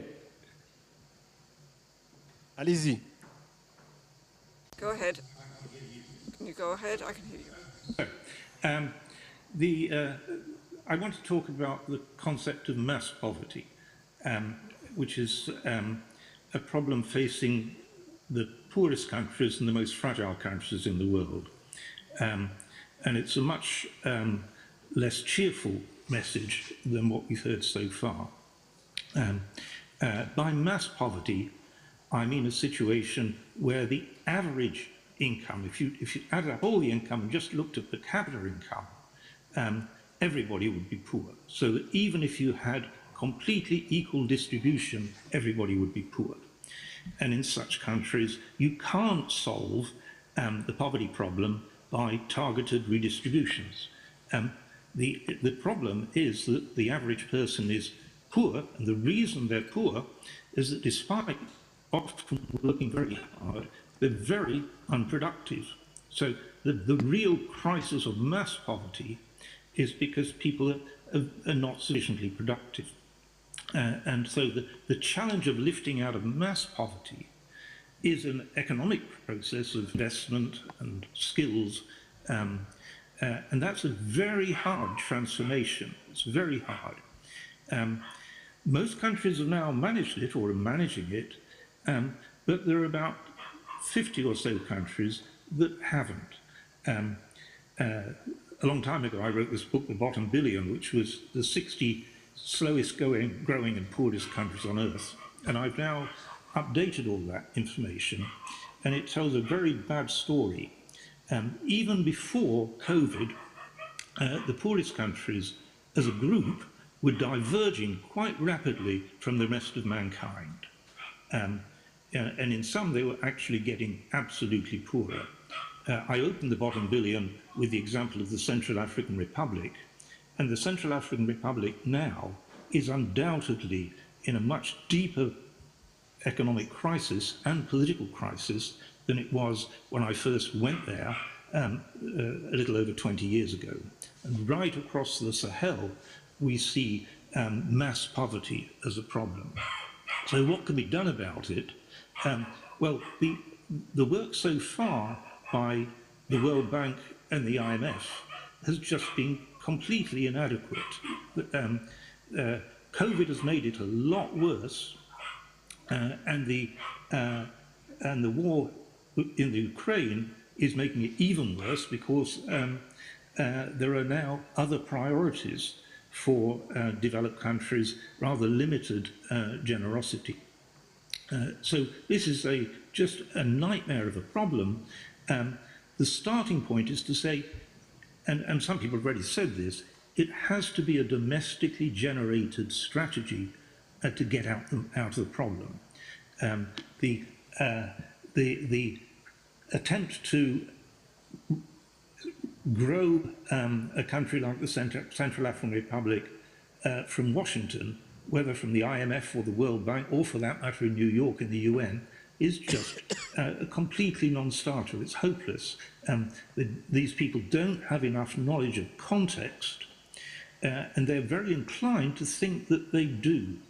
And so there are long lists of policy priorities imposed by IMF and the World Bank. IMF is now finally getting the message that that's not a good idea, because so many of its programs in poor and fragile states were failing. Something like 7 out of 8 were failing to achieve their objectives. So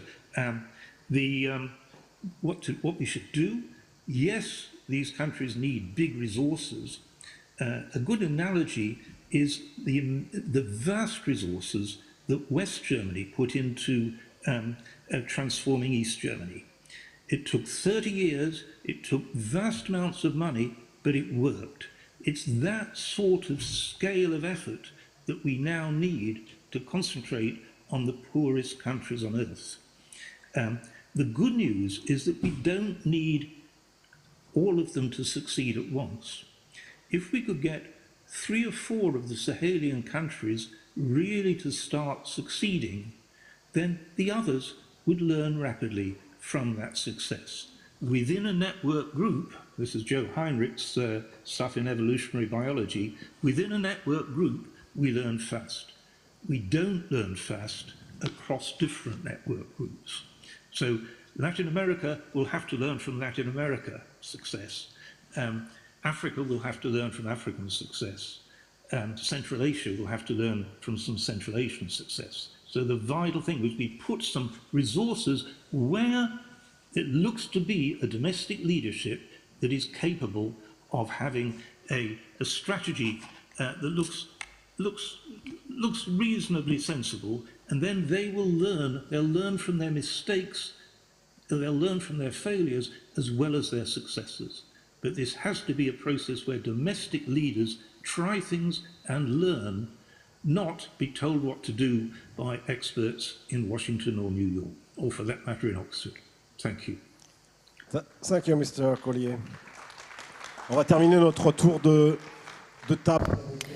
So we're going to finish our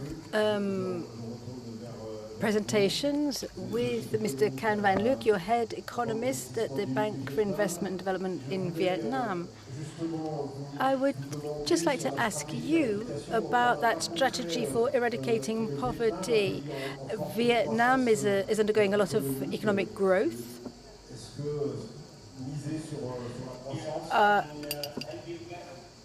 Can you hear me? Ma question, Monsieur Van Luc.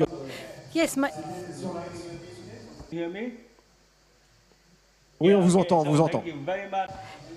Yes, we hear you. Inviting me to talk at this very wonderful forum. Within 5 minutes, I will try to focus on 5 main points. Okay. Number one, I will talk about how far Vietnam has been doing in terms of poverty reduction. So you may have heard about our economic reform in 1986. Basically, we were transforming from centrally managed economy into more market-oriented economy.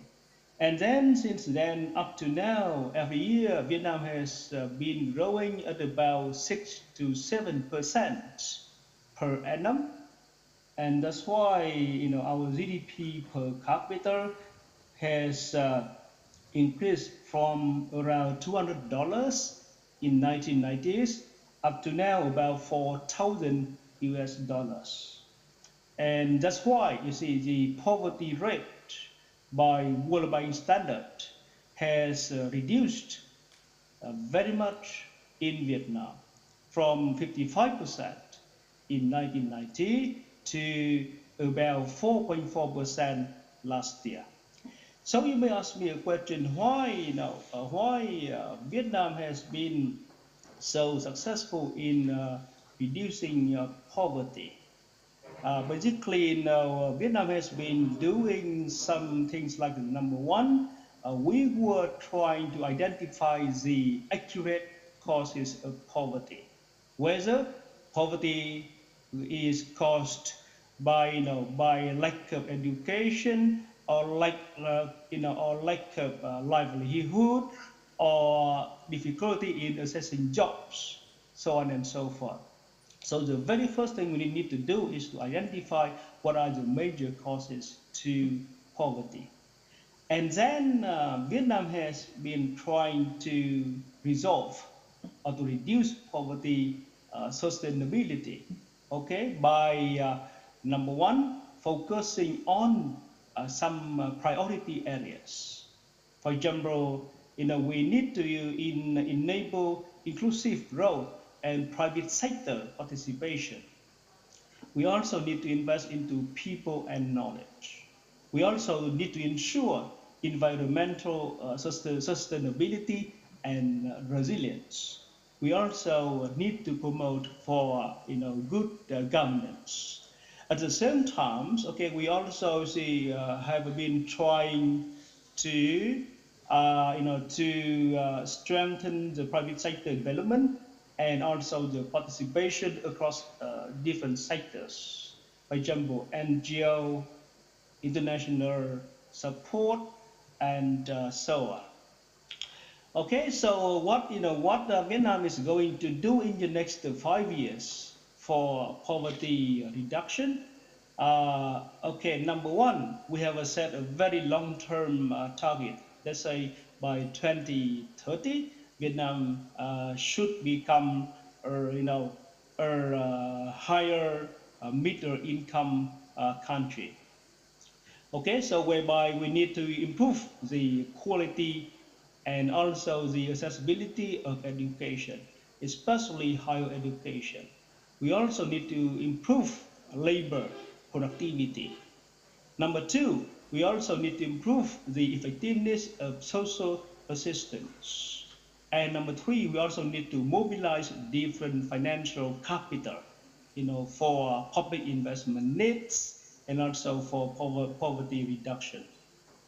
And number four, we also need to reform our administrative procedures to make it more simple for the people to get access to different services, especially the community services. And next one, we also need to expand international cooperation, especially in mobilizing the knowledge and also TA, technical assistance and resources. Okay, so finally, what should be the international cooperation going in the coming future? I think international cooperation should be looking at number one, how we can cooperate to reduce poverty together. Okay, to avoid what we call inequality and waste. So I fully agree to Professor Paul Collier, our speaker some time ago, that we need to deepen international cooperation, but in a more effective way. Okay, by sharing good experiences like the agenda today, or by having some kind of similar network. We need to learn from each other, but the countries should be similar. Okay, and finally, we also need to mobilize different international aid without any political ties. That's also a very important point to touch upon. Okay, so having said that, I would like to conclude my talk here, and we look forward to the Q&A session. Thank you very much. Merci, Monsieur le Directeur. Thank you very much. Now I'm going to turn to Najat Valed Belkacem or Mathias Loridon if they want to come back on what they've just heard from those two other speakers about international efficacy. Yes, about what Mr. Van Look has just said about the experience in Vietnam.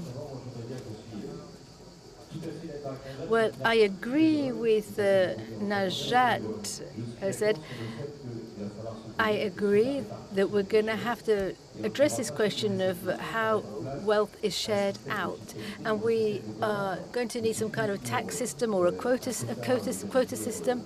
I prefer a voluntary system that translates into tax if there is no voluntary efforts. Each business and each individual can play a role in eradicating poverty. Do not imagine that it's a global system. I guess we need multilateralism, because without what we will not be able to saw away those bars from the windows of the prison of poverty. And the bars of this psychological prison, well, we can all take them down. We've seen that with tiny projects, which can have very, very big impacts. So we all have to wonder about how wealth is shared out. And all of these countries have to seek answers. If there's 1.4 billion Africans today, there's a quarter of that in Europe. The figures will triple in time, and we in Europe will be under 4 million. I think it's not possible just to live a few 10 kilometers away from each other without there being some kind of massive movement of cooperation, not leaving each country to find their own resources to get out of poverty. I think we have to invest in terms of human beings and economy and everything. We're not going to take any country's sovereignty away. We are just finding a way of working together on these subjects. The good news is that we all have a role to play. Out of the 18 poorest countries in the world, there are only 2 that are not African. So the 18 poorest countries in the world are all African apart from 2, and they're just a stone's throw from the European Union. Najat. Yes, to come back on what Paul Collier was saying, just because I'm at the head of an NGO and I advocate help, I'm aware of all the frustrations, the dissatisfactions that are around today. I agree when it's said that it's always more pertinent to carry out methods in the field with people from the field, with civil society in the countries that are the poorest, rather than impose something which has been decided in New York or goodness knows where. So I completely agree with that. And I also agree with the fact that we have constantly to question our preconceptions about what's going on in the poor countries. The best thing is to have teams out in the field. For example, when we had COVID, I was really struck to see how the media reported on Africa. Apparently it was less impacted than the rest of the world because the population was so young, etc., whereas all of our representatives in Africa were saying the exact opposite, that no, yes, we had a lot of trouble and there were no reliable systems for counting the people who had been contaminated, etc. So COVID was said to provoke 6 million around the world, but the true figure is more 15 million people, and this is the WHO giving that figure. And that's just to say that the situation is worse than we imagine. So it's also important not to make your judgment from your soapbox. You have got to get out in the field. I get the feeling that we've not got very much time left. I think there are subjects we haven't had time to brush upon yet.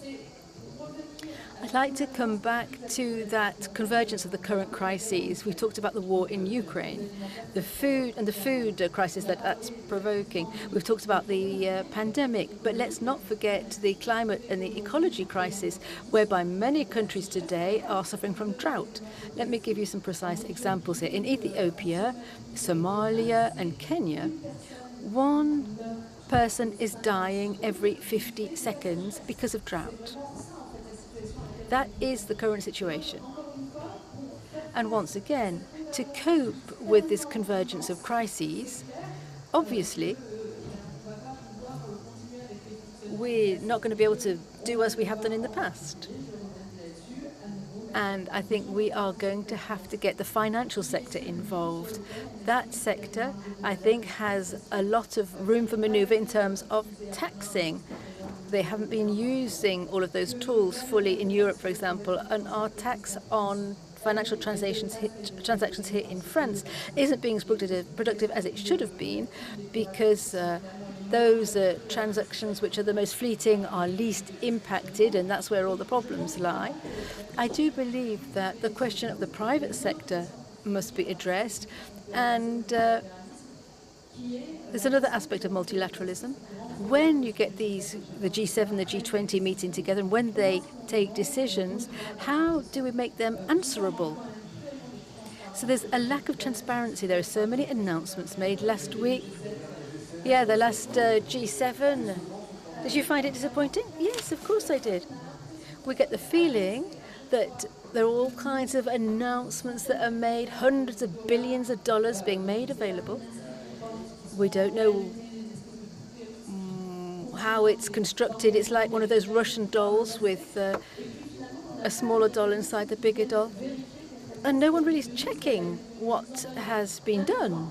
Let me give you an example. 2 years ago, or 18 months ago, we had the IMF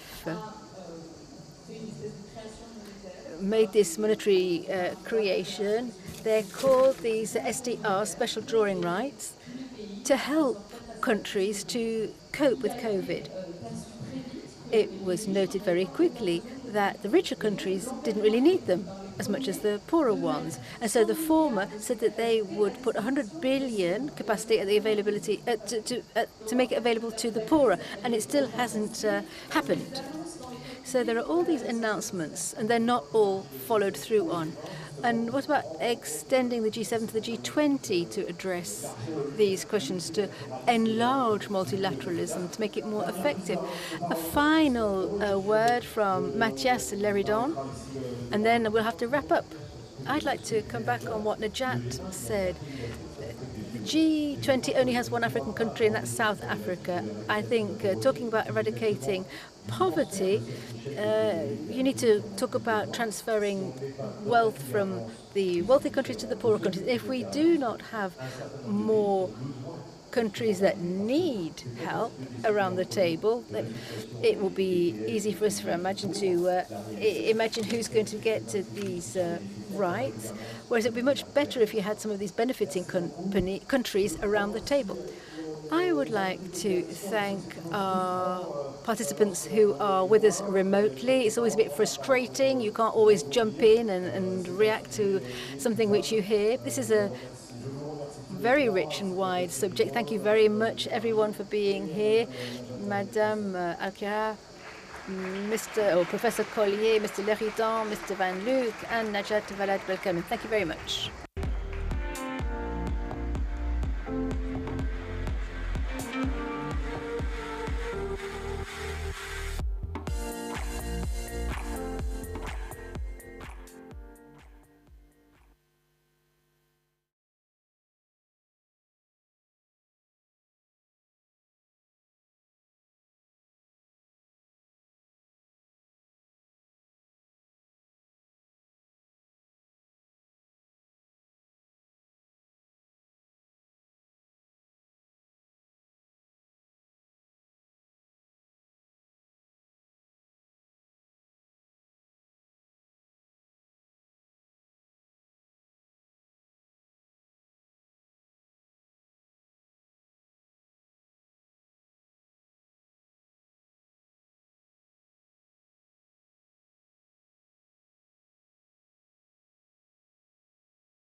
Bien, bonsoir à tous.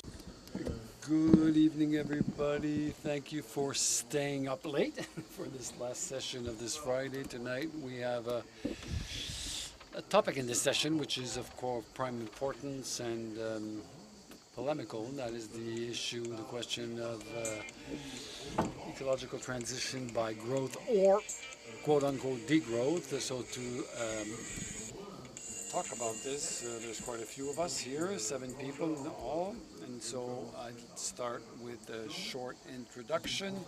Then François Diallo, the governor of the Bank of France, will follow, and then Éric Londard, Director General of the Caisse des Dépôts, Jean-Pierre Farandou, Perfect Organization, President and General Director of SNCF, M. Farandou, Michelin,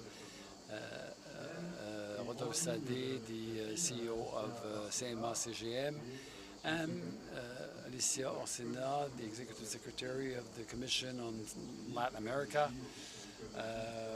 studying the economic situation of Latin America. She will give the vision of emerging economies. So I will introduce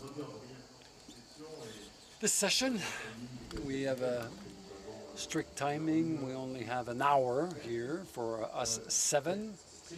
It's a question of prime importance. There are 2 versions of the energy transition through degrowth that we call judged as pessimistic. The only way of reducing in line with the international agreements is to reduce the GDP. So this version is based on the fact that today the reduction of CO2 emissions is only half of what would be needed to limit the rise in temperature of 1 degree 0.7. The idea is that we will not achieve this by other techniques, so we have to use the limitation of the GDP. This said, we need to also wonder how we proceed, how we lower the GDP. When you talk to those who support this strategy, well, it's through regulations. You regulate the consumption in transport, foodstuff, energy consumption. So there's a package of regulations, of regulating activities that restrict, that limit consumption, and with standards that aim at reducing the CO2, and the GDP is lower by because we've reduced all the consumptions in the necessary proportion. So the speakers of this evening will react to this proposal.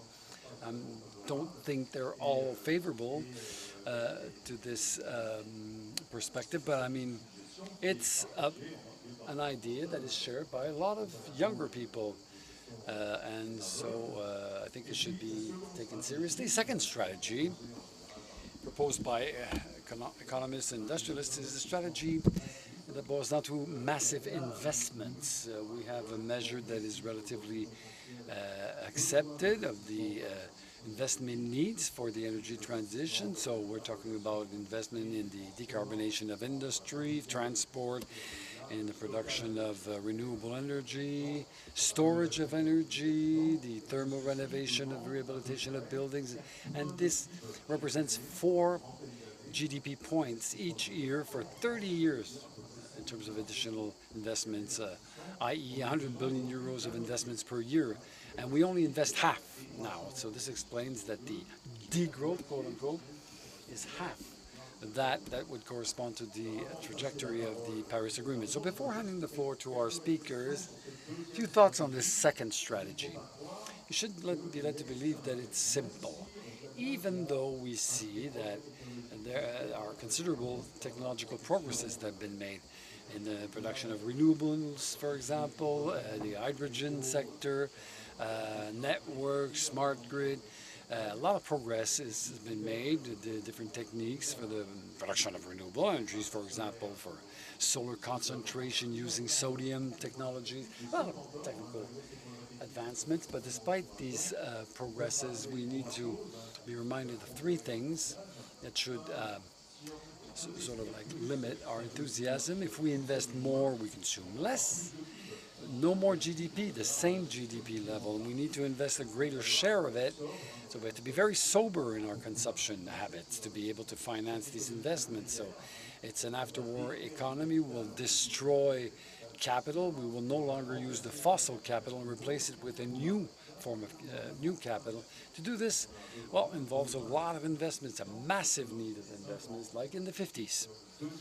And so the second topic is that it's generally accepted that renewable energies are clearly more expensive than fossil energies because it needs to be stored because of the intermittence of production. So inequalities, redistribution aspects, issues, and we see that today for other reasons, but it'll be an important topic in the political debate. And the third topic is that energy transition involves a lot of raw materials.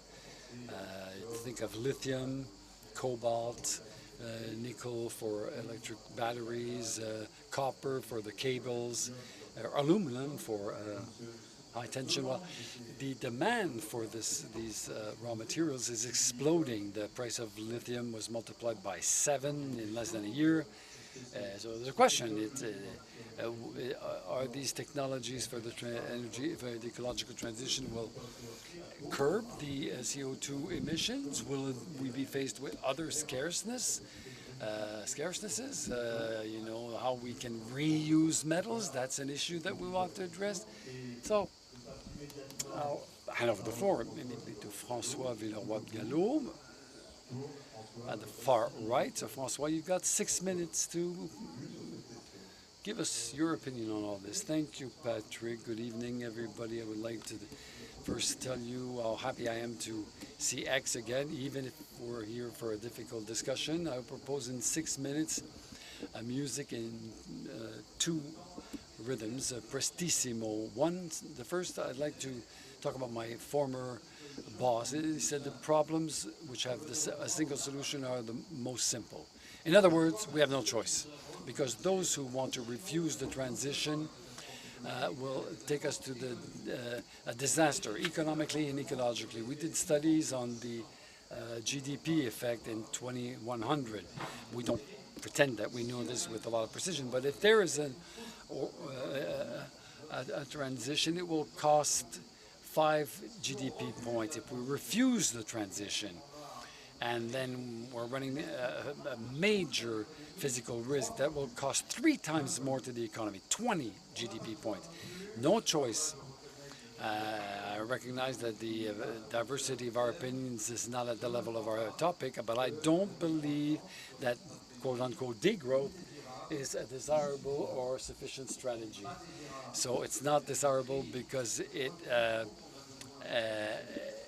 we don't have the revenues that we need to investment, increases inequalities and tensions of distribution or social violence it leads to. So it's not sufficient because it depends on the content of the degrowth and if it's associated to an intelligent strategy. If you want to say keep the same mix, it's not an efficient strategy. So there's one strategy left, that is decoupling. So economically, decoupling, I'll take the simplest ratio. You take something that translates the footprint, the carbon footprint, so CO2 emissions, and denominator is what translates the economic growth, that is the GDP. The good news is these coupling or decoupling indicators, I will take in the sense of coupling, mark a sensitive reduction of the environmental footprint by GDP point. I don't know if you have an idea of the sizes we're talking about. In the last 20 years, since the 90s, in average, the coupling dropped by 1.8% per year in the world. It's even better in Europe. In Europe, we're reducing by 3.3% per year. That's the good news, but it's very far from being sufficient. If we want to reach the net zero by 2050 at the world level, we need to reduce the coupling by 9%. So multiplied by 5 at the world level, multiplied by a little more than 2.5 in Europe. So time 2, my second movement, which doesn't come in contradiction with point 1. The second movement is that if we have a single solution, which is decoupling, it can still be complex and it can impose the adding of multiple actions, the addition of multiple actions. There are multiple challenges to take up. Patrick Artus listed a few. I will just, since I only have 6 minutes, I will only focus on 3. The first that Patrick mentioned was the question of investments. Obviously, I think we all agree on the sizes is very significant. We're talking about $1,000 billion at the world level, additional investments, but it's financeable and reachable, in particular in Europe, because we have abundant resources. I don't know if you were here when Christine Lagarde was here early in the afternoon when she talked about the Union of Capital Markets. It proves her talent, but she was applauded for that, but it can be green. We have the resources. I'm not saying it's easy, but it's easier than the other challenges I will mention. The second challenge is that there's no sustainable decoupling or sustainable private investment if you don't have a price, a tag for carbon. If you don't have a clear economic sign that it's in our interest to decarbonate. And this is a topic that is much more complex, much more difficult when you talk about social distribution. You know, the expression in France, which is the better known, is gilets jaunes, the yellow jackets. You know, everybody heard about the yellow jackets. Look at what's happening with the energy shock with Ukraine, what we do to compensate this, but it shows that what needs to be done to avoid the yellow jacket movement. There's the technique. Is it a tax, permit, the level? Is it the same everywhere in the world, or if you make differences like the IMF proposed it? But you have to have a price tag for carbon, and if it's not worldwide, well, you have to have border mechanisms in place, and there is no decoupling if there is no international global commitment. You can do what you want in Europe at the European level. I think it's very important. I will conclude with this. We know that China, with 29% of emissions, represents as much as the US plus the EU plus India together. And this really raises the issue of multilateralism. It's not in good shape. I would tend to say that when it comes to multilateralism, what Trump started, Putin continued. But I believe in the possibility of a targeted multilateralism or egocentric multilateralism of interest where everybody joins and agrees. Because on the climate, there are no winners if not everybody is a winner. I went in with the climate. I think Europe, in that aspect, should have 2 postures. That is to be make proof of entrepreneurship, ready to take risks and be the leader, because the world needs the European leadership on that. Obviously, there are a lot of risks to fail, but the only way of failing, for sure, is inaction. So let's take the risk of investing, bringing together a world coalition, and overinvest, but I think there's one sector where Europe is united and where it's in advance. And it's that domain. And I would like to share Léon Blum's quote. He died in 1951. The last sentence, his last statement is the following. Léon Blum: I believe and I hope. I believe because I hope. I think it's a good program.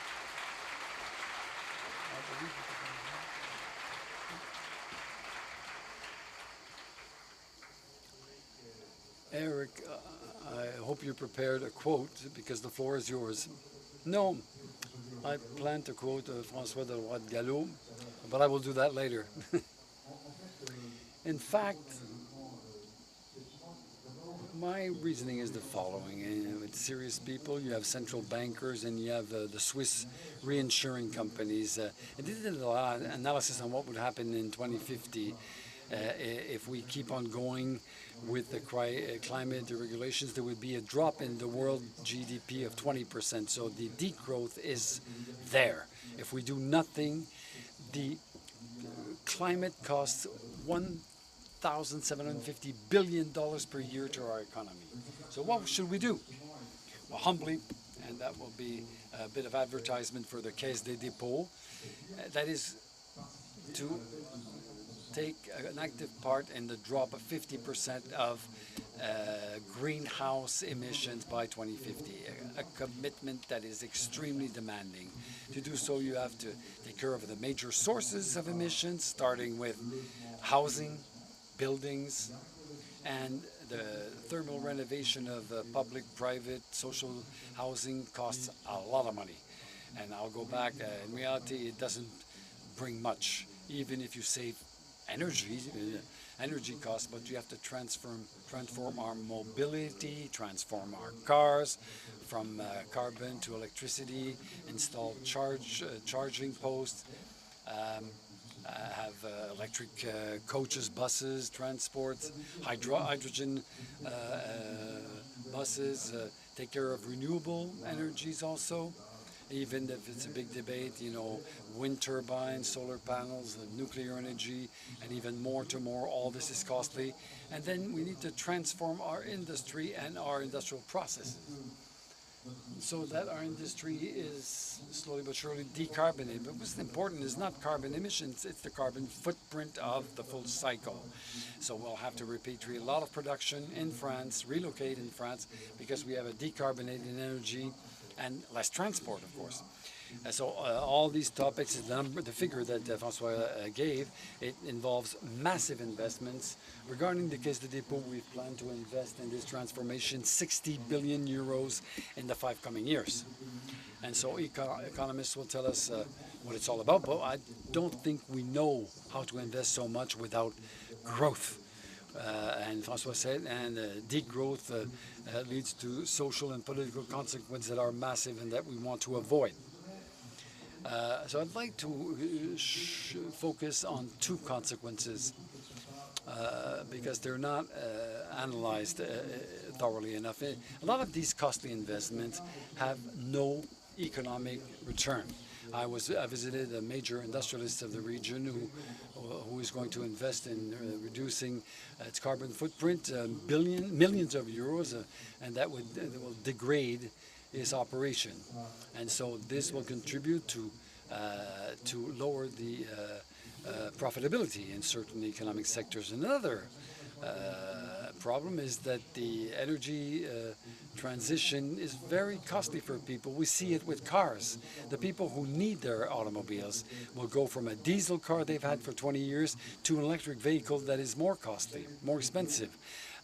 Organic farming without fertilizers is more costly, it's more expensive. And we can do that for most topics, and to make sure that the poorest people face the inflation, which I'm sure it will be under control, but the increase related to all these investments that do not generate economic benefits. So we'll have to raise the incomes, the revenues. And so the only way of solving this equation is that the synthesis of all this is we have to lower the profitability of capital. We were in a long period where the profitability of capital was really high. Now we will have to accept a lower profitability, otherwise we won't manage. So what's ahead of us, it would seem, is not the issue of growth or degrowth. It's to know what kind of capitalism will enable us to properly allocate the investments in an environment where we will need to allocate more to wages and salaries and investments without economic profitability. Oui, c'est un très bon. Very good point, this point about the profitability of capital. Jean-Pierre, the point of view of SNCF. So I'm very pleased to be with you as well. Let's go on to practical work. We get into the sector of rail mobility. Maybe answer briefly the question asked. growth or degrowth. From a general principle point of view, it's quite simple. So growth in a decarbonated way, yes, but carbonated, no. So we have to think about how to make the carbonated activities greener. I think this is adapted to every sector. Regarding rail transport, if I talk about France and Europe, which is our proximity area, I don't see how we can reduce mobility. We can think about it, but when you do, for travellers, it's links, exchanges, discovery, contact. It just has a meaning for us to live together. If we all live in our own corner, then living together will disappear. We need to meet, get to work together, and France and Europe is that. We have the subject of European construction and even French construction, not to mention goods. You'll never have all of the factories next to where we live. The factories will have to be in Europe, maybe, hopefully, rather than elsewhere in the world. But of course, there will be goods still travelling, not to mention e-trade, which has also become something we are used to. I can't see how we can reduce the mobility of passengers and travellers and goods. Well, I'm on both sides, so the rail, because it's electric and decarbonated, doesn't work. If it's diesel, it doesn't work. If it's electricity made with coal plants, it doesn't work. We're lucky, we have to cultivate it. We have decarbonated nuclear and renewable energy. But my project with these principles is, while respecting the other modes, I'm not anti-road or anything, and rail will never be able to replace all the cars and lorries. Maybe it's a dream, but it's not realistic. But we want to have a larger market share for the rail. It's good for protecting the planet. We have some figures. The figures I like to mention: TGV, 50 times less CO2 than a car, and so there's a considerable impact on the carbon footprint. And energy, it uses less energy. It's a physical reality. If the engine is with us, a train doesn't actually have any. It doesn't have any friction. You know that the tires is supposed to adhere so that the cars don't lose their grip. And it's a considerable relationship. It's 1.5, so less energy is used by the rail. And the third interest in terms of ecology is the ground surface, which is more limited. You can have greater masses of travellers and goods on less surface. And then we have the networkers. We never talk enough about the networks. When you're in a train, you see your train, you've got to comment on the train, don't realize when you came, hopefully, to Aix-en-Provence by train or elsewhere, on the train you have an exceptional network. Within millimeters, you have cross over the Rhone with millimeter precision over the Rhone, for instance, bridges over the Rhone. You're traveling at the same speed as Formula One car, and you were able to have your coffee and chat and everything. The problem of funding for actually, I had a bit complex. It cost 100 billion, but I have less complexes as others. We're 100 billion really to double the rail traffic in goods and travellers. We shouldn't be afraid of the figure, especially when we're talking over a 10 to 15-year period. Our major neighbours have already decided on it. As you're talking about, they have decided on large investments, 8.6 billion per year.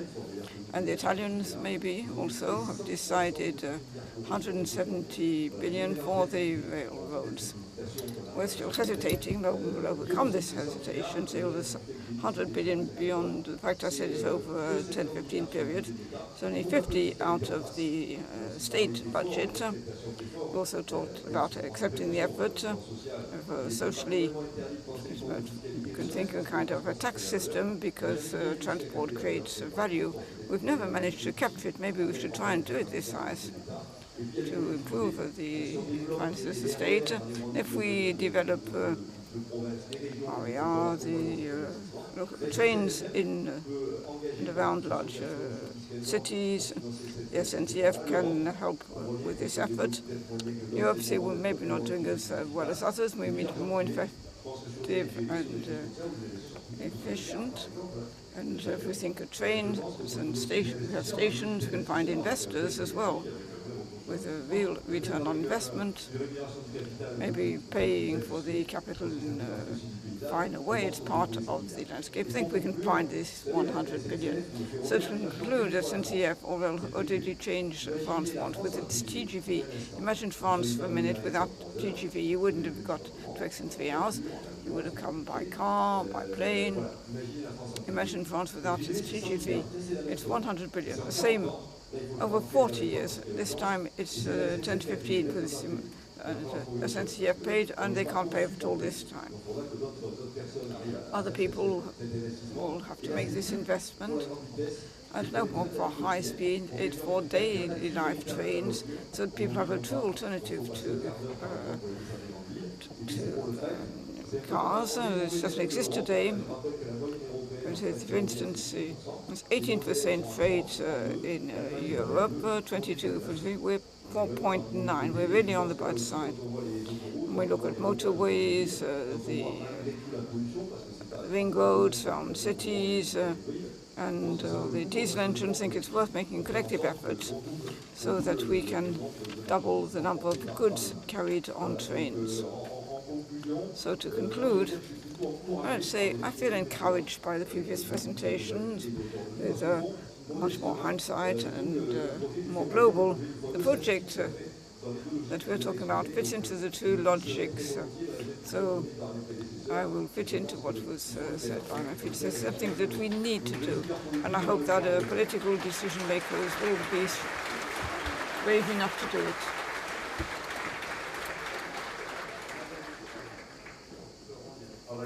Florent, work to do on tires now.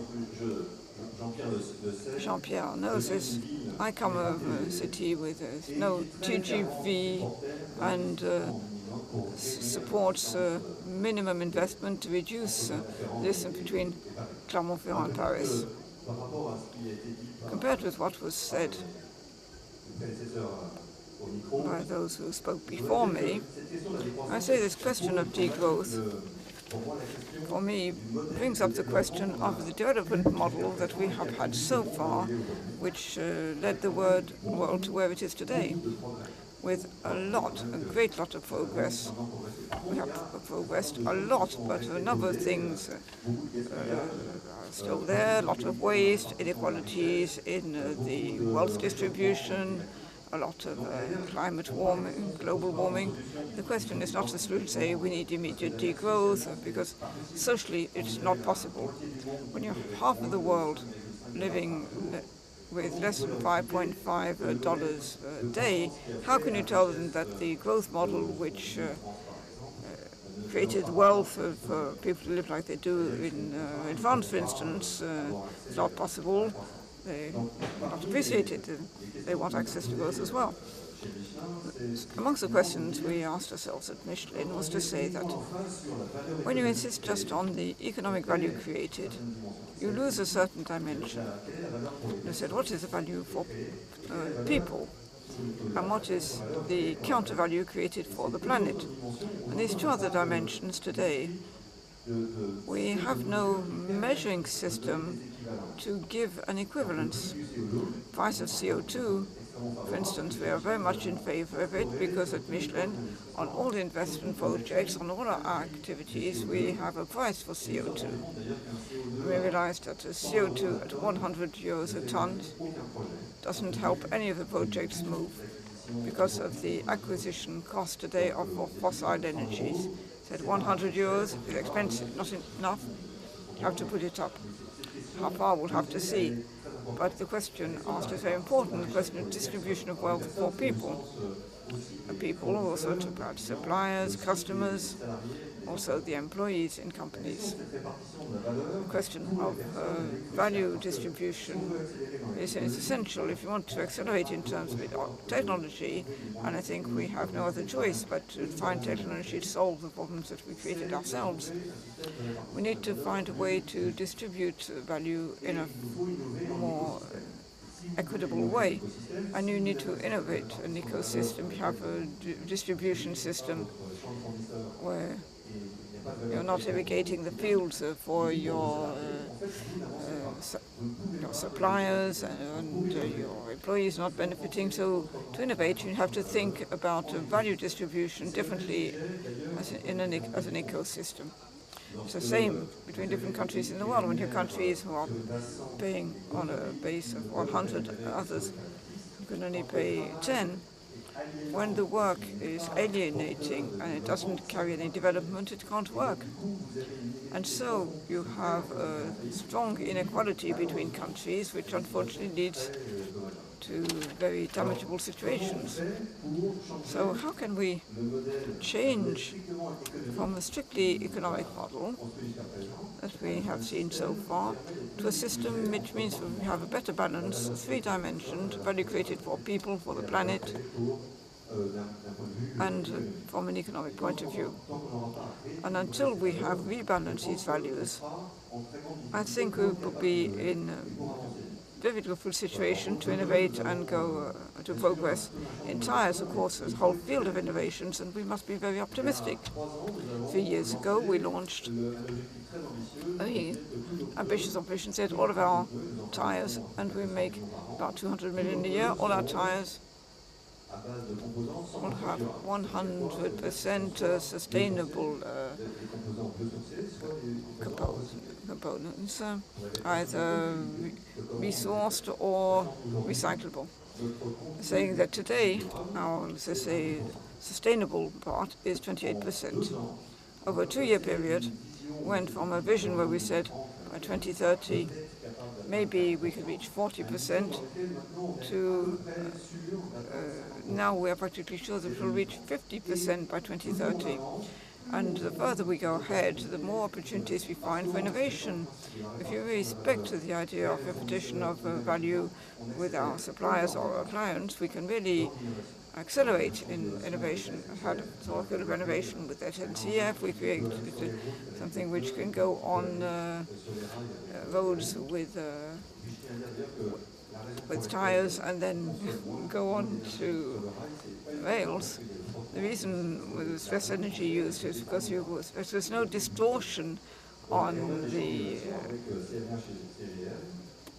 wheel on a train. So we need to find where you can move faster together than on your own. And then we have to talk about wealth distribution. This leads to very interesting discussions. So I wanted to say that we have to be perfectly optimistic, and the only possible way to have a reasoned growth is something which is feasible.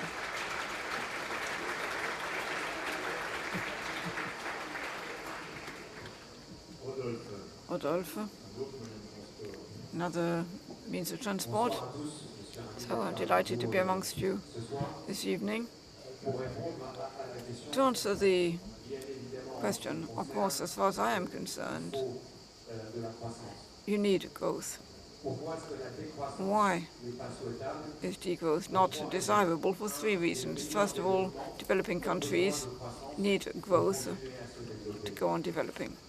2, how can you finance the ecological transition if there is no growth? And 3rd, in terms of employment, if we have a degrowth, it won't be any good for employment. Once you said that, you mustn't do just anything in terms of growth. And I hear about wealth sharing, and I hold the questions coming up regarding sea transport, freight cost, and so on. Sharing wealth, of course.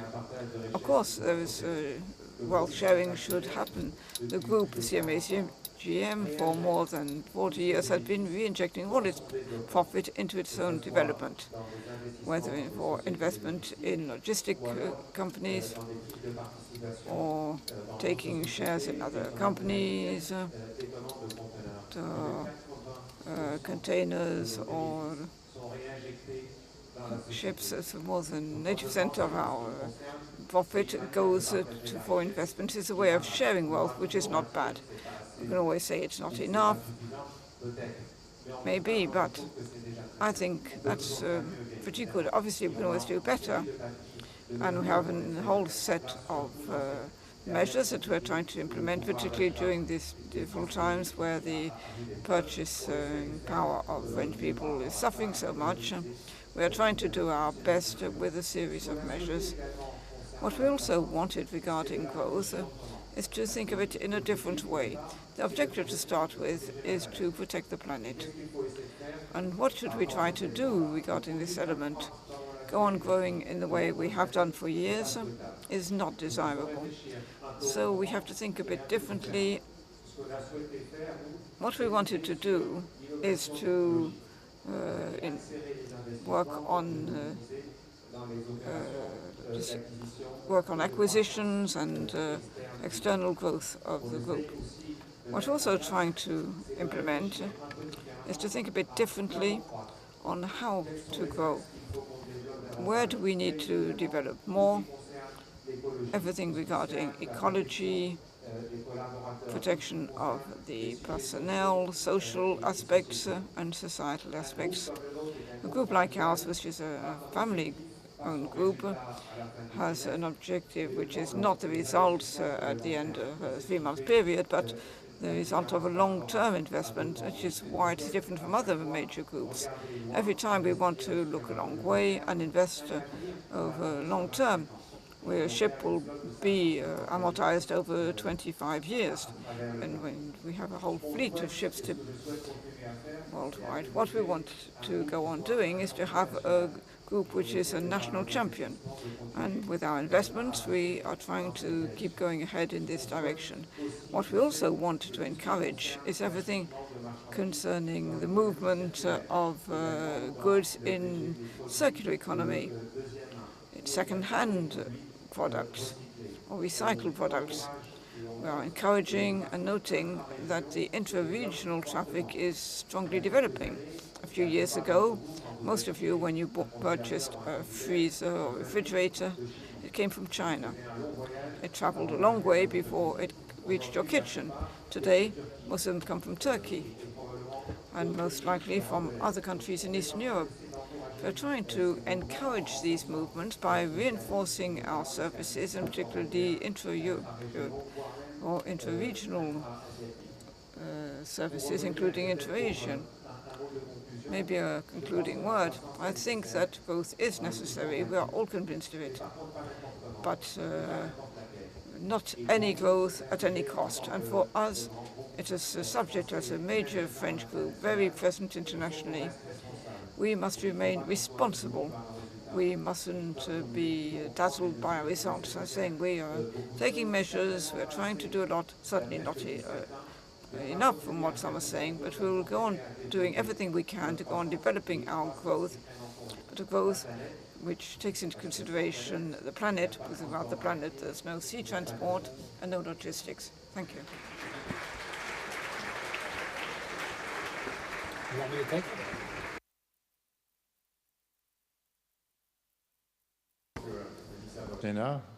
Who is giving us a very interesting of Latin America and emerging countries on this issue of energy transition. Thank you, Alicia, for being with us tonight. Thank you so much, Artus. I'm sorry I will not be able to speak in French, but I'm very happy to be with you today. First of all, I want to raise one question that I think is very important, and that is the growing asymmetries between developed and developing countries. And I think Florent and Rodolphe mentioned this very clearly. So there is very little space for developing countries to go for degrowth. Due to these very complicated gaps that we have in economics, in health, in climate, in crisis responses, etc. So I have 3 ideas that I want to share with you. First of all, to set a new course of development, we agree that in the region like ours, economic growth cannot continue expanding at the expense of extraction of biophysical resources and lower labor costs. So, so growth is only feasible if linked to sustainability and equality. So there is the centrality of decarbonizing, and so therefore what I would like to raise as my first idea is selective growth. Selective growth is what we need to go for. Sectoral investments that create value, social well-being, and environmental sustainability. And we have identified in Latin America and the Caribbean 8 sectors that can help us to do that. But the challenge is innovation and systems of production and consumption that can create value while reducing environmental impact. So which sectors have we identified? Transition to renewable energy. And we have costed that. We will need an investment of 1.3% of GDP annually to move electricity towards renewability, to renewable energies in the whole of Latin American region, and we can create 7 million jobs, and that should be done annually for the next 8 years.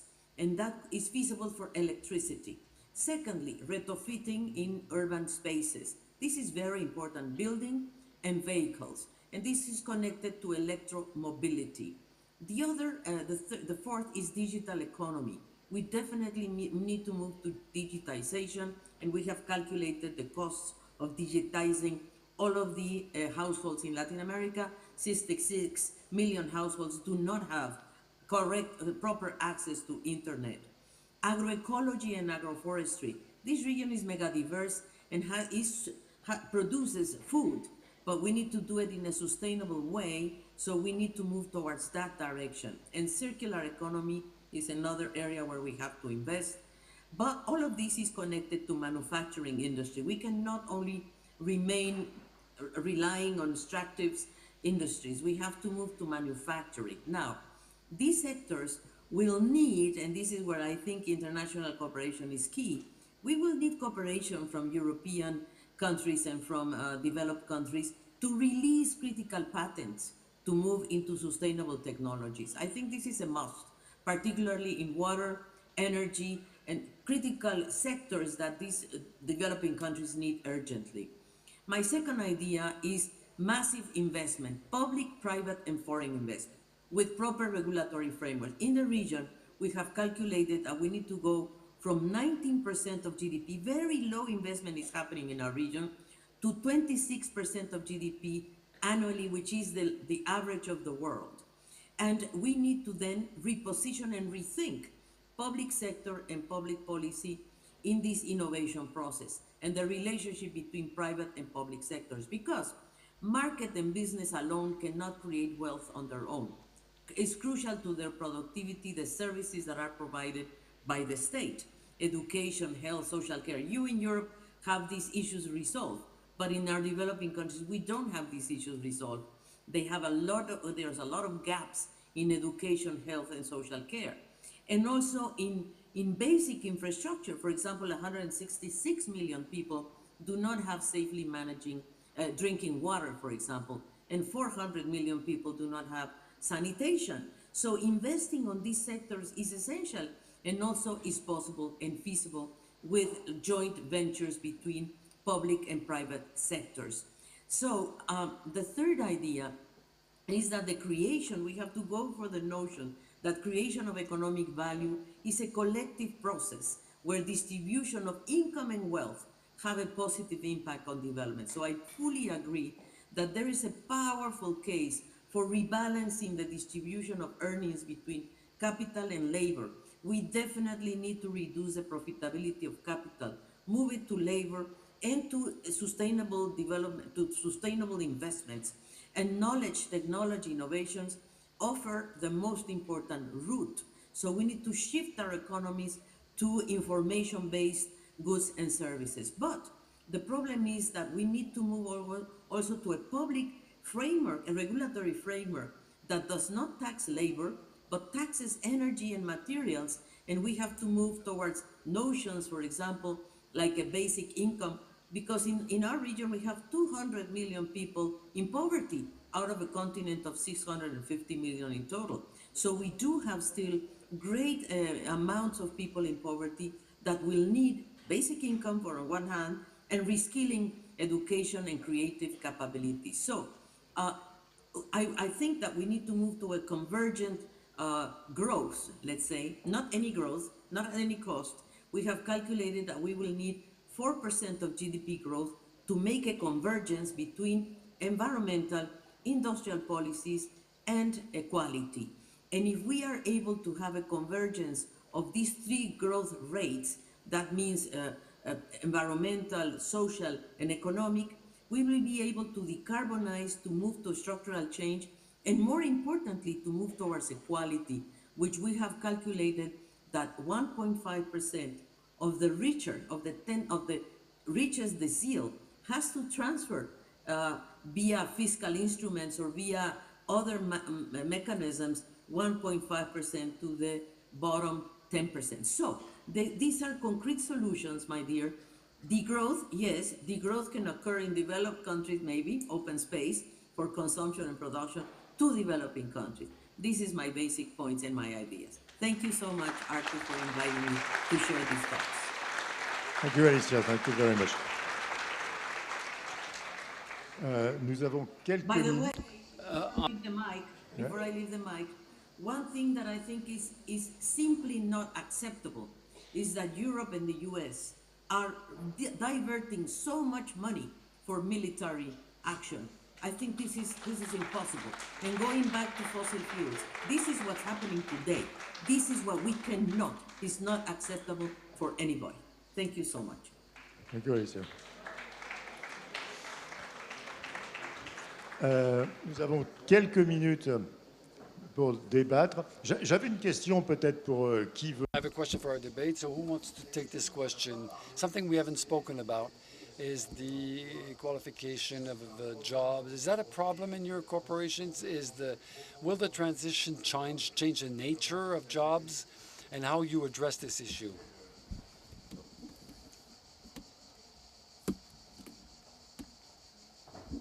La question de la formation continue des individus tout au long de cette transition est absolument cruciale. Notre estimation, c'est que d'ici 5 ans, probablement 50%. Within 5 years, 50% of the jobs not yet will be new and don't exist today. All training, however good it is today, will not be adapted because there are jobs that we don't know today. So we have an effort to redesign a training where we're learning techniques to where you learn to learn. And this is a major subject, and particularly in France. And let me say that you really need to have a basic mathematical content, not to be a mathematical specialist, just to be able to do a simplistic rule, say this is bigger than that is. And today in companies, and particularly when you recruit some students, I'm surprised by the way they reason. And in the world in which we are, where transition will be possible thanks to technology, we need a basic scientific training and content that we don't have today. François. Well, to add to what Florence just said, and along the same lines, I think there's good news in what Alicia told us. I think we all agree. The climatic revolution and the digital revolution are moving in the same direction. And there is a lot of preparation for the digitalization. That can be good for a lot of our co-nationals say, I consume at a distance with my iPhone and everything, but there's a bit of consumption that has to be controlled. But there is a lot of gain. And I think we really need to speed up along these parallel lines. Patrick, can I come back to the question Thierry Lombard mentioned about the profitability of capital investments? Well, I wanted to anyway, so I'm anticipating then. I think that Eric and Alicia came to it. It was a central question concerning the massive investments they're talking about. How do we get them beyond the profitability level, which is not the case today? There are several leverages to reduce this profitability threshold. Well, I think it is a failure over the last 10 years, where interest rates have been very low. We contributed, no doubt it was a good thing, but when you look at the cost of capital in companies, the demands for return on investment remained with two figures, hadn't moved much. It has to drop. The problem, it's a purely private variable. It's nothing to do with public monitoring, and it's something we need to follow in the public debate. And there's two other leverage points which I think we can use. Highlight climatic risks of an investment over a long-term period.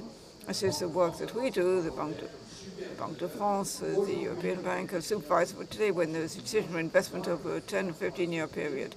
And with associated funding, the decision must integrate the extra financial aspects linked to climate and ecology. I think we can do better. It's beginning to start, but it changes the priority of investments and bring up to the top of the pile those that have a strong climatic context. So to come back to it, but Florent Manigault mentioned it, the question of the price of carbon. The best way to make the investment profitable is to put a price on carbon. I say, if we don't manage to do that, I'm not very optimistic about the capacity to get private funding for decades. I talked about the internal debate in Europe with the Gilets jaunes and everything, but the heart of the debate here clearly is with the United States. The movement of Biden administration on carbon is remarkable in international forums, but unfortunately there is an essential part, the price of carbon. Our Canadian friends are bring that in. I think that if we want private funding to move towards funding, we have to change the incentive. So to come back to what has been said, the cost of capital is an implicit agreement between economic stakeholders. It was 15% for a while, now we say 8 to 10. And we promise investors, and we can decide. The cost of capital is lower. It's what we decided at the Caisse des Dépôts, where it's only 4. It's easy to say you're public, but it's true that we don't have shareholders, we need to be profitable. So profitability is even more important for us than for private actors, because we cannot call upon the market. So the 4% is a citizen social commitment, but we talked about general policy earlier. The companies that can should put the wages up when it is possible. There's a lot of social tension in this company expressed in different ways. So we can move towards lesser demand. And we look at what's happened after the last 20 years with the weight of capital. There's been a mechanical consequence, a mathematical one, Laurent. A massive increase of the estate of those who already had an estate, and those who didn't still have none. So there is a difference in wealth which is less and less accepted and not acceptable. So we have to make the most of the following sequence with the ecological transformation for the social model to change. And this is not Marxist, or maybe it is. I think we need to reflect on this, and it's important. And finally, I would like to get back to the subject of debate. We need economic growth, and we need degrowth in profit.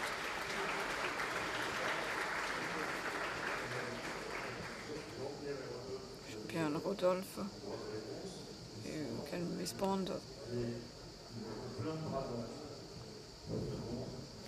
We've got 2 minutes left. To come back to what Eric said, I think the lesson to what Laurent Berger said, everything is happening at the same time. There's a strong transformation in the relationship between employer and employee. And this is, if we talk about wages, we're seeing a complete change, and all this must be see how we can associate our employees with the transformations ahead of us. So very briefly, if you would summarize your question. I'm sorry, the question is being asked without a microphone, so the interpreter cannot hear and therefore translate.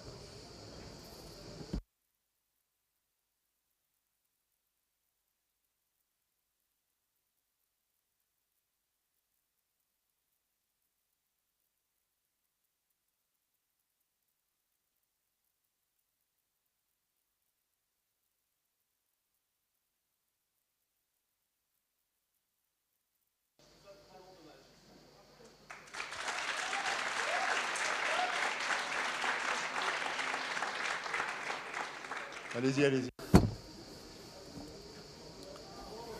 Sorry, people don't speak into the microphone. It's impossible to translate.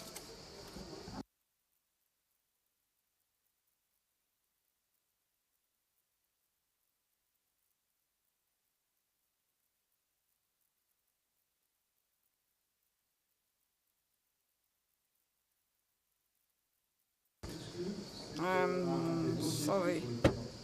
There's a key file that a company called CDC Biodiversity, like the same as for carbon, you can be measured. So we create an index called the Global Biodiversity Score, and I would encourage all companies, some of the major companies have already taken it. The others have to measure their influence on biodiversity to limit it. And say recently we refused two profitable projects because we thought this index was too high. So it's something which is coming. It needs to be speeded up. You're right. We had two things. One, I share regrets of the first speaker. Just saying, don't change convictions. It would be difficult to plead for degrowth, to debate regarding biodiversity. Real hope on what is happening at an international scale. You know, there's a biodiversity conference, COP50 instead of 26 on climate. And we, France, under the Banque de France, we took an initiative at the end of 2017 to have a network to make the financial system greener. We have progressed a lot in terms of climate, and now we have biodiversity with documents published last year. We're beginning to get figures behind the climate trajectory in terms of measurement and everything, but we are getting into this very strongly. So, I'll just close in a few seconds. I think, it seems to me that there is a hope to make commitments over time, makes things move faster and say we need to go there. We see that research is moving faster. Things always move faster when you have a close limit. Another thing, the difficulty that we have is acceptability.